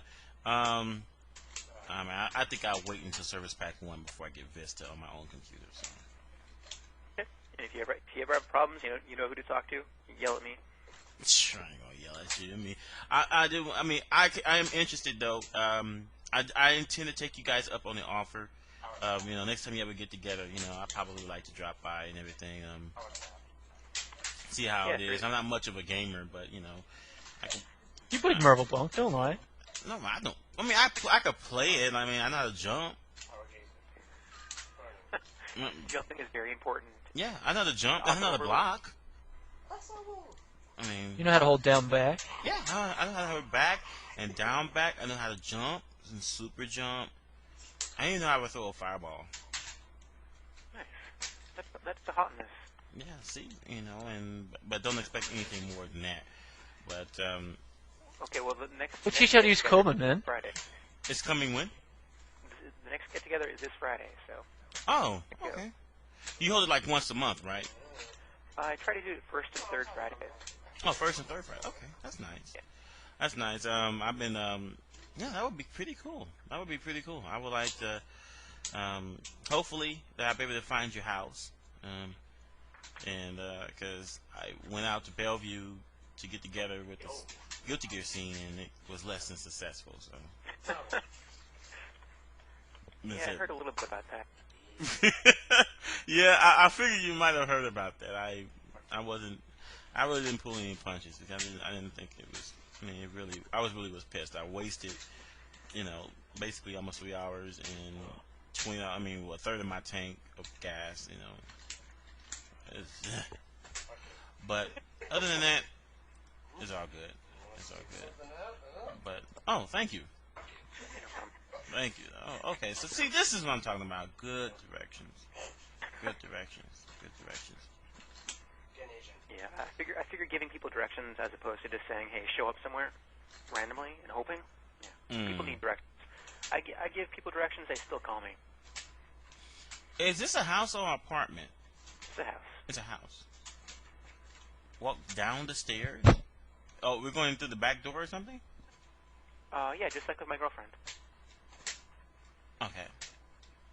Okay. Back door it is. No, sorry. No, it's the front door. I just have you walk down a little stairs to get to my front door. That's all. Oh, okay. Okay.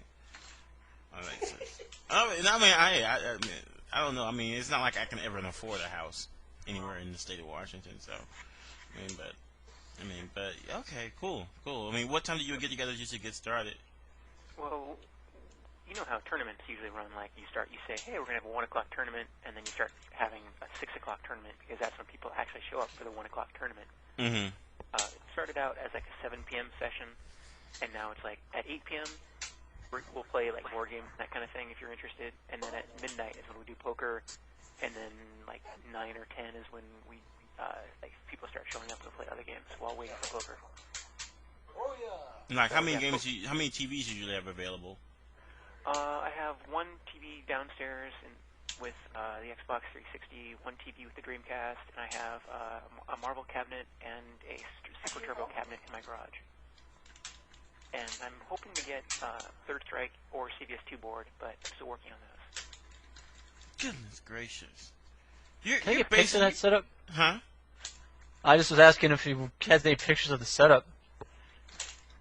I could get some. I don't think I do. That would be, what? Would that be cool? Awesome. I'd like to see that. That would be awesome. I mean, because you're basically like it's like being in Michael Jackson's house, except that, I'm not 6 years old. I have to worry about getting assaulted. So, yeah, that's great. Yeah, you are a little old for me. Okay. I was a little bit, no, that's good. But, no, it's cool. I mean, it's about time I get a chance to meet you guys. I've been in the Seattle area for about 8 months now. It's about time to get this done, And, I don't know how to play poker, so I guess I have to. I guess I skip out when you guys start playing poker. I can send you some books, man. Trust me, it's not hard. I'm guessing that they play for money. And no, we can. We play for like $10. It's pretty simple. I mean, honestly, like some days when I'm really bored, I just turtle to the entire turtle and make the final table. You don't have to make any bets if you don't really like your cards. It's Texas Hold'em, as they call it. Why is that fun? You can guys fold. You guys are gonna take my money. I know you are. I mean, it's clearly 3 people out of 16 or 20 people would get money, so 13 people will be suckers. That's right, and I know because I know like when I play Poker Stars with the play money, and I lost out to a freaking 4 of a kind. I had a full house. I bet 35,000 chips, and I bet it all in, and the guy came out with 4 of a kind. and took all my money. Yeah, but was it that for all the community cards were dealt? Uh-huh. Was this like all the cards after on the board were dealt out? Yeah. I mean, but you know, I had a full house. I didn't really think of four of a kind. See? Yeah.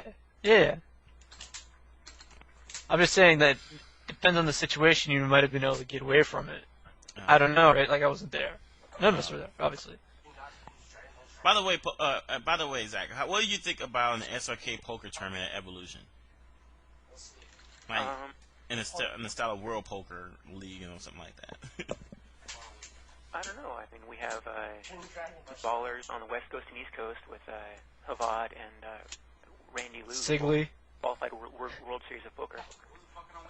He actually make the World Series of Poker. I guess the only problem I would see with that is that I know there's going to be a lot of legal issues around there. Well, we're in Vegas, though, right? We are in Vegas. I just don't know. I mean, does Evolution have to apply to get a license to do this? We can find a casino. Yeah, I mean, like in theory, we could just walk downstairs, grab a table, there we are. I guess that would work. Yeah, I mean, yeah, you're right. Depending on the casino and the situation, you could probably get a couple tables, depending on if you talk to like the room manager and stuff like that. You know, if you plan it all, that they can do that kind of stuff. Yeah. Wow. It's like, we got money. You want to take money from us? We got players. Done. It would be so much hype, just like the hype was around, with not Justin, but Sanford versus Duck. That was a lot of hype because of the money involved. I just can think about how much hype would it be if, especially if you had someone who's really good at commentating. I'd be really good. I think we'd probably get kicked out if we tried commentating poker. Yeah, it would probably get a little bit too boisterous. No, I mean actually just for security reasons, like with the cards. I think Yeah, pretty unhappy about that would be a security thing. Oh, that's right. Because I guess that would be true. Man, it's too bad. It'd be really nice to get that. We could probably make something happen. We could do post edit or something. I mean, most tournaments I've traveled to, there's been room poker somewhere. I mean, in theory, we just combine 5 small room tournaments, and winners keep advancing. Mm-hmm. It's really not hard to make stuff happen that way. If we want to make it official, we don't get to commentate. Okay. I mean, actually, I got a question though. When did you get first involved in the Street Fighter community? I think I read your biography a long time ago. You're pretty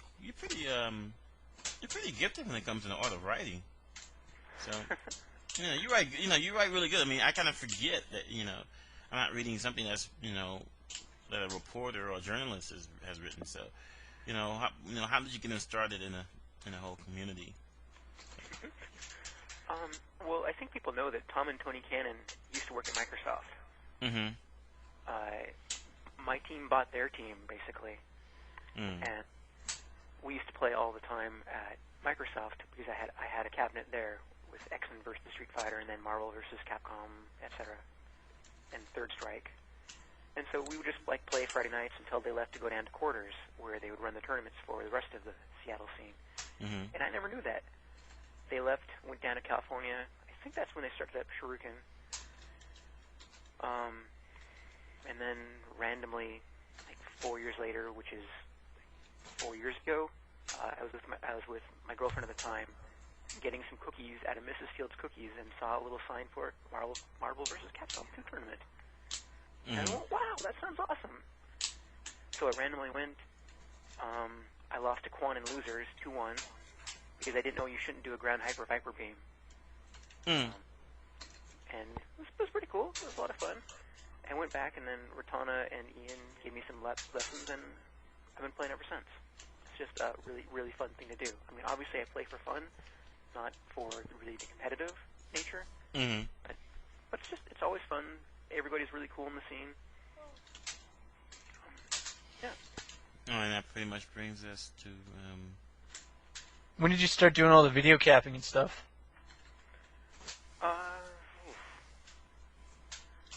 I think Denjin Video and like Kami's site and other things, the people who are producing video, and there's kind of like a tapering off of the videos, and I thought I could try to help out some there. So about the time, like, I think, didn't Geronimo have a site or contributing towards Denjin? Like, people just kept going offline. Like, all these people that I was watching videos from just, like, stopped producing. And so I decided I'd try to help by picking up some slack there. FMJ wanted me to ask you, when back during that time when it was you, Tom, and Tony, who was the best? Oh my God. Well, see, bear in mind, I only played them. I didn't even know they were running tournaments in the area. Like, I didn't know anybody that they knew. Like, I knew them completely independently of everybody else in Seattle. I could hold my own against them, but Tom was probably the best of the three of us. Okay. All right. By the way, so Kai wanted me to ask you, besides like Justin, like who do you think is the best low tier player? Best low tier, Duck is actually really savage with low tiers. Who? Duck Vader. Duck is low good with low. I didn't know that. Yeah, I've sat down for Marvel sessions with him on low tier, and he just creams me with them. I mean, obviously Vegeta X, if you count Rogue Tron, like that guy will beat anybody in the entire world. Dazzrick is fascinating.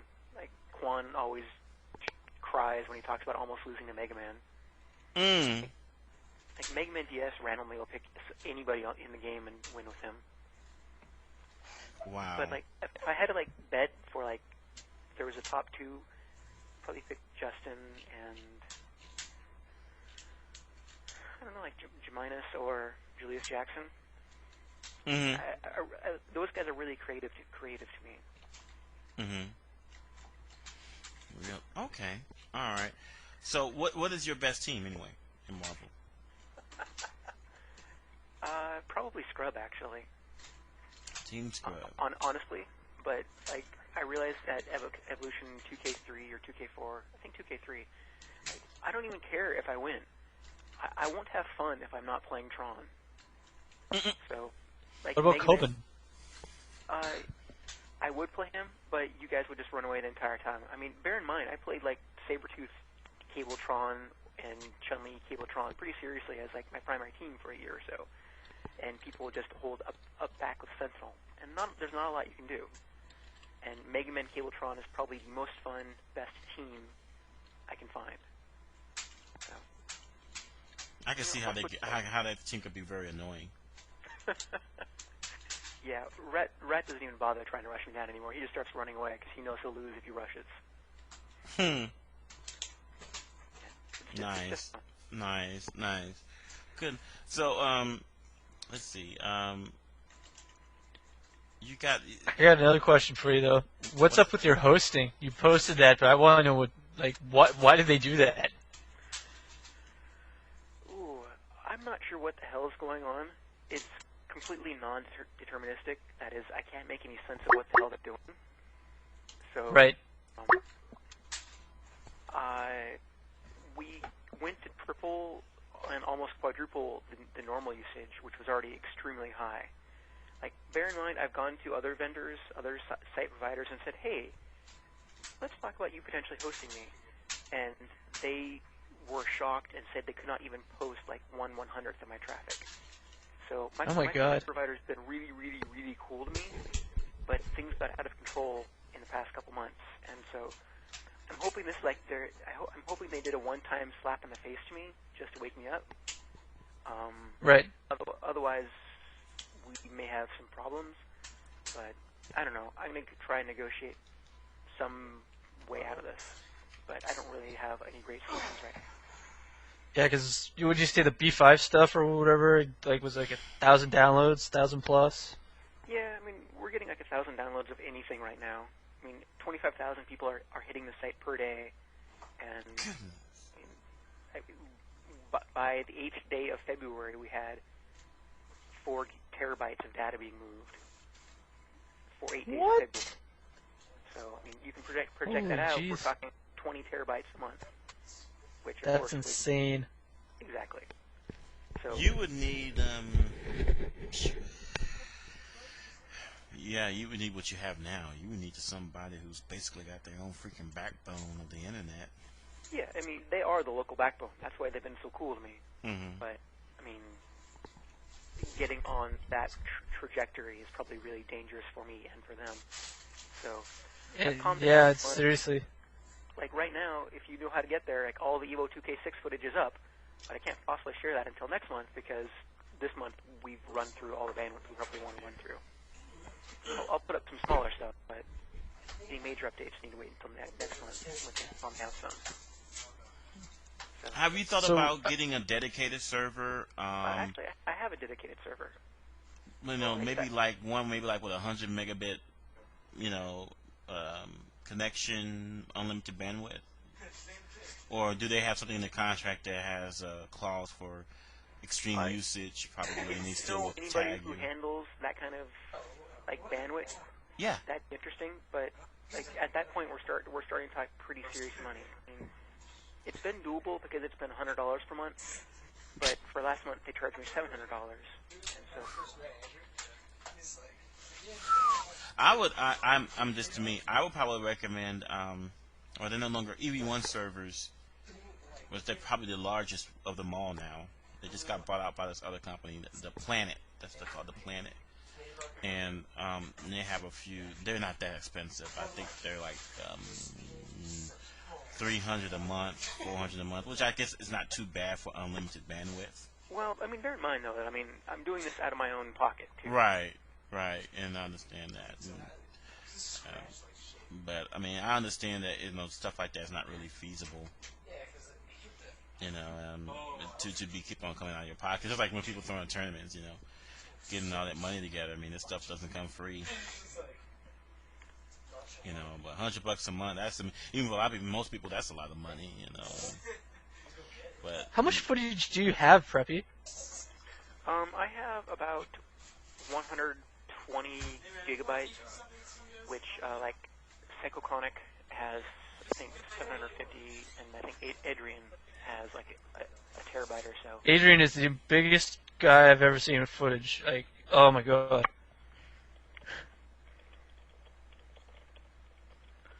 Wow. Yeah. Sends me lists from time to time. It's pretty damn impressive. Yeah, it does.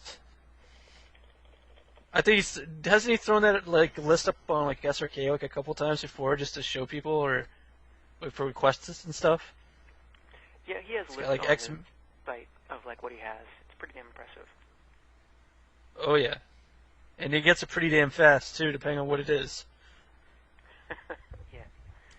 I see here that you're very partial to curry. Oh yeah, it's awesome. I'm part Dawson. I love chicken curry, and I know you stated here you're generally vegetarian, but do you know anywhere? I mean, I only know one place that serves like really good curry, and that's it's in Lake City, and and my job is in Seattle, and I mean just to get there would be taking all of my lunch, not to mention the way back, and time to eat the food. Like, you know any place where I can get a good chicken curry? In a good curry in Seattle.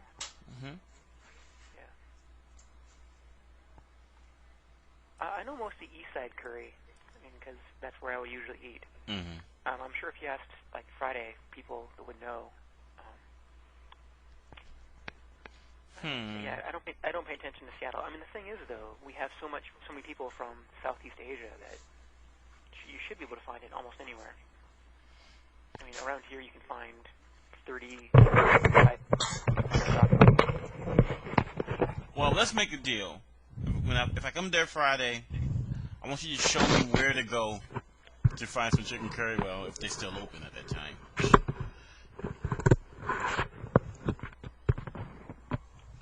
Yeah. See, Bunk, it's not just about playing games with these guys. You get good food too. I mean, yeah, to me, eating good food is all part of the whole entertainment experience. You know, I mean, I just don't want to go to Jack in the Crack. Although there's nothing wrong with it. You know, but honestly, City Thai in Kirkland, Thai Ginger, Thai Chef, Thai Kitchen, all those are pretty much can't miss around here. nice. Okay.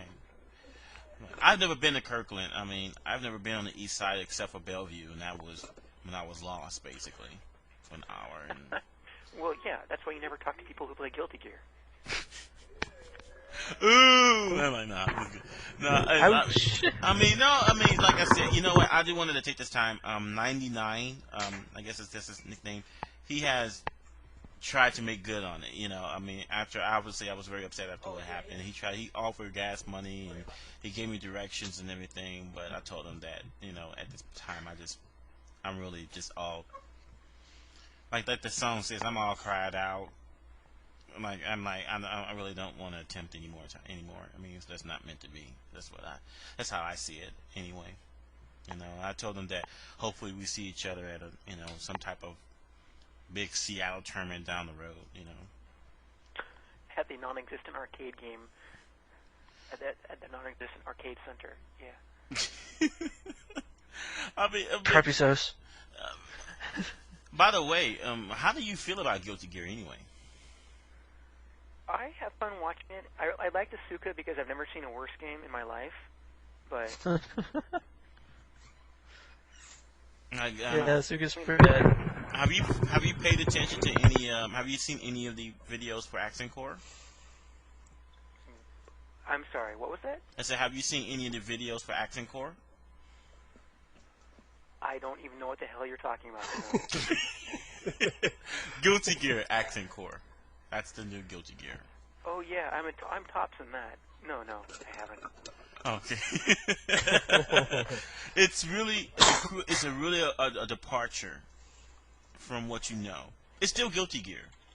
You know, it's still, but it's quite of a departure. The game is a lot more strategic now. It's not a lot of mindless rushdown. For example, they have something called Slashback now, which is the equivalent of, I guess, Just Defend / parry. And it basically allows you to obviously recover a lot faster than a normal block, and because of that, certain characters like Jam, a lot of people used to spam her punch, you know, but now you can slash back that punch and you can punish her for it. So now they gotta be more judicious on how they decide to attack you. You still got to slash back the right move. So if you slash back the wrong move, you'll still get hit. And you also got to respond with the right move for the same reason. So it's really good. And plus, you can break throws now.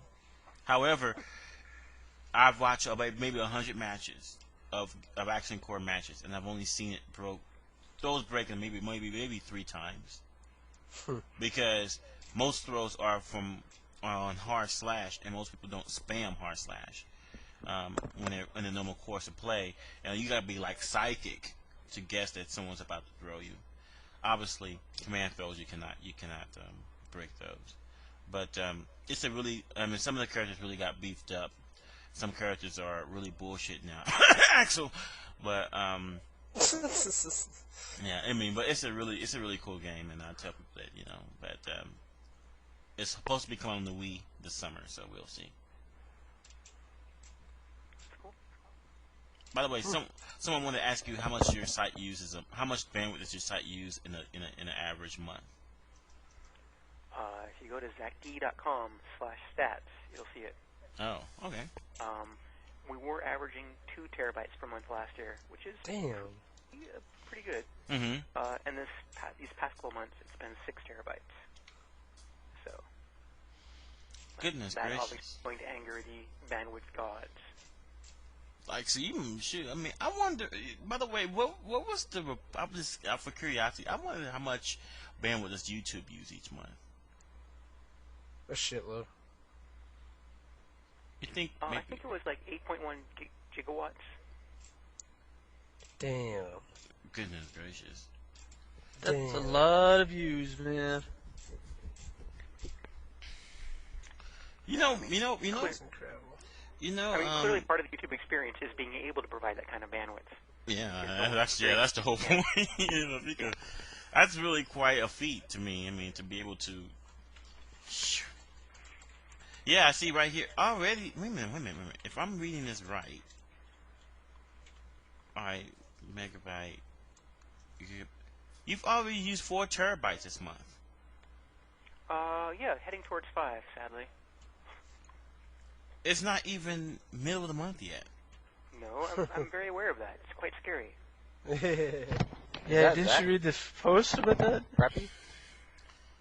What's up, Zach? This Ski. Hey, how you doing? Good, good. Goodness gracious, you have your own little mini YouTube site here. In essence, Yeah, did you think about putting some of that stuff on YouTube or something? Like start a YouTube account for yourself too? I have a soapbox account. I hate YouTube with a passion, unparalleled. Really? Why? Why is that, Zach? I think Flash is just a god-awful user interface. I mean, I wouldn't mind as much if it was easier to download without having to hack around and that kind of thing. But, I mean, their interest is in locking you into the YouTube interface. Right. Making sure you come back every time. Which, I mean, awesome for them. I'm not interested in having my content being done that way. That would kind of suck. I don't know. I mean, I kind of believe in an online, non-commercial world. I try, that's why my site. Don't you work for Microsoft? I do. I'm just kidding, Zach. But I work for a free product, Windows Media Player. Yes, that's true. If you get pissed off, I'll give you your money back. Here's no cents. Pissed off about my Windows Vista Ultimate installation. Can I get a refund? To me, I have to. After doing my own research, I am impressed with Vista. I think it's actually a pretty cool operating system, and I don't know. I mean, so far I've been like checking all the top technology sites. So far, I haven't hit I haven't heard any like first Vista really big vulnerability found. I'm sure it's gonna come. Just like with any other software, but like so far so good. I haven't heard like anything like, oh my gosh, Vista computers compromised and anything like really serious like that.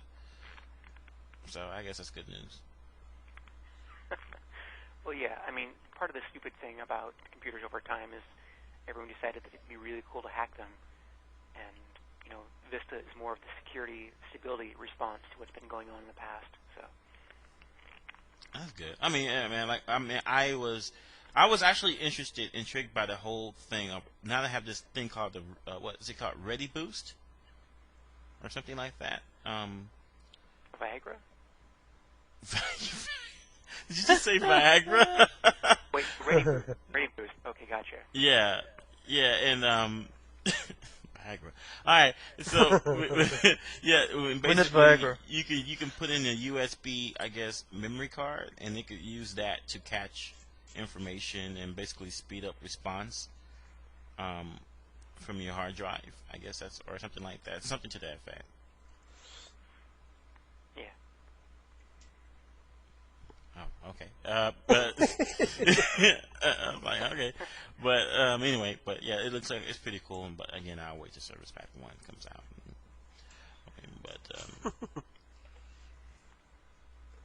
my friend got Vista, and he said the installation was pretty quick, like from a clean format. Is that true? Yeah, it's like quick. It's really, really, really fast. I mean, before basically things were being installed on the fly. But right now, everything's pre-assembled into one goopy image, and then that's laid down on your system, and then unique stuff for your system's applied. But it's no longer recreating the same process every time you install XP, for example. Is with Vista, remember? I remember a long time ago that someone told me never ever to upgrade on a Windows operating system. That it would be a reliability nightmare if you upgrade like from 98 to XP or something like that. But it's like, does that still apply with Vista, or is it really they really kind of got the kinks out of that, and so you can upgrade and not have to worry about your system? I mean, as long as I heard that as long as you run the Microsoft upgrade advisor or whatever, and as long as you got all of that checked out, then you should be okay. Theoretically, you should be okay. Yeah, I mean there's the AppCompat team is dedicated to doing that kind of thing right. So there's people doing that right. The problem isn't necessarily that Microsoft has upgrade problems. It's, again, that third parties really suck at writing good software pretty often. So, and, like, if you have random stuff you want on your system, like from random third parties, know what you want to have working and make sure that they're Vista compatible. So, and that's not anything to do with the upgrade process. That's just dealing with, like, boneheaded software that's broken. So the upgrade advisor should cover most of it. I got another question for you. Someone asked, do you still remember Stiltman? Eric Foley, yes, he's famous from Oregon. We were talking about him Thursday night at GameWorks, actually. How he's considered a legend in Seattle. Really? That's what according to what someone is saying is that. You know how you have like the crane game, and you like put your quarter in and you move that crane back and forth by holding your hand directly on top of the control. You know what I'm talking about, like a little crane game. Yeah, to get like a little stuffed animal or like candy or something. Yeah, but think of how you hold the joystick on that game, which is like you hold it with your hand overhead of the control. Which is like Marvel, where he holds to the side. Like, Eric is famous because he's the only guy we've ever seen who holds on top. Huh. Just like a crane. He's pretty good at Street Fighter Turbo. I remember he taught me a little bit there. I won't say he's a legend, but he's all right. I mean, he's more just a very interesting character than like the best. Yeah. Oh, seriously, that guy. Very weird. Didn't he play Marvel? Yeah. Oh yeah. Yeah, I mean, I heard he was like really good with like, I don't know, Team Watts or something, or Sentinel. Yeah, he likes playing dumb teams. Like anything with Blackheart excites him. Yep. I mean, as long as the game can be really, really slow, like it's on normal speed or slower, then he gets excited. He's pretty fun. How you been, Zach? Been doing pretty well. Just That's good. That's good. Gonna visit my dad tomorrow and hanging out with my girlfriend tonight. Right on. Are we interrupting? I mean, if you got business to take care of. I just thought I'd ask. I'm sorry, Bunk. Go on. No, I'm just saying. If you're interfering or something, if you got business to take care of, by all means. No. She's just doing a little table dance for me. I mean, hey, I can watch that all night. So. Oh, okay. Well, go ahead. What was you gonna ask? Oh, me? I just wanted to. I haven't seen Zach in a while, so I just thought I'd ask how he's doing. How's everyone doing? Zach, I wanted to ask you about. Does Ro ever make it to poker night? Ro? Yeah. He makes it most every time. Really? Okay. Well, I might make a first appearance one of these days here pretty soon. Probably the 16th, if you don't mind. Yeah, no problem. I mean, it's an open invite. Is it open invite? I mean, there's no color restrictions. I don't want to sit there and no, we got Mandel. We got like we allow every color as long as you're white. That's good. That's all I was there. I've been to some places like we got 2 nigger maximum. And say what? So I just want to make sure there ain't no problems or anything. It's like go in the back, the way back in the yard by an oak tree and what's No, I have really simple rules, which is like take care of my place, like be nice and don't be random or ugly. So. Ooh, don't be random or ugly. Nazer's not invited. I mean, yeah, I'm not. I don't think. Well, I am random. I probably would ask you something along the lines of, for $5 billion, would you do such and such? But other than that, I'm gonna be pretty. No, that's random, but not random ugly. Oh. Okay. Random ugly is an entirely different thing altogether. Oh. Okay. You know random ugly when you find it. Is random ugly like if I were to ask you, would you have intercourse with a corpse for $5 billion? Would that be considered random ugly? No, I'm going to change the topic right then. You know that guy who had sex with a horse and died? Yeah. My next door neighbor was actually working at that hospital the day that guy came in. That was in Seattle? Random. God. Wait, was that in Seattle? I missed something. It was in Enumclaw, and she was working in that hospital. Oh my You're talking- god, you're that talking makes Deadpool of. that guy. What, I'm missing something. What's going on? Bunk, you ever hear about that guy? How there's a video how a guy gets anally just beasted by a horse? No, I missed that news. Thank God. I mean, Preppy, you didn't exactly change it to something that's a lot better, but okay, we'll take that. You know, we went from corpse to horse. All right. Well, the guy died. Apparently, this happened in the wonderful state of Washington. Yeah, which actually, I know this comes as a surprise to very few people, but Washington State is fucked up. There were no laws against bestiality, so it was all okay as long as the horse was okay with it.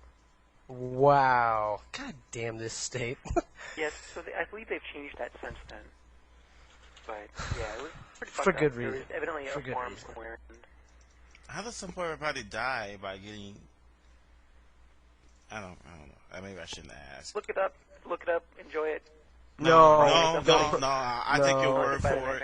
I take your word for it. Thank you. You scarred me, which I thought was impossible. Hey, but you're talking about necrophilia. That's weird, but it's not unheard of. But this is Bestiality is not unheard of. it's not. It is unheard of when somebody dies from it. When somebody get kicked the bucket, like this dude had sex with a horse and he died. Yeah, I think the video. Hold on. The worst part about it is that a couple. It reminded me. Just correct me if I'm wrong, Zach. This is the video where a couple guys were videotaping this while it's happening to the guy, and I think the guy, he just like falls down to the ground or something, and the guys just say, "Did the horse come?" There's no care for the guy at all. See, you know way too much about this freaking case. No. The worst part was it was his brother filming it. That's what the fuck? No, that's fucked up. Okay, the thing is, that was my neighbor. I mean, can you imagine, like, perfectly normal woman, like, 2 lovely kids, like, where the fuck does that kind of thing come in your life? Anyway, how about them Seahawks? Seahawks, man. Disappointed. Yeah, I just appreciate the fact that Tony Romo was so good at handling that snap. You're talking to Bung has some Colts pride. He's got the most Colts pride I've heard. I'm sorry, I had to put it down for a second. No, I just put up my violin. My violin was out. I needed to put it up. Did you hear what we were talking about? Yeah, I heard that you guys are talking about the last topic that I would like to forget. But the Seahawks. Okay, here's my take on the Seahawks. I know Tony Romo's going to get a rap for that bad snap, but really it went back farther than that. Bad snap, no. It went back farther than that. It was calling a lateral on your 2-yard line. And most people don't realize when you call a lateral, if the receiver drops it, it's a live ball. It is not an incomplete pass. So why would you do that? That was the stupidest play call, and really that set the stage for everything, including the botched snap. Yeah, but that just made a great replay. I mean, I don't care if it's a bad call as long as it's a great replay. You can watch that play again. That was just crazy. I was absolutely nuts. The Seahawks, to me, they're overrated. Ooh, overrated? I will They're say underrated. What are you talking about? People Seahawks so much shit. Look at who they played in 2005. Look at who they beat. And their schedule their schedule was not really all that bad, and so I think that they're a good team, but I don't think they're anything like like a next dynasty or anything like that. I really don't think that. So. Yeah, well, you spend the season with like half your players injured. I mean, yeah, hard to get started. I mean, don't get me wrong. Everyone has their offset. Well, you know why they. I mean, that was their own fault. They got half of their, half of their starters got injured. I mean, I told them it was the Madden curse when they put. Oh God! When they put him on the cover, that you knew that was going to happen. No, I totally agree. I'm kind of excited that Manning's on the cover for next year. Ooh. I That's That was fine. good. I mean, That was you good. That's know good. what? I only have pride though because I like Tony Dungy as a coach and as a person. It was nice to see him finally get a ring. You know, it was like when what's his face went and coached the Buccaneers a year after he got fired. He basically took his team to the Super Bowl. You know, and so I mean, I don't know. I thought that they were. I mean, like I said, Tony Dungy's a nice guy, and the only bad thing about the Super Bowl is now since Peyton Manning has a Super Bowl ring, we only see even more commercials from Sprint. I don't know if that's possible. Actually, I have a 24/7 Peyton Manning channel on my TV, so. Oh gosh. But no, don't get me wrong. I mean, the Seahawks will be back next year, and I think they'll make the playoffs again. You know, do I think they're going to win the Super Bowl next year? I don't know. The NFC is sort of unpredictable. It's sort of unpredictable. I mean, you really just don't know what the NFC is going to do. Every year we get something that we haven't seen before. I know one thing. I wouldn't want to be the Philadelphia Eagles right about now. What about him? What? I wouldn't want to be the Eagles right now. I wouldn't want to be the head coach of the Eagles. I wouldn't want to be Andy Reid right about now. Because he got a choice to make, a serious choice to make about his quarterback situation. Hello? Did I lose everybody? No. No. Well, I couldn't say anything because you're right. No, because I hate Donovan McNabb. If you want to talk about somebody who I hate, I think that he's a great stats person, but when it comes to getting it done, like, you know, when the game is on the line, he can't do it.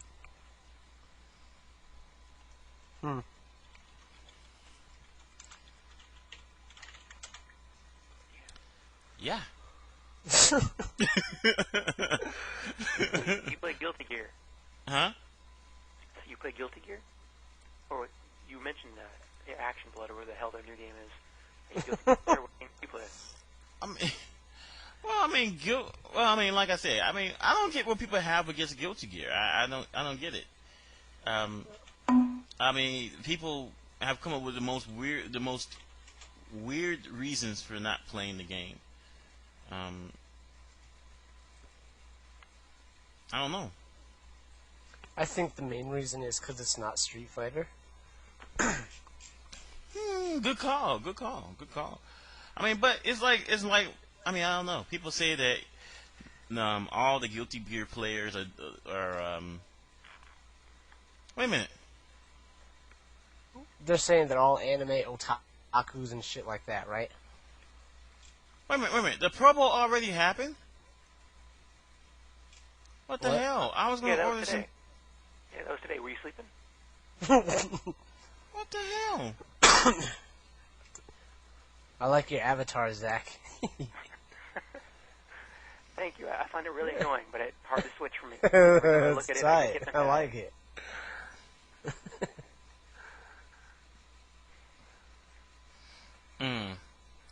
Shit. I don't know. I've never seen it in the arcade around here other than at one place, so it's really hard to get people excited about Guilty Gear, I think. Mm-hmm. If it comes out on Wii, would you get it? I don't know why. I don't have a Wii. You don't have a Wii? You don't have one? Is this a pride thing for Microsoft?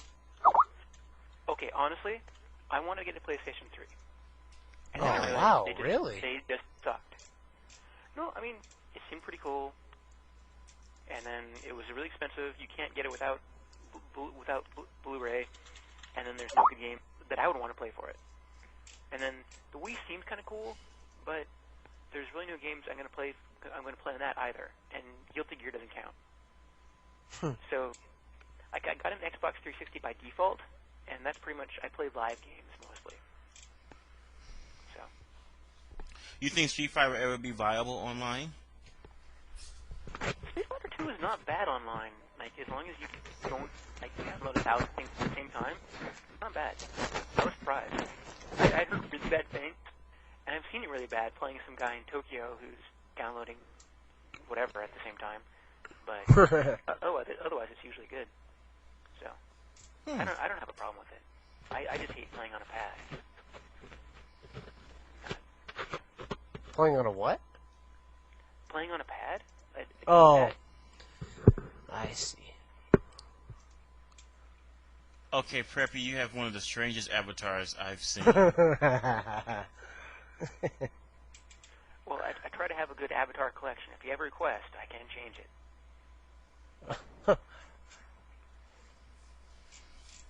I like it. I randomly ran across that and Snape raving. Who's the picture? Who's the face? Whose face is that? That's Slytherin, man. That is fucking It's Harry Potter. Slytherin master. I've never watched Harry Potter. I have no. Oh, I'm sorry. I'm sorry. Did you see what was that great movie? For Lovers? Dogma. No, What? he wasn't. Was he in Dogma? Yeah, he was. He was God, man. He was God. He was the voice. No, he wasn't God. He was the voice. Oh, I'm sorry. Yeah. He's also He's also in Robin Hood, the 1990s Alan Rickman movie. as Metatron. What? The name is Alan Rickman. Anyway, that's him dressed up as Snape from Harry Potter. Oh, But Snape. He was also, That's he was right. also in Love Actually,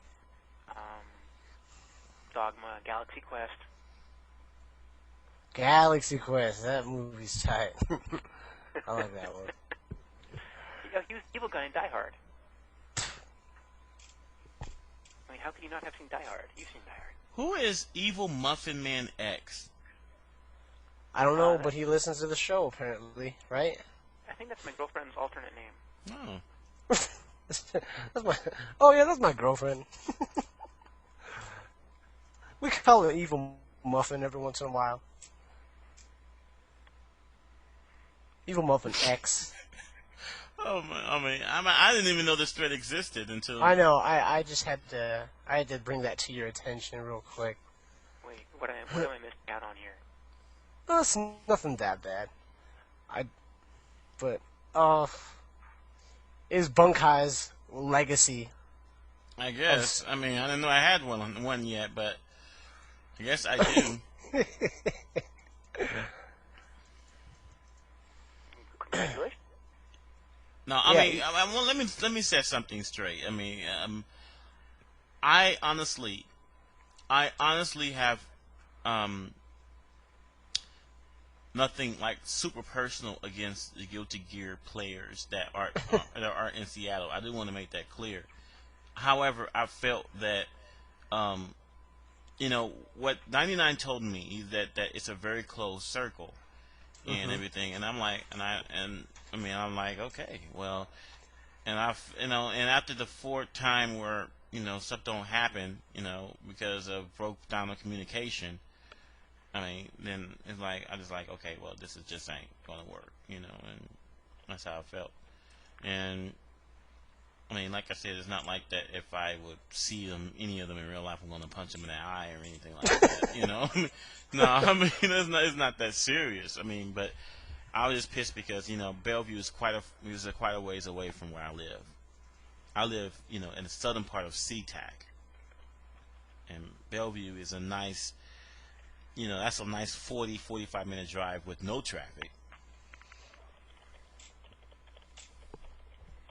Yeah, I totally agree. It's really frustrating driving long distances and not finding anybody.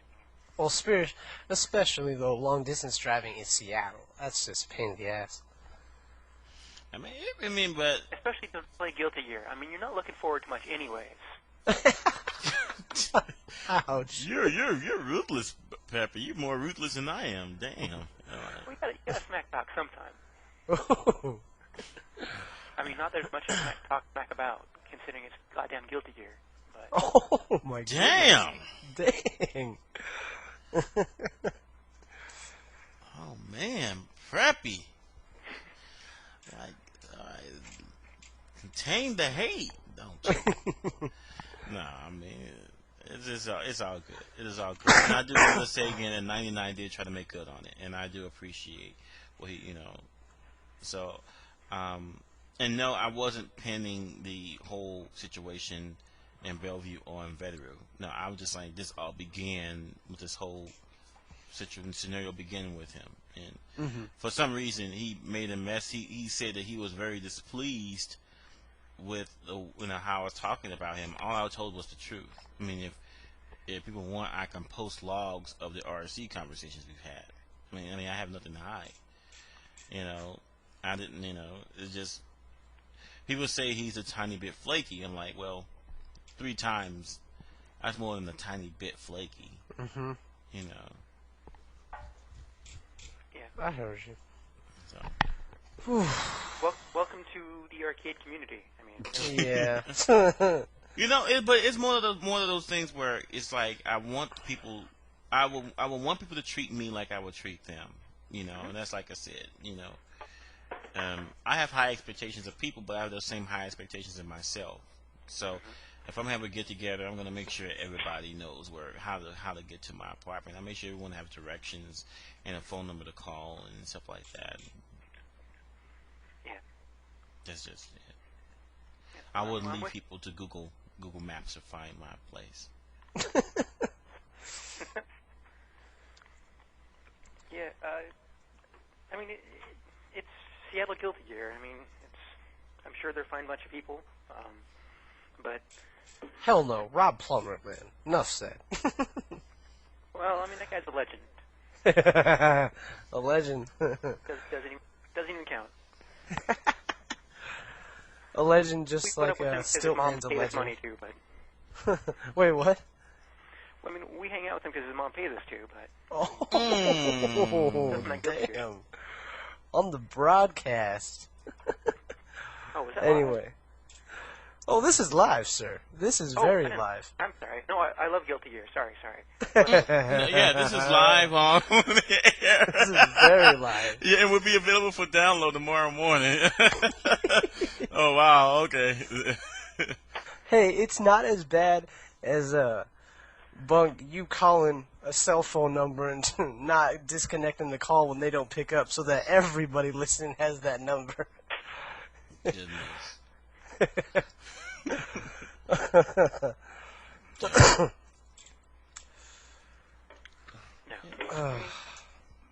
I don't know. I mean, I think like Rob's one of the few people from the Guilty Gear community that's really in both communities at the same time. So. What else does Rob play? Madden. Oh, okay. Just starting to learn that. Poker. Mostly when he comes over, he just plays poker. But he's really the only Seattle Marble player, or not Seattle Marble player, but I guess he's a Seattle poker player that swings both ways. Most people just really aren't into Guilty Gear. Wait, swings both ways? Yeah, plays Guilty Gear. Okay. He says paying Guilty Gear the homosexual experience. Okay.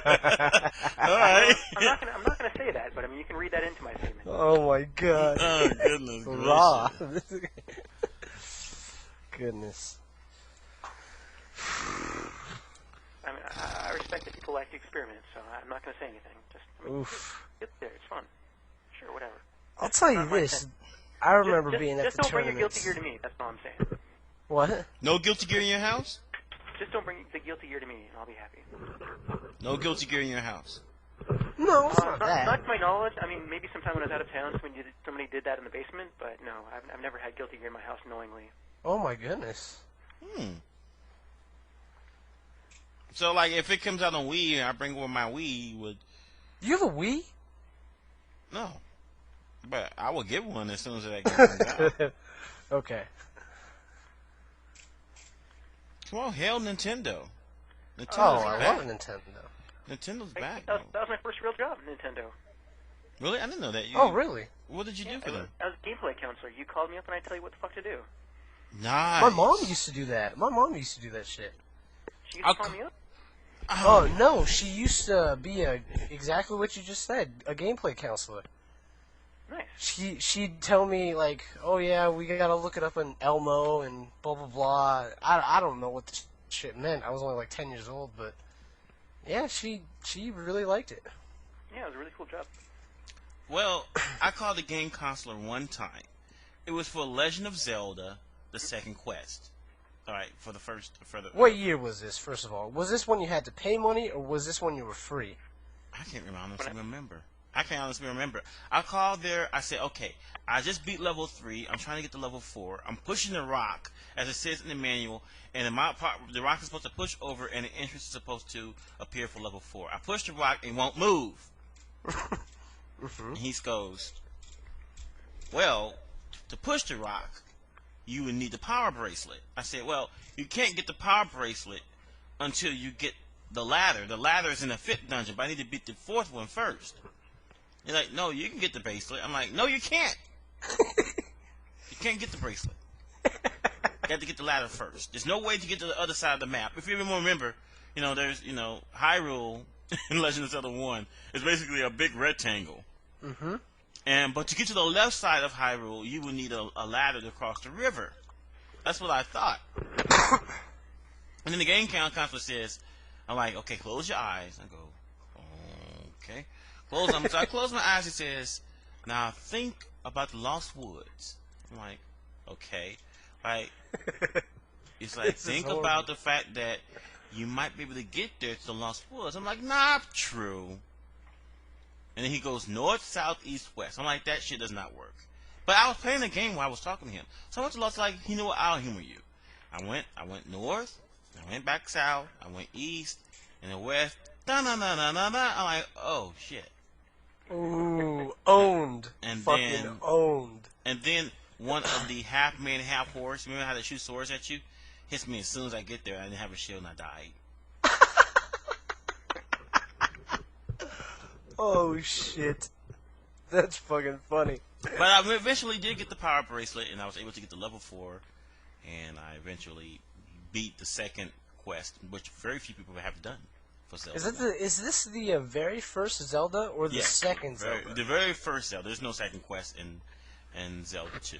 Well, do you know what I'm talking about? The second one, when they made, the continuation, it was almost a completely different game. It's like a side scroller when you're attacking. Right, that's Zelda 2. Zelda 2... Yeah, okay. Yeah, Zelda 2, there's actually... you want to see something really strange, you go to YouTube, there's a guy who beats Zelda 2 in about 4.5 minutes. What? Oh, I'm checking that out right now. Yeah. That's very, very intense. strange. Very, very strange. But, yeah, that was my experience of using a game consoler. I also bought the official Nintendo Legend of Zelda guide, but it only covered the first quest, which I thought was bullshit. And what else did I have? See, those were the golden age of games. Yeah, oh, I completely agree. That's like the 1970s of video games. See, I hate 3D games, so I mean, they don't make games as well as they used to. Oh God, it's pisses me off kind of. Every couple of years, everybody gets excited about a new field like shoot 'em ups or whatever, and people get distracted for a while. Hopefully Nintendo reminds people that buying games is about buying stuff that's fun to play. By the way... That's what I like about the Wii. Is like, the games are fun to play, right? Right. Clearly, everyone who has a Wii is like, oh my god, this is just so much fun. Like, I don't want to play bowling for a couple weeks. What's a couple minutes? No, they gotta get a little bit more substance.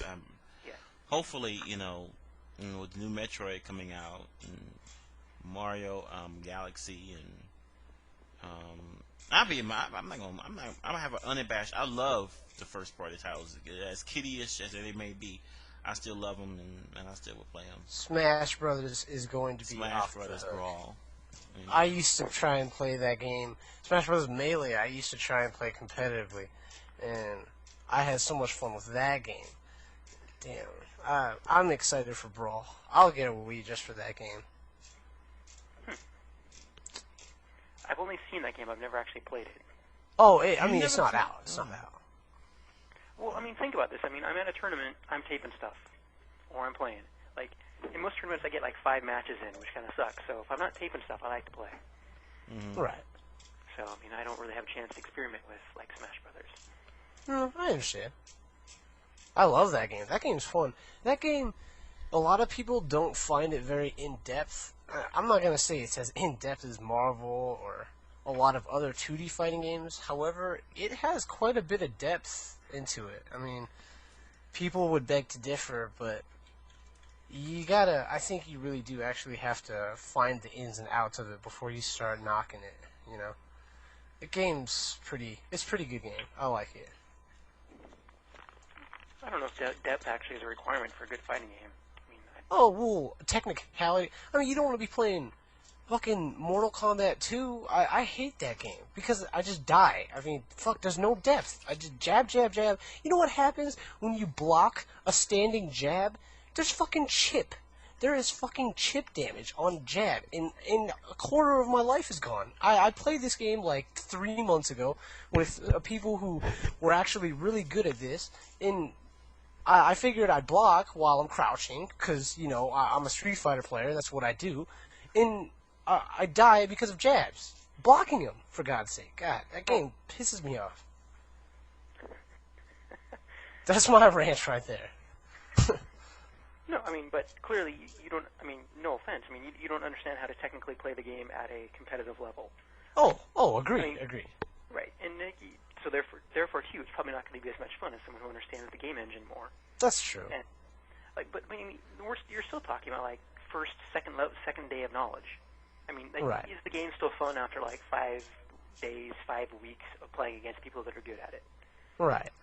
So I don't know. I mean, Well, I mean, it's the only engine where, one, I can crouching block and the guy's standing jab, and I get chip damage from that. That's the only game I've heard of that. And two, okay, I do a crouching light kick, he blocks it, he gets a free sweep out of it. It's like, the frames in that game are just weird. Which game are you talking about? Which Mortal Kombat are you talking about? Number 2. I'm talking about number 2. Well, number 2 is trash. Oh, really? Yeah. Number 2 is trash. It's broken.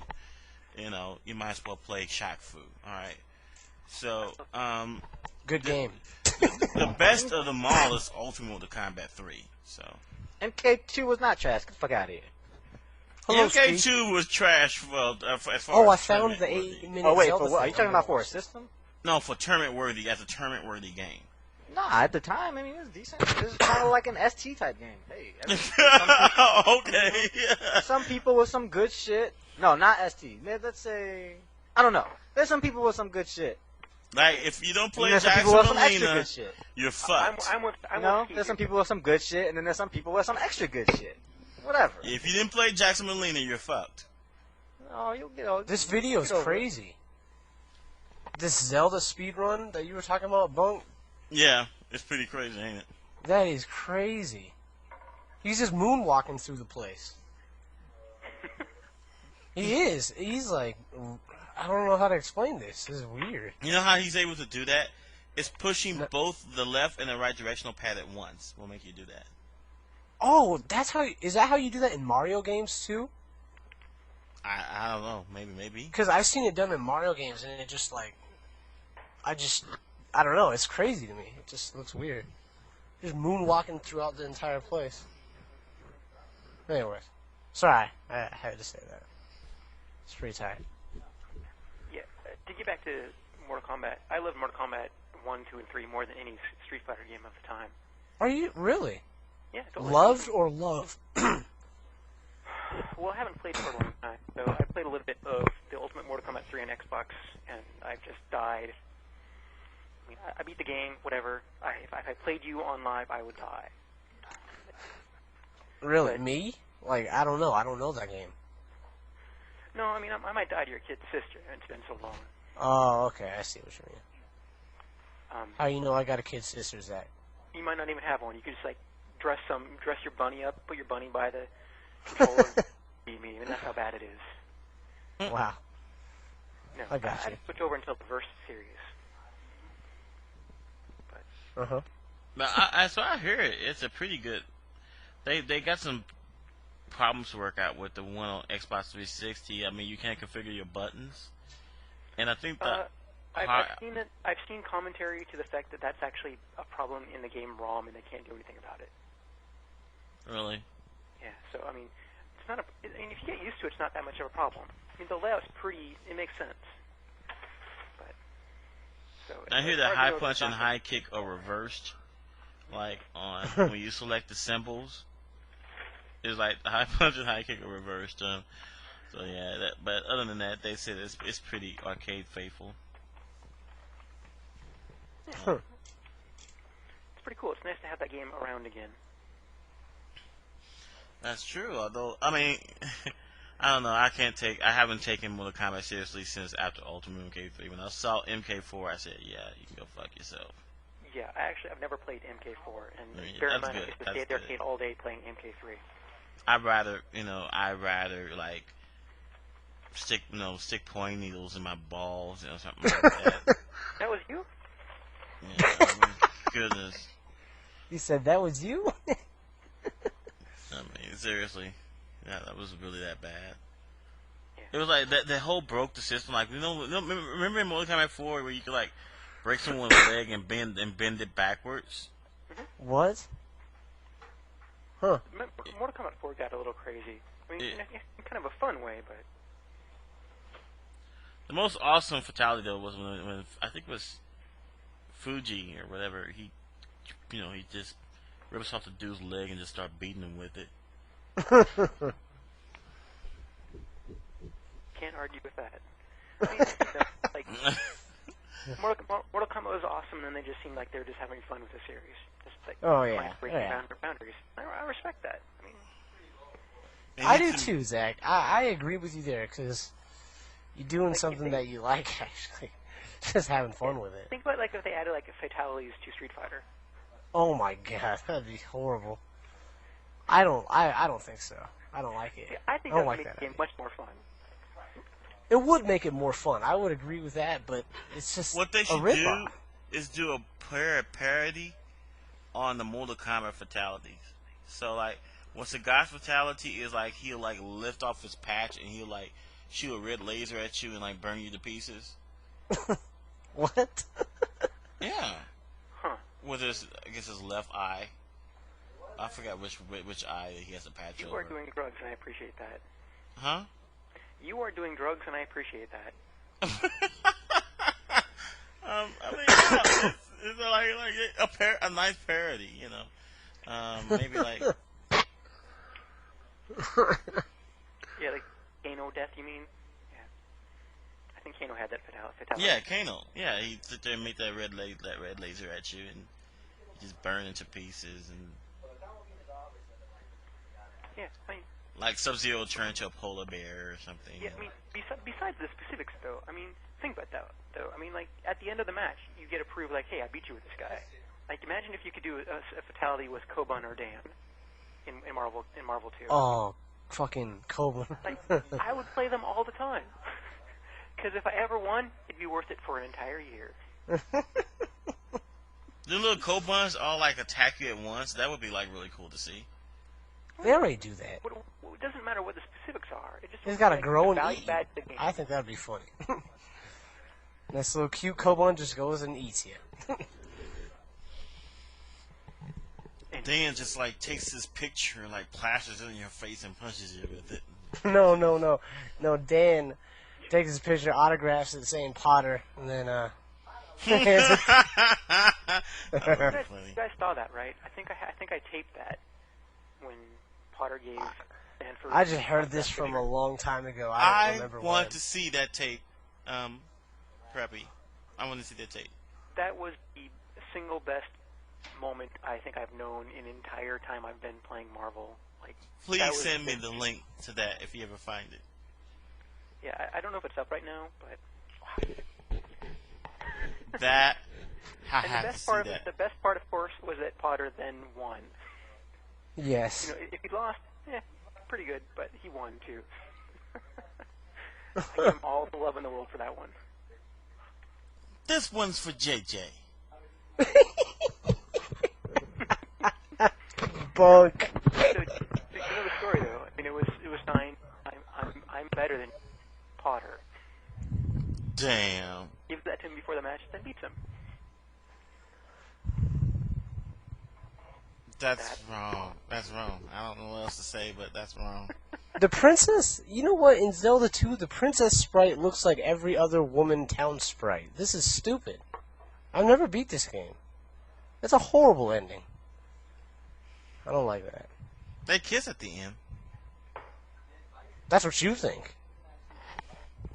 They vanish at the end. They vanish just now. The curtain closed and open up and they're not there anymore. Well, the scrolls, the credits are rolling, right? Yes, yeah. So the music should sound something like dun dun dun dun dun dun. I remember that tune that always go through my head. Yeah, it's a really strange tune, but anyway. No, I got you. I heard that. I believe you. Thanks a million. Wow, it even says thanks a million. Push start to replay. Fuck you. And it shows the Triforce. Yeah, I just like how it says thanks a million. Normally it says special thanks to blah blah blah blah blah blah. And at the very end it says and you. There was a big conspiracy. Instead it says thanks a million. There was a big conspiracy that there was actually a fourth Triforce and it was called the Tetraforce. Like the Triforce, you see that when the three Triforces are joining together, there's a obvious hole in the middle. And the people was making a big deal out of that. I remember. Wow, that's stupid. That's fanaticism. That's what it is. Yeah. Oh, definitely. It's just as big as Marvel vs. Capcom 3. World's best kept secret. Oh, you have a copy too? What? You have a copy of that too? Oh yeah. Mine's on pre-order. Yeah. Nice. Yeah, pre-order. Mine's on pre-order. You know what? I was just thinking about what I'm going to do for my April Fool's show. Oh, that's a good one. You know, if you tell people on the air, it won't be quite as effective. Yeah. No, you know what? It's a couple months. People will not remember. No, they won't remember. People have really sharp memories. Plus, they have no idea what I'm going to say either. Oh, no. I will remember because I'm going to keep that in the back of my head. Then I'm going to expose it. You Okay. bastard. You don't even know what you're going to expose. It might be something that you never thought. That could be. I'm the same guy that believed, You fell for the Street Fighter 3 tactic by EGM. Huh? The Street Fighter 3 April Fool's joke. What are you talking about? Wasn't you the person that fell for the trick? No, I don't know what you're even talking about. Prep, you know what I'm talking about, right? The Street Fighter 3 joke where you can play as Gouken or Shenlong. Oh, Street Fighter 2. You're talking about Street Fighter 2 No, Turbo. they did a reprise of that for Street Fighter 3. Oh. He had his own super arts, and he was in the pictures he was throwing one-handed fireballs. That's tight. Yeah. Yeah, I think I remember that. No, I did not believe that though. I mean, I never even heard of this. But anyways,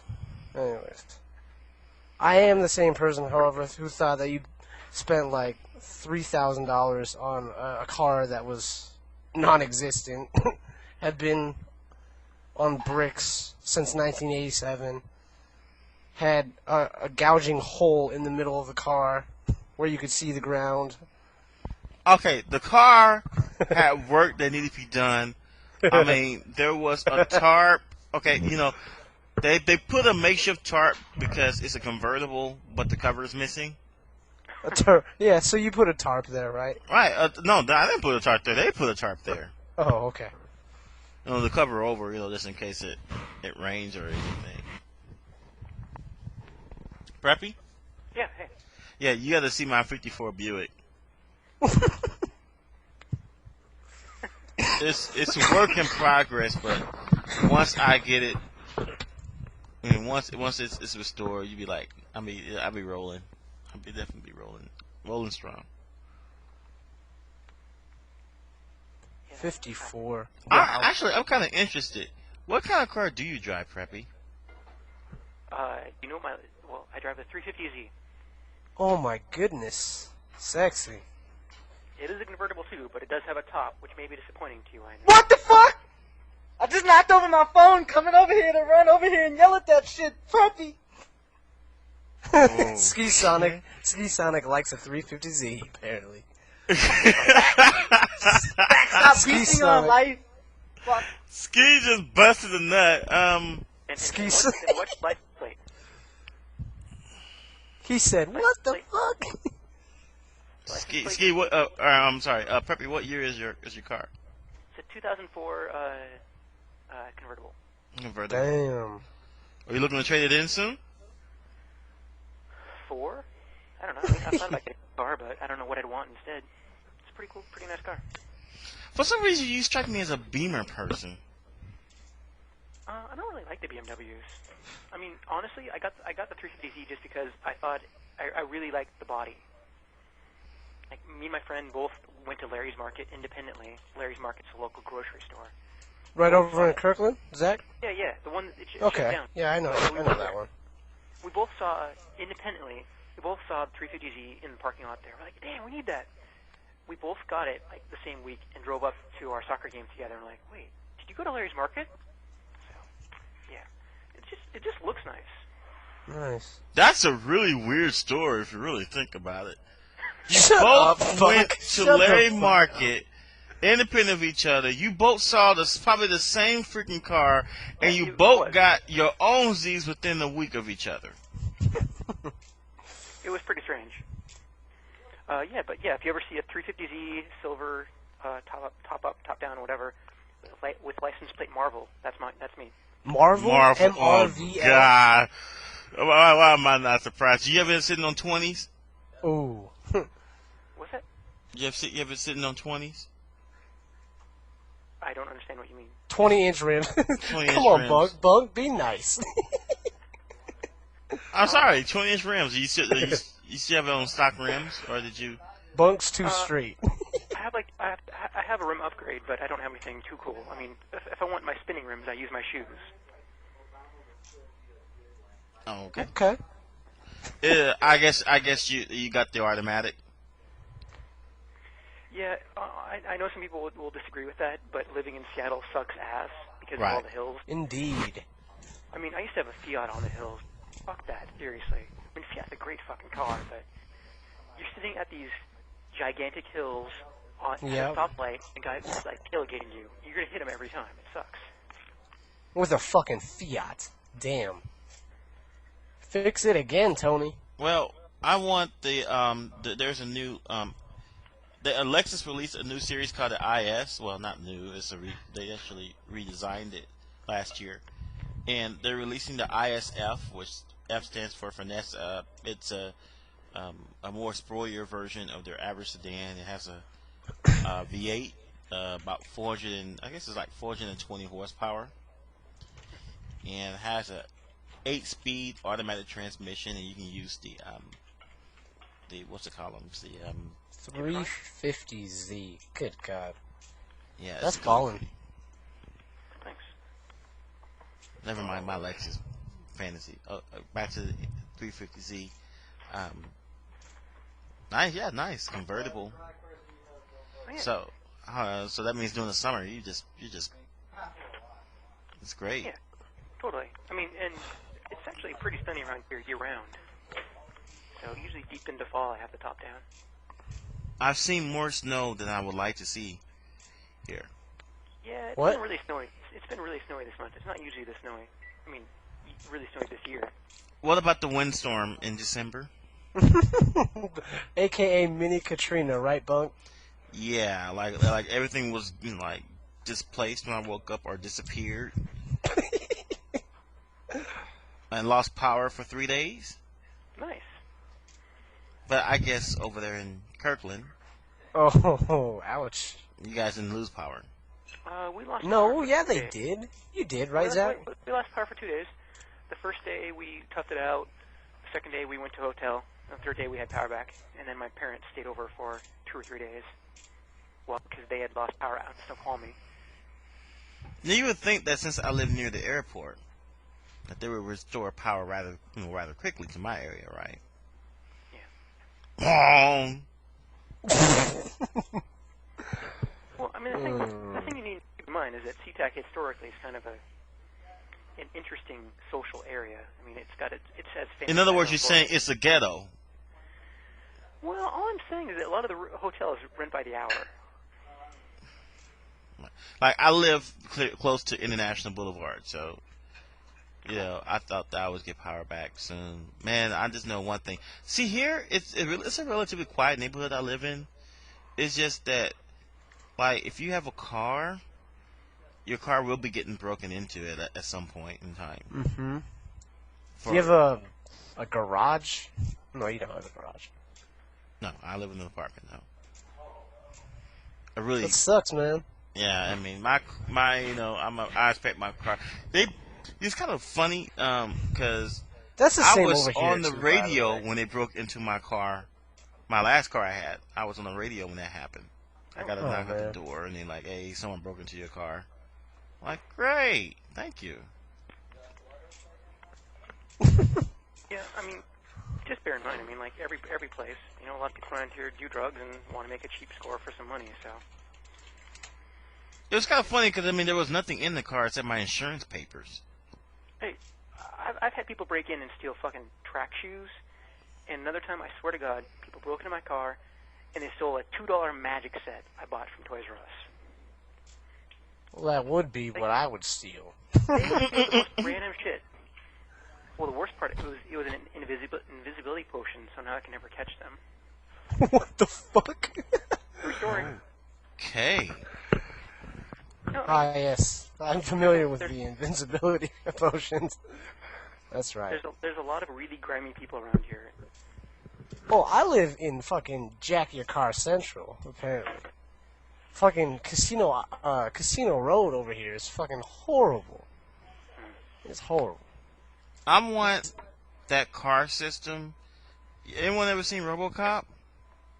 No. Do you remember the commercial that they showed in the movie on the TV where a guy breaks into the car and starts it up, and then this thing comes around the seat to encases him and electrocutes him, and then ejects him out the car? I'm here to make your day. Look up South African car protection technologies. Is it the one where they have like blow torches that come out the side of your car? Yes. That is fucking yeah. Those people are goddamn serious. No, they're really serious. No one jacks your car. Totally. I mean, get a low jack, get a little like video feed in your car, get something if you want to. But yeah, I mean, otherwise, I mean, some people just leave their cars unlocked. But I mean, what the fuck are you gonna do? You're gonna die. Light your ass on fire. Douche, douche. I mean, that'd be kind of cool, though. You know, someone, banging on the window. Hey, you're jacking your car. You push the button. The fire torture comes out. Barbecue. How fast is it? I think Cameron should have been getting one of those. So what one of my friends did, and I'm not gonna name names because this is illegal. They put razor blades underneath their stereo. So if you yanked it out, because people, you just put your hand under it and jack it out. So they could put razor blades under there. That's a good idea. I like that. That's a thinking man right there. Wow, They that's. did have someone break in. They didn't take the stereo, but there's blood everywhere.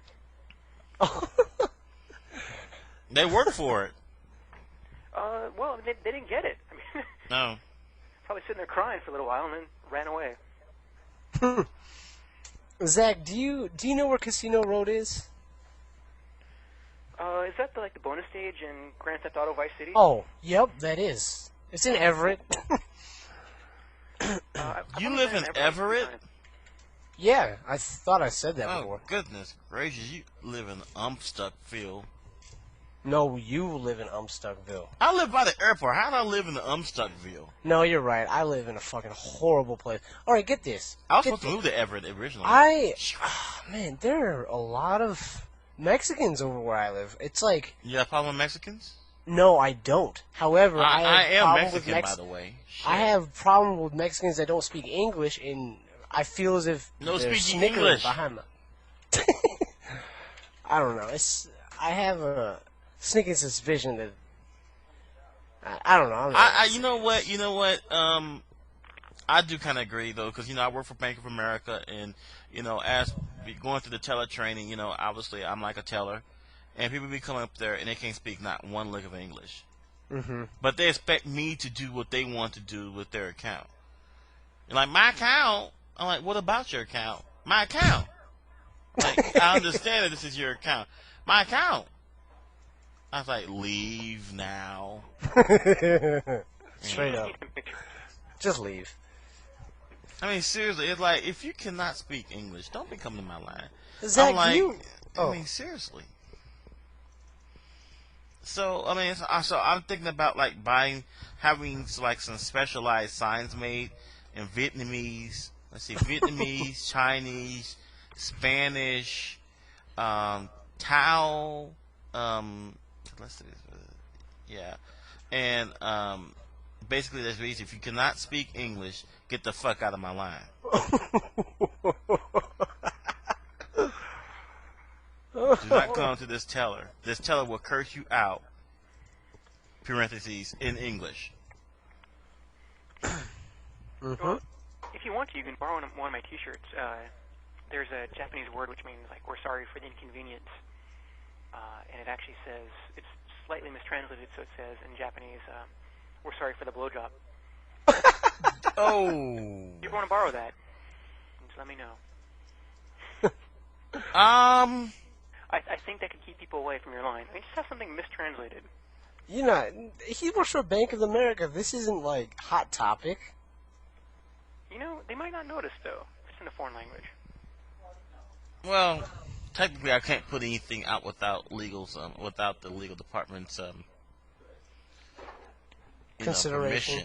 Permission. No, if it's non-Bank of America paraphernalia, I can't put it up anyway. And technically, you're not supposed to make up your own signs. It's except it's approved. It's just like, if they say it's the same as, like, writing something on Bank of America letterhead, you can't do that.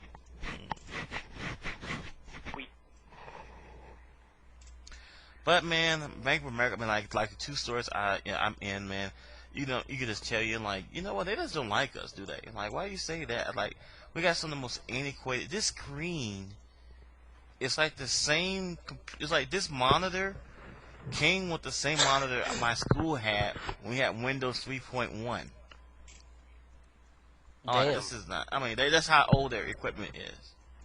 Damn. It's a 13. It's a 13. No, yeah, it's a 13-inch monitor. That's my computer screen monitor. CRT, I'm guessing, of course, right? What did you say, Preppy? Isn't that the same size as the DS Lite? The DS Lite. Yeah, I mean, seriously. I mean, well, no, DS Lite is brighter. It can display color. This one can't. Oh, shit. But it's kind of funny, though, because when I got transferred to a new store this past week, and, you know, there's 3 of them have a new HP flat screen monitors. And 2 of them have the old 13-inch from 1985 Windows 3.1 PC monitor. Guess which one I got? Guess which one I got? Yeah. You are very lucky. I could only hope to be as graced by my company as you are. Okay. I mean, it's like I am interested. You know what? One of the funniest things, since you work for Microsoft, I thought the funniest news I've ever heard from Microsoft was, it's a few years ago, but when I guess this is not too long after they got Hotmail.com when they first got it. I mean, not too long afterwards, and it turns out that for like a couple of years, Hotmail was being ran on FreeBSD, Linux operating system. And and then I guess the news broke, and, you know, and Microsoft basically had no answer. Like, well, we never got around to switching it back to Windows. But by next month, it was all on Windows servers. So. Well, I mean, when you buy somebody, when you spend $400 million or whatever they spent, it's all about not fucking up what they have that works, right? So I mean, if they're running on whatever the fuck they're running, if they're running on an Etch-a-Sketch, let them run on an Etch-a-Sketch. Because, I mean, you don't want to waste $400 million and break something, like alienate all those customers. You only want to make the transition when you're ready. So, no, I mean, not moving systems when they're not ready to, that makes perfect sense. Like, people love to point fingers, be like, oh, you're doing such and such, but it's just stupid. I mean, do you have a Mac? No. I grew up on the Macintosh, but I don't have a Mac. What do you think about the commercials? They're like that Mac has with Mac versus PC. I think they're pretty funny. Yeah, I think they're funny. I think they're kind of pathetic in a way. I mean, I don't know a lot of companies that historically have gone around just continually insulting the opposition. I mean, it's funny, but it also points out, like, hey, right now they are an underdog. So, I mean, that's cool. I mean, shows a little insecurity. Do you think Windows, do you think, like, with this new Windows, that they was kind of aping, like, some of them key features of the Mac OS? Not really. I mean, if you track a lot of the stuff, like a lot of the stuff that people are like, oh, well, Apple had this. Well, yeah, then you look at them. They got that from Microsoft Research or betas and alphas that were out there before Mac had it. I mean, it doesn't really... I don't know if you... I don't know. It's just, I don't know. I don't know if that kind of thing even matters. And, I mean, if you want to take, like, one exact feature and track that down, that might be interesting. But, in general, I wouldn't think of that as a very interesting problem. Generally, everybody's benefiting from the technology. I mean, like... Amen. Everybody is benefiting from it. I mean, to me, that's what's interesting about the Macintosh operating system, is that it gives Microsoft a chance to be better, and Microsoft in turn gives Apple a reason to be better. I mean, that's right. Competition, good competition breeds good competition in products. Yeah, totally. I might not like it or use it myself, but the fact that it's out there makes it better. Well, if they sell it cheaper than $2,000, I might be interested. Well, yeah, but that's how Apple works. They lock you into their system. They charge a little bit more. No thanks. I'll stick with the $399 Vista Ultimate. I think if I were to get it, let's get the freaking Vista Ultimate. I want to miss those features. Okay, by the way, I do want to make a small complaint. What? Remote desktop can not only be used. Hella broken. Like what? I think it's Vista Business on up as the server. Like, in other words, if my mom gets Windows Vista gets her new Windows Vista machine, which has Home Premium, I cannot connect to her server. Connect to her computer. Well, she can connect to mine, though. That makes no sense. I have no idea what they did as far as licensing or distribution of features in the SKUs. No, they're saying that unless you have Windows Business or Windows Ultimate, you cannot use Remote Desktop as the server side, only the client Gotta side. get that Windows Ultimate shit. Hey, Zach, one of these infinites on your site isn't an infinite. It's mashable. What did you say, Ski? He said, quote unquote, hey, yo, Zach, one of these infinites on your site is not an infinite. It's actually mashable. I'm fucking sorry. I'm a geek. Fuck you. No, I'm just... Damn. It's tbond.mpg. Anyways. As you were saying, Bunk. No, I'm through with my complaint. Oh. Excuse me. I mean, you have to divide the features up somehow. I guess that's how, you have to divide the features up somehow. I guess that's what makes sense to them. No. Like, I don't know if your mom's going to really be using Remote Desktop at home. Yeah, but it's really easy. It's a lot easier to use Remote Desktop and telling her, okay, click on the Start menu, highlight one, type in, run, Yeah. But it's not really a mom feature in general. So I have to use something else, so you're right. And that's the other part about it. I mean, there's tons of solutions in most of these spaces. But... By the way, has anyone got this new Microsoft Zoom? Is that any good? For the music part? I have one. That uses a lot of stuff I worked on, so I probably wouldn't want to comment on that, because I don't know. I like it. I have clicks and a zoom. Hey, has that Wi-Fi shit been cracked yet? And has the DRM on it been cracked yet? Well, I guess you're DRM, not at liberty to say, huh? Like, you would DRM probably is get generally fired if you doable. said yes. I think the old hacks for DRM have been fixed and patched, and so I don't believe that currently there's a crack. Generally, those will come out every once in a while, and Microsoft renews or updates their software so that the patch doesn't work anymore.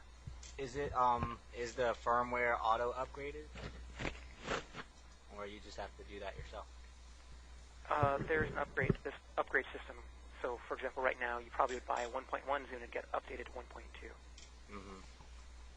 So it's meant to be updatable. Word. So, I mean, it's just another device, right?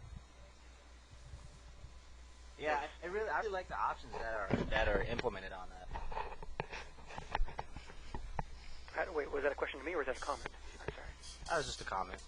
Oh, okay. It seems like a pretty good peripheral. I just have an old iPod that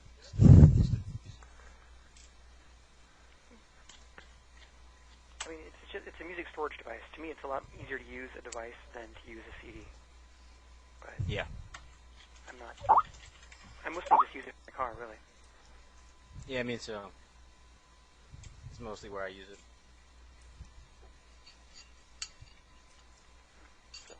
I don't know. My girlfriend works on the team, so that's cool. But, oh, really? Yeah. I got a special orange Zune as a gift from her. Wow. If you worked on the project, basically you got an orange or pink one, and she picked up a pink to give me for Christmas. What's your girlfriend like? Tell me what type of person is she? Is she outgoing, quiet? Maybe stripper? No. He's a little quiet. I mean, I don't know. Works at Microsoft, so pretty smart and technical.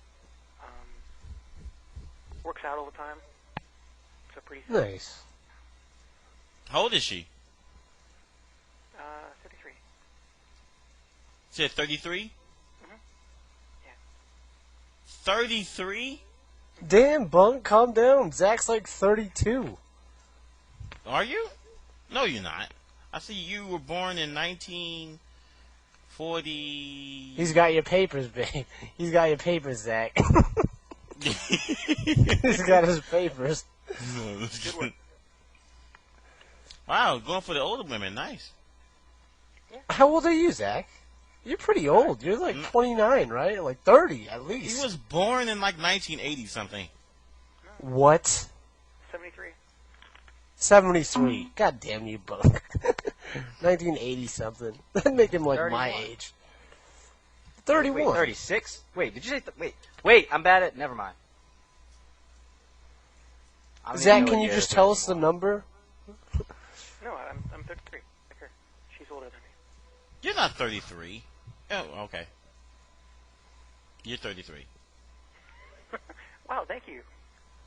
That's very kind of you. The funniest thing on your site is that you have measurements for your chest, your pants, your hips, your neck, your sleeves, and your shoes. Hey, in case anybody want to get them gifts, huh? Mm-hmm. Updated 2006. Damn, you updated it. Wow, okay. Well, hello, stalkers. No, yeah, I mean, just whatever. I mean, I don't really care about that information. I don't care if it's public or not. It's like ethnicity, mostly Irish. My maternal grandmother was one half Scottish and one half English. My maternal grandmother was, My maternal grandfather was one half Scottish and one half English. Your maternal grandmother was one half Scottish and one half Irish. My paternal grandmother was one half Irish and one half Swedish. My paternal grandfather was one half Irish and one half Jewish. I don't know all that shit. They were just black. I think that my great-great-grandfather might have been some portion Native American. That's about it. My ethnicity was I'm Negroid. Yeah, I'm about that too. I'm about approximately 99 100ths Negroid. Mm-hmm. Future plans: continue working out, write a good short story, help Windows Media Rock, learn to cook better. I got a couple of those goals too. Not the What are media yours? thing, but the other stuff. The cooking better? Because I can use some food right now. I'm a little hungry. I just cooked 2 hamburgers and some broccoli. They're about to be banging. Nice work.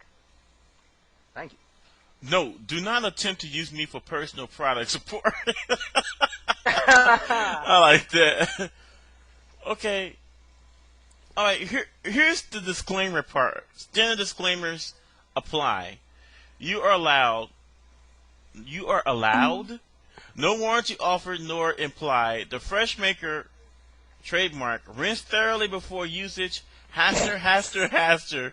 Use only AR safe cloths. All original material on this page is copyright me and may not be reprinted without permission. I have invented all names and situations in my stories except in cases when public figures are being satirized. Any other use of real names as accidental and coincidental or used as a fictional depiction or personality parody permitted under Hustler Magazine versus Filewell 485 U.S. 46 108. That's a good disclaimer, man. Good Lord. You got it down to the case number. Oh, goodness. There's just a lot of in-jokes there, as you can tell. Yeah. The part that got me was rinse thoroughly before usage, haster. I'm like, what the heck is that? You know about H.P. Lovecraft, right? Cthulhu? Oh, okay. Yeah, like, if you say that out loud, you summon demons. So congratulations. Pretty tight. Oh. What the fuck is this? Nice job, Bunk. You just fucking summoned demons. My fault. No, I don't know. It's just random. It's random. He sounds so remorseful. Oh no, my fault. Damn demons. Get 'em. Oh, my fault. Preppy. You there? I think so. I owe you an apology. About damn time. Remote I was not referring to remote. I misread what was said. Remote desktop, not remote assistance. That is only in business and ultimate. Okay. You sicken me. I am so sorry for. Well, now that you say that, it's Now it makes sense. It's all clear. It's all coming back to me now. By the way, it's rather odd though. I just learned that Windows Vista does not come with Windows Messenger. Good shit. That's rather odd. Okay. Well, I think the article you're probably reading is referring to like Windows Messenger, the networking simple Networking tool that people use to spam. Yes, exactly. Oh, even better. I mean, I was hoping that it was that and not the just Messenger that is the instant messenger. No. I mean, I have my Vista machine set up, running everything cool, and So Windows Messenger is there, as in the instant messaging client. you are not thinking when they say Windows Messenger, they're not thinking of what you're thinking of. You mean the messenger service? Oh, okay. See, they gotta make that stuff more clear. So is this the messenger service or the messenger client that isn't included in Vista? Both of you are crazy right now. Okay, there were two things that were called Windows Messenger. Right. One was a really old service. That was taken out. The Okay, second good. one was the Windows Instant Messenger, which was also Yeah. called Windows Messenger because people are... Right. That is also not there because that's been replaced by the Windows Live, whatever the hell it's called. It's like whatever the hell it's called. Windows Live Messenger or whatever? Yeah, it's probably Yeah, Windows just Live a tool. Messenger. Live Messenger, MSN Messenger, whatever they want to call it, it's there. So it is there. The instant messaging service, but that's not what they meant was taken out. What he meant was taken out was the Networking, service called Messenger that you that get was the a- pop-up ads through usually, and it wasn't really used for anything else useful anymore. Well, my question is this though. It's really odd though because the way they reported it, they made it seem like they were talking about the instant messaging client because no one would care about the Windows Messenger service. But that was just so. This is my only point. Well, I mean, neither are there anymore. So, I mean, either way you take it, it could be true. And either way, you don't really care. So, since they weren't very useful to you, so. Yeah. I use Windows Messenger. Well, But- you use MSN Messenger, right? Yeah, no, I use Windows Messenger because in MSN Messenger you cannot use remote assistance. Yeah, you can. What the hell's remote assistance, guys?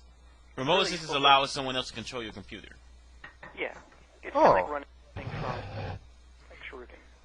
That's cool. But if like when I use MSN Messenger, it's not possible for me like when I used to try to connect to my mom's computer to help fix her problems with that.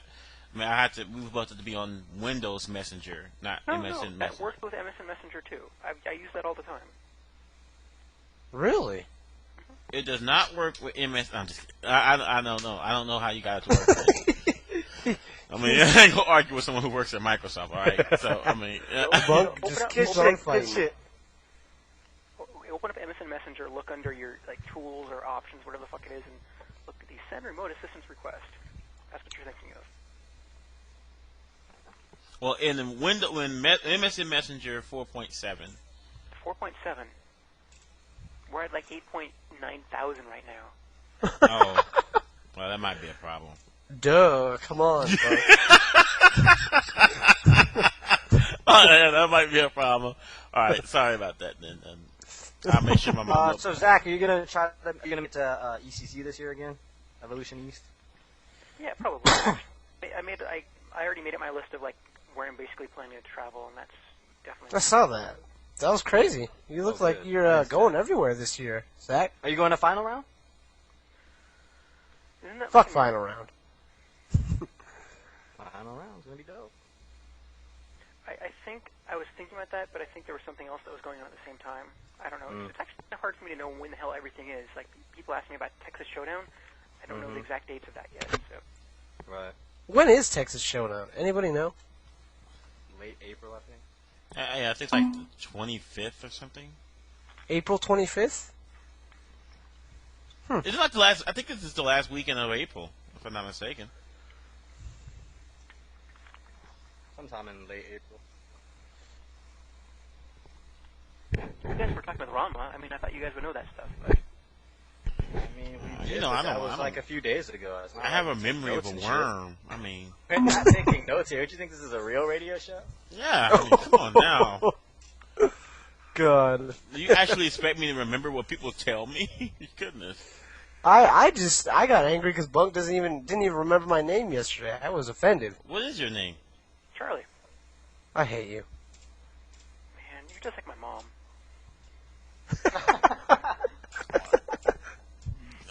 No, what is your name? Mike. Who? Mike, Mickey D. Sai. God. Wait. I thought that was Toshin talking. No, this is not Toshin. No, he does sound like a Toshin. I agree with you, Desky. Is Toshin still? Toshin's gone. Yeah, I think Toshin hung up, but he never does updates sound. and tells me who is. Wait. Oh, okay. Never mind. I guess that. It says Michael on my thing. Like, I know, but you sound just like Toshin. Oh. Yeah, I mean, you sound like a Canadian. Thank you. Fuck. I sound like Toshin, dude. I thought you were Toshin the whole time. Sure. Yeah. Sorry to disappoint you, I guess. I don't know what to say.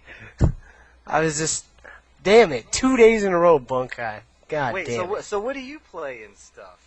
Back in the very beginning of my career, which was like in 2003, I used to play Marvel, and then I branched off into Capcom vs. SNK 2, and then I play a little bit of Third Strike. Right now, we don't really have a scene that I know of. I'm in Seattle.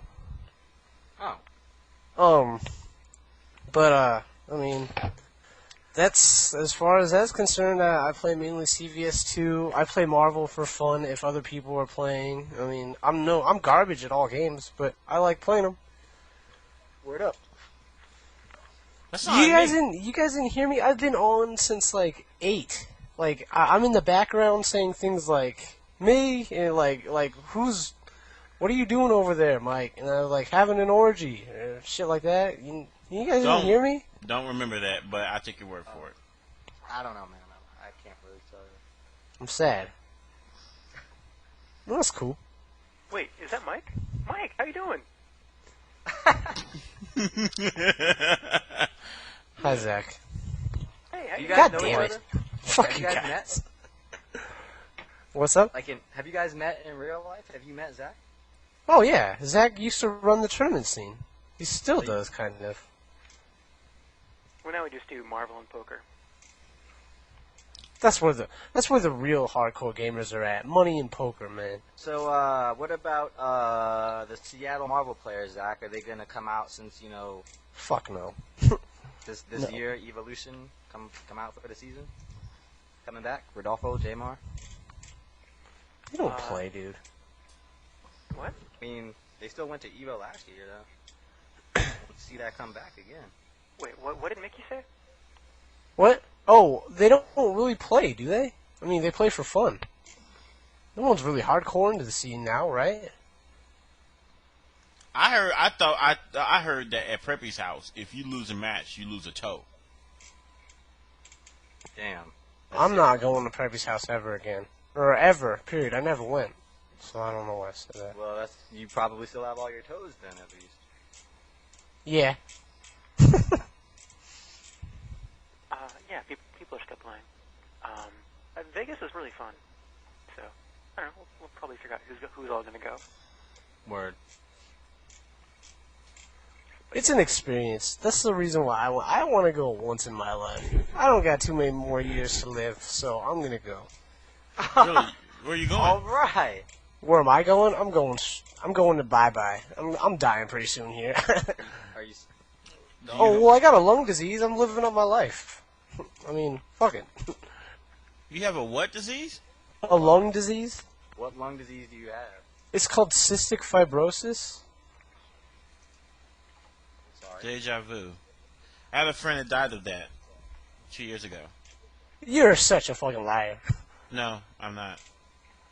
Well, it does happen.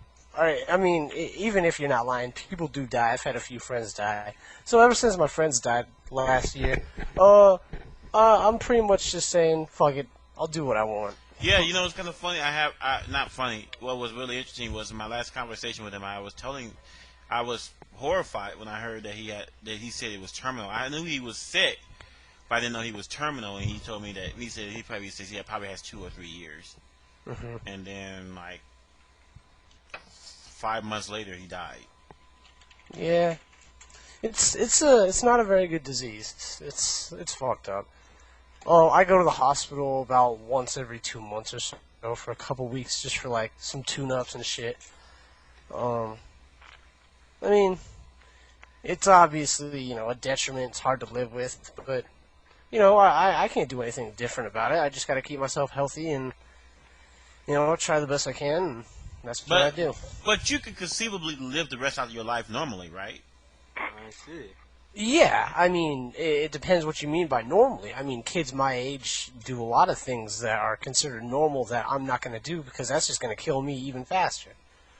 Like, I don't just go out and smoke fucking blunts every hour of my life and shit like that. I'll be dead by the end of next year, I mean, I can't smoke.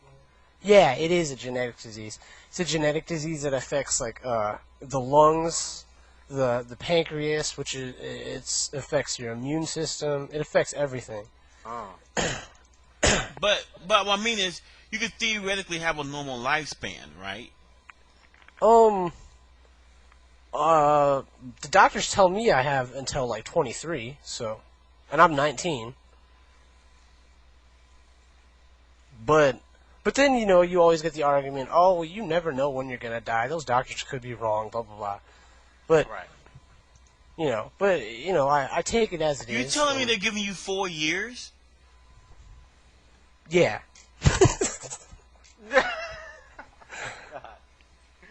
Oh my god.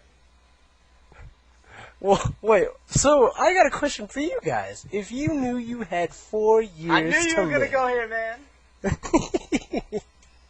What would you be doing if you had 4 years to live? Anything different? Yeah, I don't know. I would not be in college. I'm not in college. I'd drop that shit. Yeah. I did 1 year of college. They told me, we don't think you're going to live very long. And I was just like, Whatever. Alright, fuck this. I don't need this piece of paper where I'm going. Well, I also figure out that I figure if I'm gonna be in for like 4 years, how long am I really gonna be living for my career?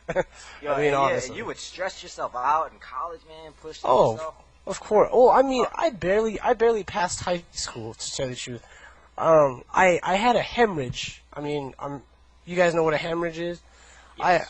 I fell. Okay, get this. In my junior year of high school, which was about 3 years ago, I fell. I was in the hospital getting better because of my disease, and I fell inside of the hospital, hit my head, and hemorrhaged during my junior year of high school. So therefore, I missed 5 months of school. They told me, here's all the work, do it in the summer, so that I could get credit. I ended up doing 2 years worth in my senior year, my junior and senior year of school. So, school has always been trouble.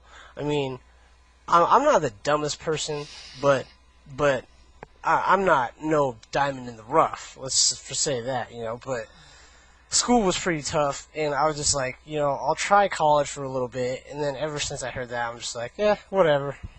I think I'm going to live up for a bit. Cool. Well, that's me. I don't have a bad childhood, no offense, like Bunk did, but I don't got along more often, so gonna keep on. I'm sorry. keeping on. To be totally honest with you, I don't feel very comfortable talking about this. What? I don't. I don't have that line of questioning. I'm not going to even answer that because I've lost a friend. Did I say something wrong? No.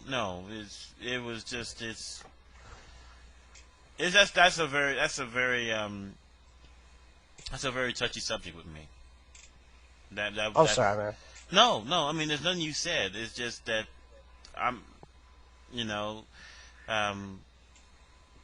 that was deja vu. That's what I'm saying.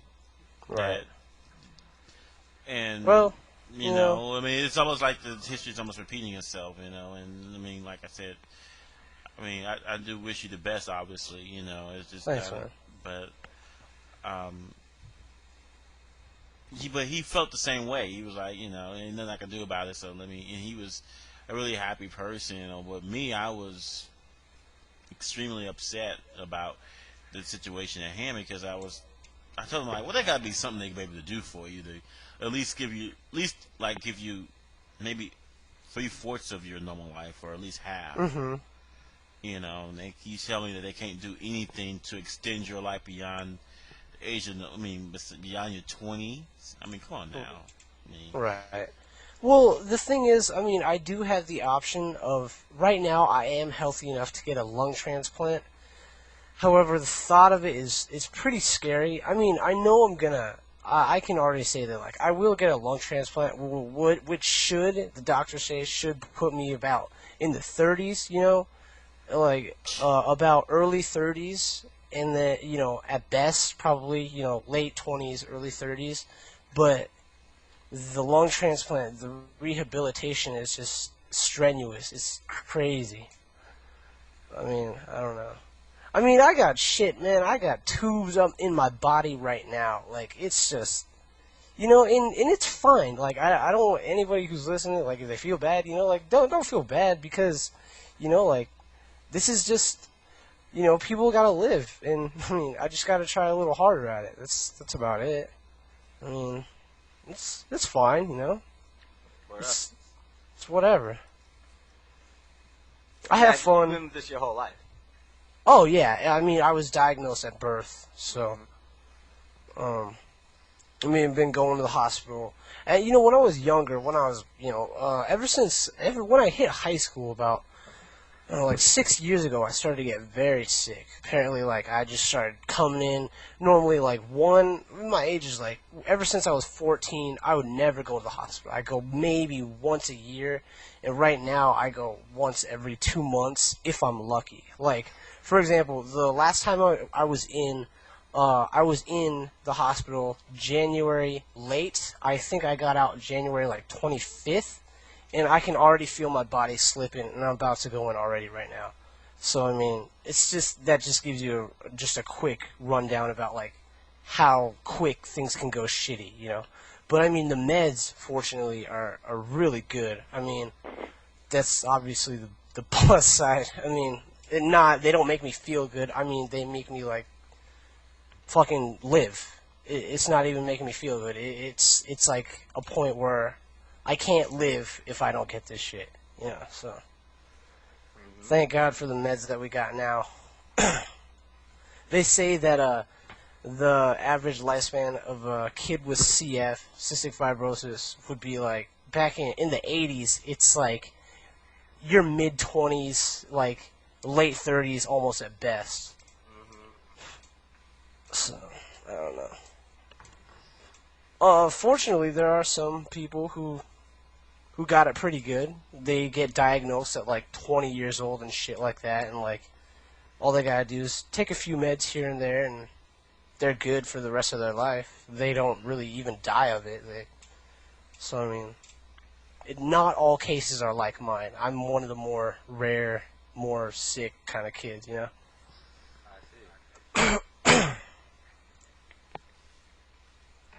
Oh, you How use about- RSC? Me? Yeah. Every time I use that thing, every time it never works. Why? Are people talking? No, I was going to show you something. I'll show you next time. Anyway. Every time I'll try, but like I can't No, ever. actually, I got an idea. I can just show you. I I'll show you press something. /join number AlphaISM, right? AlphaISM Radio. Oh, AlphaISM Radio. Okay. And then it doesn't say that there's anybody in the room except me. That's always what happened. Got to make sure you're on FNet. FNet? EFNet. It says DANet. How do I change that? / server. Uh-huh. Space. Mhm. IRC. Dot US. Dot EFNET. Dot EF dot. No, EFNET. Okay, EFNet. Just Okay. type this in the .org. Skype window. And then hit enter. Says disconnected, connecting. Yo, Ben, you can easily type the commands for him in the Skype window. Now do I join? Right, just go Slash- ahead and type, / join AlphaISM Radio. Pound AlphaISM Radio. It said cannot connect to server. Oh, I think I fucked it up. Oh, hold on. Something just came up. Okay. I think... Damn, there's a lot of clicking. Alright, hold on. Okay, I got in. Yeah. Hello, room. Okay. Yeah, this is what I was telling you about. A friend of mine, and here's the logs of our RSC conversation.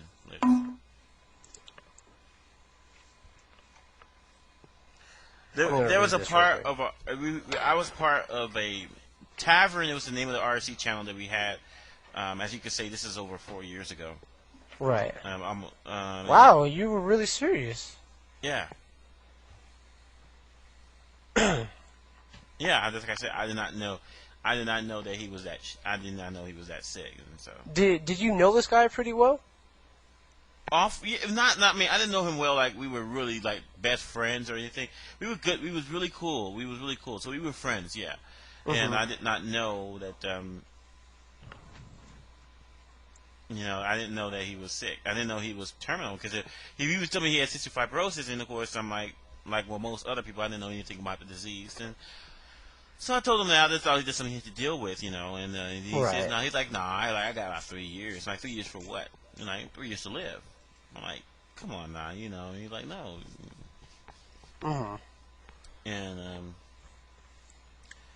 And yeah. You know what though? You always gotta. I know it sounds stupid, but as cliche, as horrible, as gay as it sounds, you really do gotta live like you mean it. And I mean, like, I do try to do that. You know, there are days when I just kind of chill and just play video games or whatever. But you know, I try to make the best. You know what I mean? Don't think of this as a bad thing, because everything ends in one way or the other, man. Like, after I've had a lot of deaths happen, like about 4 or 5 people, like in the past year, I mean, I've kind of learned to really accept that, like, you know, death is something that happens, but you know, you really just have to cherish the time that you have with the people there. You know what I mean? And Right. I understand that. and you know, and I mean, it's just. I mean, I don't mean to drag the conversation down or anything. I'm sorry for. No It's problem. That, you know, it's just that I don't know. It's like a deja vu, a really, really strange deja vu for me. So. Right. Yeah. I posted a general discussion forum, a thread in the general discussion. I was like, does anybody know about cystic fibrosis? And people were just like, I've heard of it. And I was just like, oh. Well, I was like, am I the only person? See, that's one thing that I got angry at as a kid. I was like, man, am I the only person about this shit? Because it's actually a fairly, like, common disease, especially in Caucasians. I mean, like, a lot of white people.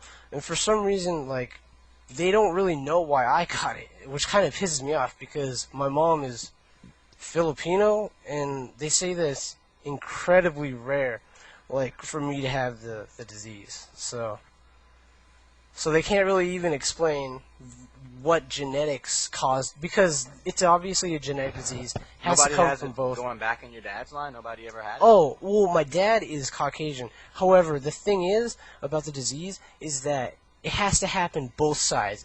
Both parents have to be a carrier of the cystic fibrosis gene. So therefore, you know, my dad, that explains how I got it from him. But they can't really explain my mom, because she's Filipino. So it's very rare. Like, I don't know. But you know, like I said, I'm good, and you know, I'm content with it. And you know, and if that's the way it is, then you know, it's gonna be all right. I think I'm gonna be good. So have they done like, I don't know what the fuck it's called anymore, but have they done like genetic profile of your mom and seen like, is she a carrier of cystic fibrosis? Oh yeah. Well, she's obvious. Well, I mean, she is, like, because I mean, she had to have been a carrier for me to get it. That's so strange. Like, the only conclusion that they can come up with is that her like great grandfather or grandmother had to have been from Spain, and Spain is in Europe. That's the only but that's almost like a 1%, like, you know, very, very, very 1 in a million kind of shot. Do you have any siblings? I do. I have a lot of half brothers and half sisters, but I actually have one full sister who doesn't have cystic fibrosis. So you got pretty lucky. And I mean, if you're gonna ask, like, it was pretty dumb for them to have another child. They had me, and 6 years later they had Lauren, my younger sister. And the thing is, with her, I mean, wouldn't you think it's kind of stupid to create another human being that has cystic fibrosis, you know, with that potential, you know? Yeah. Fortunately, my mom straight up said, you know, if I figured out your little sister had cystic fibrosis, I would probably abort. I was like, damn, why even take the chance? Like, I don't know. They said they were willing to take the chance because they wanted a child in their life, another child, so. But yeah. So yeah, I got a little sister. The real ironic part about that is that my little sister, is not even a carrier. There's like a 1 in 4 chance. Like, like my mom and dad could either pass their side, or they could pass like just half the side. My mom's could go, or my dad could go. But like, she got none of it. She's completely clean. So when she has a kid, she doesn't even have to worry about if that kid has cystic fibrosis. Word. Yeah. But, you know, it's cool. We're good.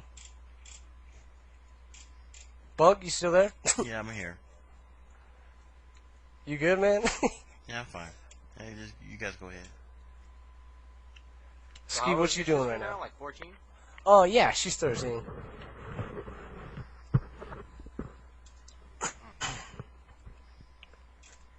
Growing up fast, I don't like it. She's a pretty girl, and I know that God pisses me off because I think I'm gonna have to beat the fuck out of some 14-year-olds pretty soon. Nice. Do it. They call the house phone at 3 in the morning. Are you serious? Oh yeah, it's just like it just gets annoying. I scare him, so it's all good. Zach, are you still on the line? That I am. He is. Wow. What's up, Zach?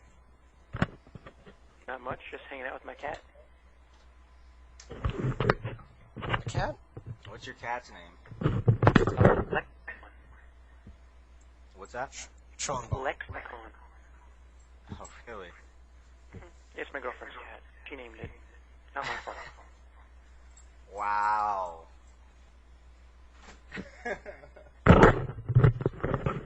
Where's your girlfriend from? Missouri, actually. Did she like grow up with computers? I don't think they had computers there. Mostly just kind of randomly got the job. Pretty intelligent, so was able to keep it. Not. Yeah. Zach, do you live next to that Larry's Market? No, I live over by Kirkland Junior High. Kirkland Junior High. Yeah. I'm not too familiar.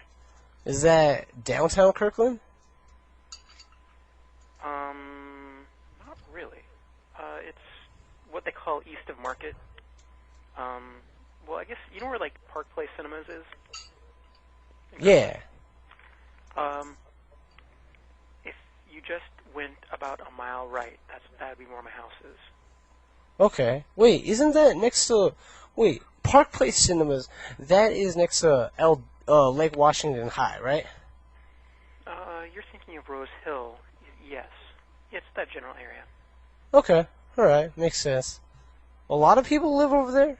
Like, J-Mar and people like that? He lives over in, like, Snoqualmie, I think, Issaquah area. That's kind of far. I think I'm the only one that lives in Bellevue. Cody's lived in Bellevue from time to time, or Kirkland. Cody's lived in Bellevue from time to time, and a couple people live over in Redmond, but not many people live in Kirkland. Kirkland's generally an expensive place. Wait, say that again? Kirkland is generally an expensive place to live. Oh, yeah, definitely. I'm looking at it right. I'm looking at the directions to your place. I like how you say from Canada, from Oregon, or from Seattle. You know, much easier this way. I mean, nobody can get lost. It is. I completely agree. And from Canada, it's just take I-5 south until you hit 405 south. Well, my Straight friends up. actually moved to Canada, and their directions were take I-5 north. You're going to be at Wolf Street, and we're the first house on the left. What? Was this NavQuest? Sometimes it confuses me. That was the actual directions. Really? Oh, really? Straight up. Yeah. It was Oh. awesome. Very nice. First house on your left.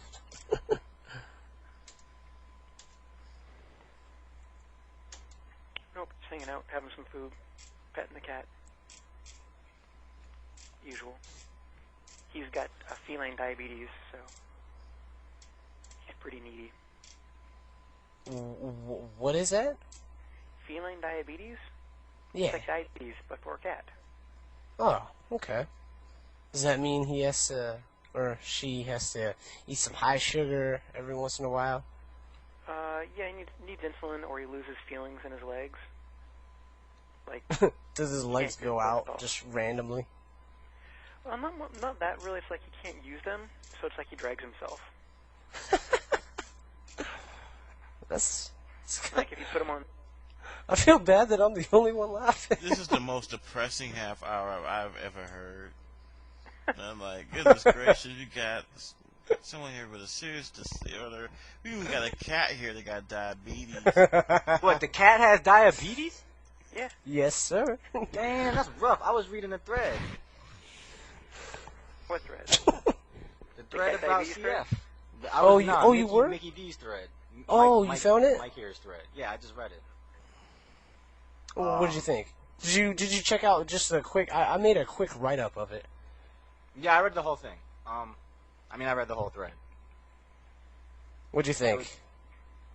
I thought that it was pretty cool that everybody was pretty comforting as well. Oh no, as, that one guy, that fucker, he said owned. That yeah, fucker, that one guy. Oh my god, I was like, oh fuck, whatever. That guy's man. a real dick. What did he say? He just replied. Okay. He was the first response in the thread. Okay, just real quick, I was just like, okay, my first post. I'm just curious if anybody here has heard about cystic fibrosis. Man, this shit's killing me right now. I'm sick. Have you guys heard about it? Next post, owned. The guy just writes owned. I'm like, oh, thank you, lime green potato. You made my fucking day. Here's the thread, Bunk. I probably try to get him on the radio. Wait. Oh. Just ask him how would he like to appear on the radio. Then just ask him some really some really innocent questions. Then pop it out. Hey, in that cystic fibrosis thread, you put something that could be really seen as offensive. Mm-hmm. What's up with that? We should ask him. I was, the reason why I posted that thread is, well, first of all, I just wanted to figure out, but actually, I was sick at that time. When is this? Yeah, in the January. Remember how I was saying that I had just actually got out of the hospital about January, 25th? Because I had actually admitted into the hospital the day after writing this little thing right here. But yeah, and after I read that, I was just like, there'll always be, people who try to bring you down, but, whatever, My question is this, there's no experimental treatments that could possibly give you the normal lifespan of what humans have right now, 60, 70 years, or even 50 years. Unfortunately, no. Not that we know of. Nah, man, they always have those telethons, find money for the cure for cystic fibrosis. Okay, they're still searching pretty hard. There was actually a telethon when we were in town for Evo, just so you guys know, because we walked across it. Jerry Lewis telethon, swear to God. Mm-hmm. Wow, that's pretty cool. Do you guys remember Mummy B? Yes. Yeah, I went to I never got to meet him though, because I didn't get to go to those tournaments before. I never got to meet him too. I kind of thought about that a lot. I've never met him, but realistically, and I'll be real with you guys, I do kind of think about that sometimes. I just think about how that's kind of crazy because I obviously have something a little in common with that but he has something more severe. But yeah, it even says on my thing right under my name, I feel for that guy, man. Yeah, I saw that before, and I didn't understand. I saw that before, but now I understand. Oh, really? Okay. Yeah, oh, definitely. Don't worry about that guy, Lime Green Potato, though, because, oh, no, that's cool. Just like Kanye West said, there'll always be haters. That's the way it is. Hater niggas marry hater bitches. Hater bitches, yes, that is hater kids. That is a fucking good lyric. I know what that fucking song is. So that's a good song. I bring you down. Okay. Brandy's not gonna be singing any more songs though. Yo, she's playing that song right now because they trying to bring her down. Oh God. She is getting. You heard about that, right, Bunk? What? Heard what? How Brandy is in some deep shit with a car wreck that she pretty much caused. Brandy who? Randy The Norwood. R&B singer? R&B Randy singer. Norwood, Ray J's sister. She used to be on Thea and Ray Moesha. That's Ray J's sister, huh? Yeah. One used to play Moesha? Moesha, Randy. Oh. Randy Norwood. She wrecked her car. I didn't know that. She was in this accident, like, I think she was on a cell phone or something like that, but, I think she killed a couple people. Or yeah, killed somebody right? died in the accident, but it was like a ridiculous, severe accident. Like, she caught, it's like $1 million worth of damage or something. Wow. This is Morbid Hour on AlphaISM. Yeah, man, I'm sorry for even. No, no, to be like that. I'm sorry for my response. It was just that it gave me a really creepy. It's all right, man. We cover a wide-ranging variety of topics on AlphaISM. Oh, Radio, definitely. You know? That's why I like it's.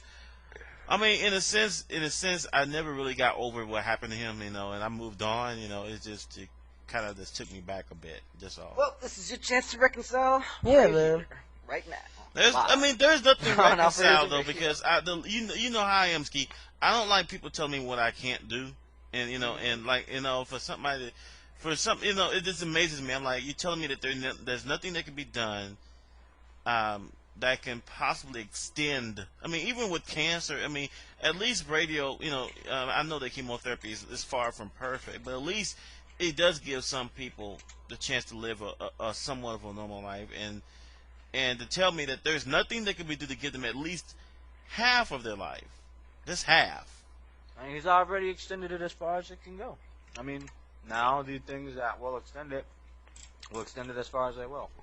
Well, you know what though? The thing is, like, God, I don't mean to be another like a whiner, but you know what I really want? I want a legacy. I want to have a kid, and unfortunately, like, they already know that I can't. I think that I have to adopt. I mean, unless I'm gonna have to ask them the next time I go in about freezing my shit and putting that into a woman, seeing if that works.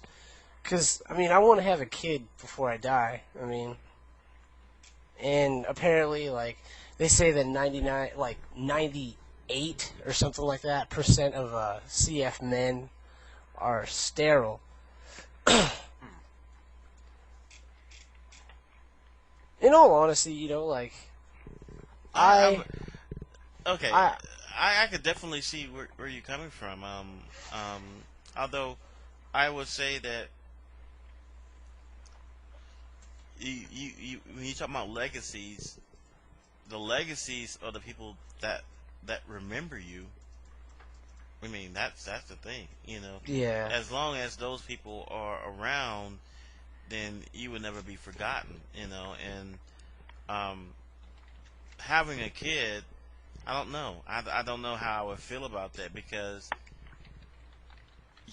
you wouldn't be always around to take care of them. I mean it just I don't know. I don't know how I would feel about that. No, I understand. I completely understand what you mean. But I mean, like, it's like I wish though that people, like I said, it's cliche, as dumb as it sounds. People, I really do wish that it sounds morbid when I say this, but when I'm gone, I hope to God that I'll be remembered as someone like pretty cheerful and happy. But the thing is, remember this radio. I mean, these not commercials. I mean, these shows are being recorded. Right. Oh, I know. I mean, so people. I mean, so if anything, people want to see a little glimpse of what who you are. They can just listen to a few episodes you've been on already. And I don't know. I have a hard time though, because I mean it's. I'm not saying there are a lot of incurable diseases out there. Right. But I've never seen a disease, not even AIDS, but I've never seen a disease where they there's nothing we can do. And usually with most diseases, even the most serious diseases, they have some ways of getting people to live normally for long periods of time. They may need to go in the hospital, maybe may have to be on dialysis, maybe be on another type of medication. But they can. I mean, even like cancer, for example.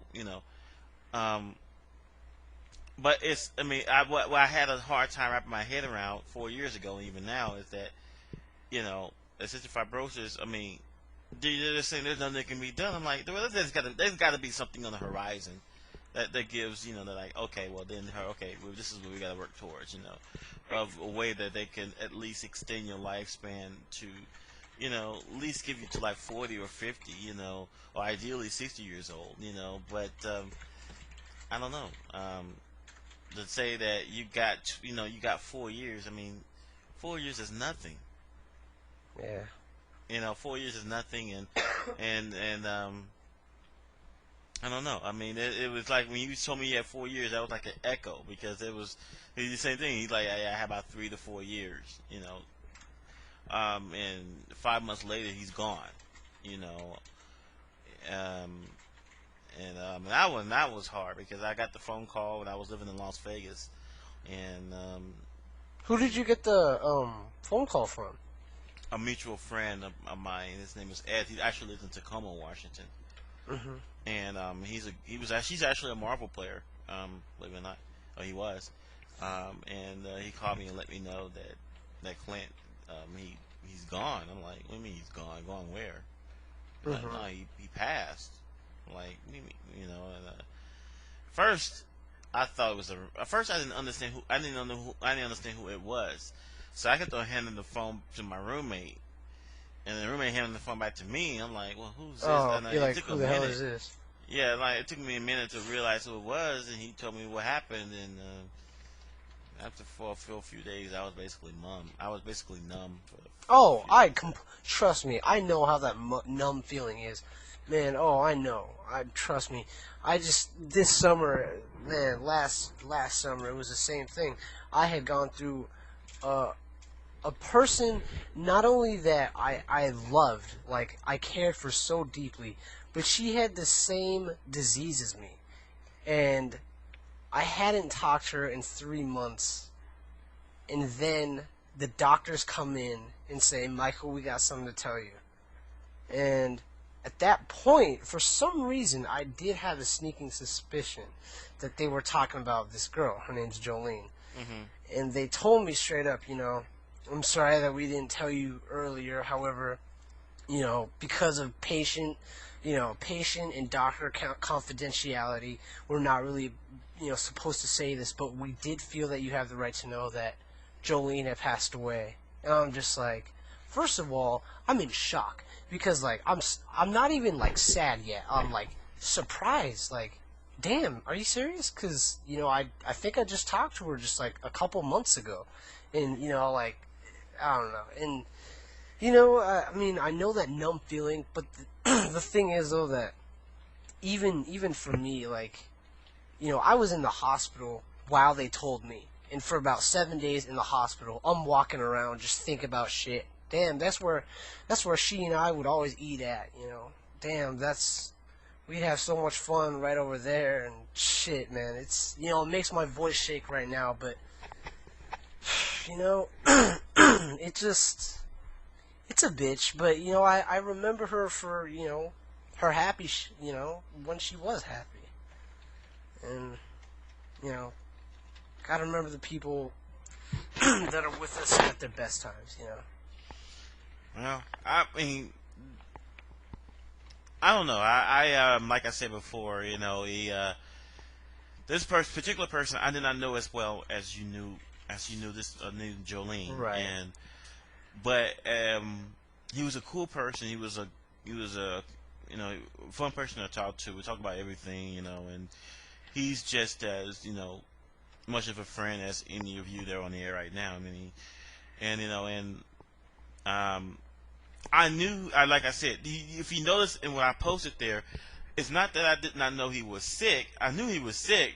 But you didn't know he was terminal. I know. I didn't know he was terminal. I didn't know that cystic fibrosis was terminal. That's what a lot of friends tell me now. They even say that to me, A lot of my friends are like, we know that you're, they even say to me, when we hang out with you, we don't think of you the sick kid. We want you to know that. I'm like, thanks, because I appreciate that, because I used to have people that did that, but, it's good to know that my own, my friends, I'm a regular kid, I'm a regular guy, You wouldn't know unless I told you, and you wouldn't know unless the shit happened, because then you know, oh shit, this shit's real, you know?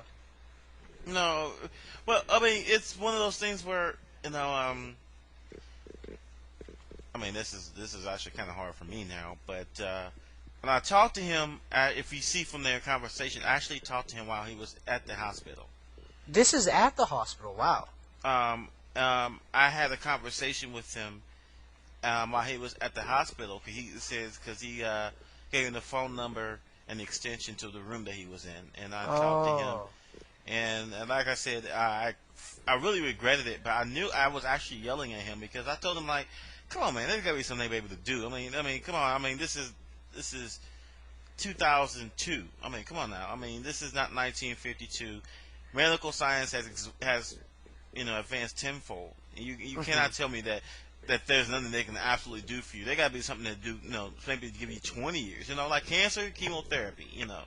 Like there gotta be something that they can do for you to like give you a fighting chance. To live a normal life. And he says, no, there isn't. And I had a hard time, coming to grips with that because I'm like, well, that's the whole terminal factor of it. Right. I'm not used to people telling me that certain stuff that can't be done. I'm always one of those people where you can achieve whatever you want to achieve. And he was saying that, I mean, not in this case. I even have the log of the very last conversation that we had, on there. So I mean, and I was in March, and he died 2 months later, or 3 months later, and that was of 2003. So yeah. And I even have the logs of when the news was announced to the RC channel, and because his sister posted on the internet about what happened, and obviously it was a very sad occasion, and because the tavern, as it was called, was a very close-knit community, much like. What was it exactly? Huh? What it started was it with exactly? you might remember the magazine Game Fan. Well, they had an RC channel, and which was called the Game Fan Tavern, or was shortened to GF Tavern. Eventually, of course, Game Fan dissolved, but the channel stayed, and eventually it went from server to server. Eventually, it wound up on my server because I have my own RC network. Oh wow, okay. Yeah, and so it's been there for about, well, this April will be 7 years. And it was pretty cool. I mean, we got the chance to. I met some pretty cool people, and including him, and I got to know him. And I heard he was. I mean, he mentions on an occasion he was in the hospital, and I can't remember if he told me he had cystic fibrosis or not. I probably did, but again, I didn't know he was terminal. And then that when we had a conversation at the hospital, he told me while I was on the phone with him. He said, yeah, I got maybe 2 or 3 years at the most. And, and I told him, like, well, and I flipped out on him, basically. I mean, I don't know how else to put it. I flipped out on him, And he, he was to the, how they say that at a certain point you do accept where you are. Yeah. And you always go through those. You have to go through those stages. Yeah. Obviously, I was in the denial stage of it. I was denying that it was a terminal illness. That there had to been, a way. Something curable. Yeah, it has to be something that at least something prolongable. Right, something to prolong it. Right, and he was already past that part, and he was like, no, there isn't. And so yeah, I mean, and that was very hard for me. That was very hard for me to deal with. And I am, I know you don't like to hear it, but I am deeply sorry that you got to go through that. Because I feel not just for you, but for your family as well. I mean, that's something, that no one should ever have to contend with. And being just a friend of his, and how I took it. I can only imagine how his sister took it. And so I mean that's extremely. That's why I say that was a really that's a really tough issue. I'm actually amazed that I can actually talk about it without actually losing it again. Yeah. So I mean, I'm sorry. like I said, I am not trying to depress people on the radio. That was not my intention to depress. No, it really wasn't. It wasn't. I mean, it's just it just brought back some memories. That's all. And you guys are always welcome to change the topic. I'm not going to change it back, but I do think that things like this need to be said at some point. People need to know that how serious this condition is and this disease is, and again, yeah, you're right. You whether you have a disease or not, of course, you should cherish each day like his last because you never know. However, it is a lot different. It is a lot different when someone is facing that knowingly than it's someone who dies suddenly. I'm not saying it's any less painful or any more painful. I'm just saying it is different. That 2003 was the year that he passed, and that year was not very good to me because I lost my cousin in a car accident 2 months prior. That actually the night I moved out of St. Louis, which was my hometown. I caught the Greyhound to Las Vegas. I was moving there.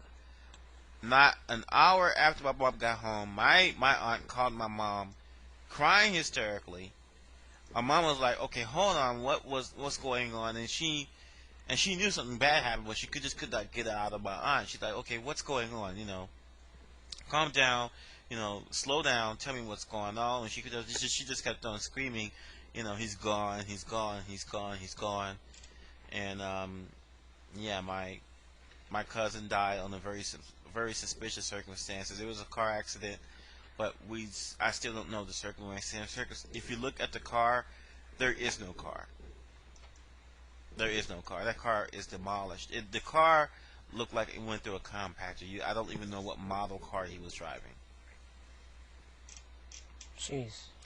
And he was killed instantly. So, of course, I'm on the road on Greyhound, and at the time I did not have a cell phone, and so I did not find out until about 3 days later when I actually arrived. 2 days later when I arrived at Las Vegas, and I checked my email, and my mom told me that my cousin died in a car accident. And of course, that. And then 2 months later, then a month later, I lost my uncle to diabetes. And then 2 months later after that, I lost my friend here to cystic fibrosis. And then ever since then, I have become nearly paranoid about losing family members or friends. This is very personal, but I have like a paranoia about death. Not that death is scary, but I have a paranoia about losing. I've had dreams and nightmares. Jeez. My mom, but this is the scariest part. My mom had there was cancerous cells found in one of her breasts, and last year she had one of her breasts. She had had a mastectomy where her breast was removed, and of course I was there when she was admitted, and that was very hard on me. That was extremely hard on me, and she's doing well. She just had another checkup, and she's all in the clear, but I just remember getting the news from my brother, which I eventually chewed my mom out. I mean, my mom was always a domineering type, but I chewed her out because I told her that I did not appreciate hearing that from a third person. She said she tried to tell me, but she said she can only. Every time she tried to mention it, she just started crying. So I understood that, but I told her, like, you just got to be able to tell me something's wrong, you know. She did. She told me that she had something that she needs to talk to me about. And that's all she said, and I'm like, that's really odd. My mom doesn't really say stuff like that. She just tells me what's up. You know, she even told me my grandmother died, you know. Her mother. She told me that. You know, but she could not tell me this. And so yeah, so I heard that, and of course I went down for the surgery, and it was very hard. So ever since then it's been going good as far as my mom is concerned, but I've become a little bit paranoid. And then tonight, I hear on the radio when you told me about cystic fibrosis and all of that, that just brought back a whole flood of memories. So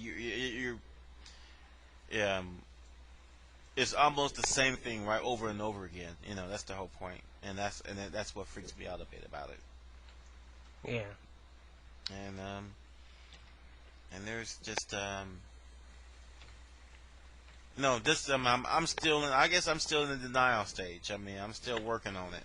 You know, because I'm just saying that man can fly to the moon. They can invent the internet. They can invent these amazing looking video games.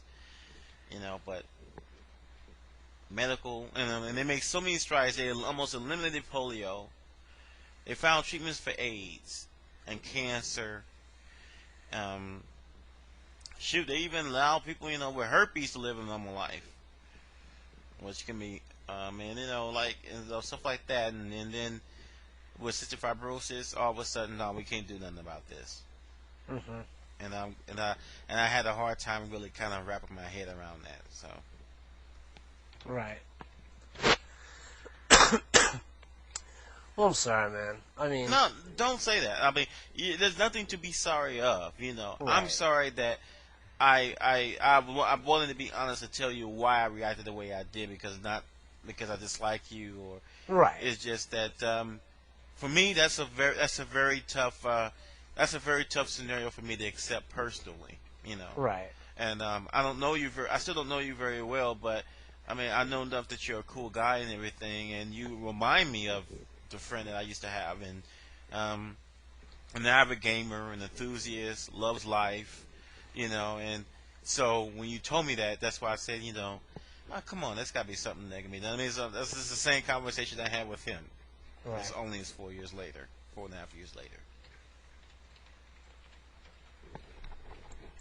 Well, man, with that note, I think I'm gonna hit the sheets. I got work tomorrow, man. All right, then. All right, man. It's good talking to you, Bunk. Thanks for having me on, man. No problem. Thanks, everybody, especially you, Preppy. Thanks for coming on. Shit, Preppy. Holding it down. Always. We appreciate you, MVC2 guy.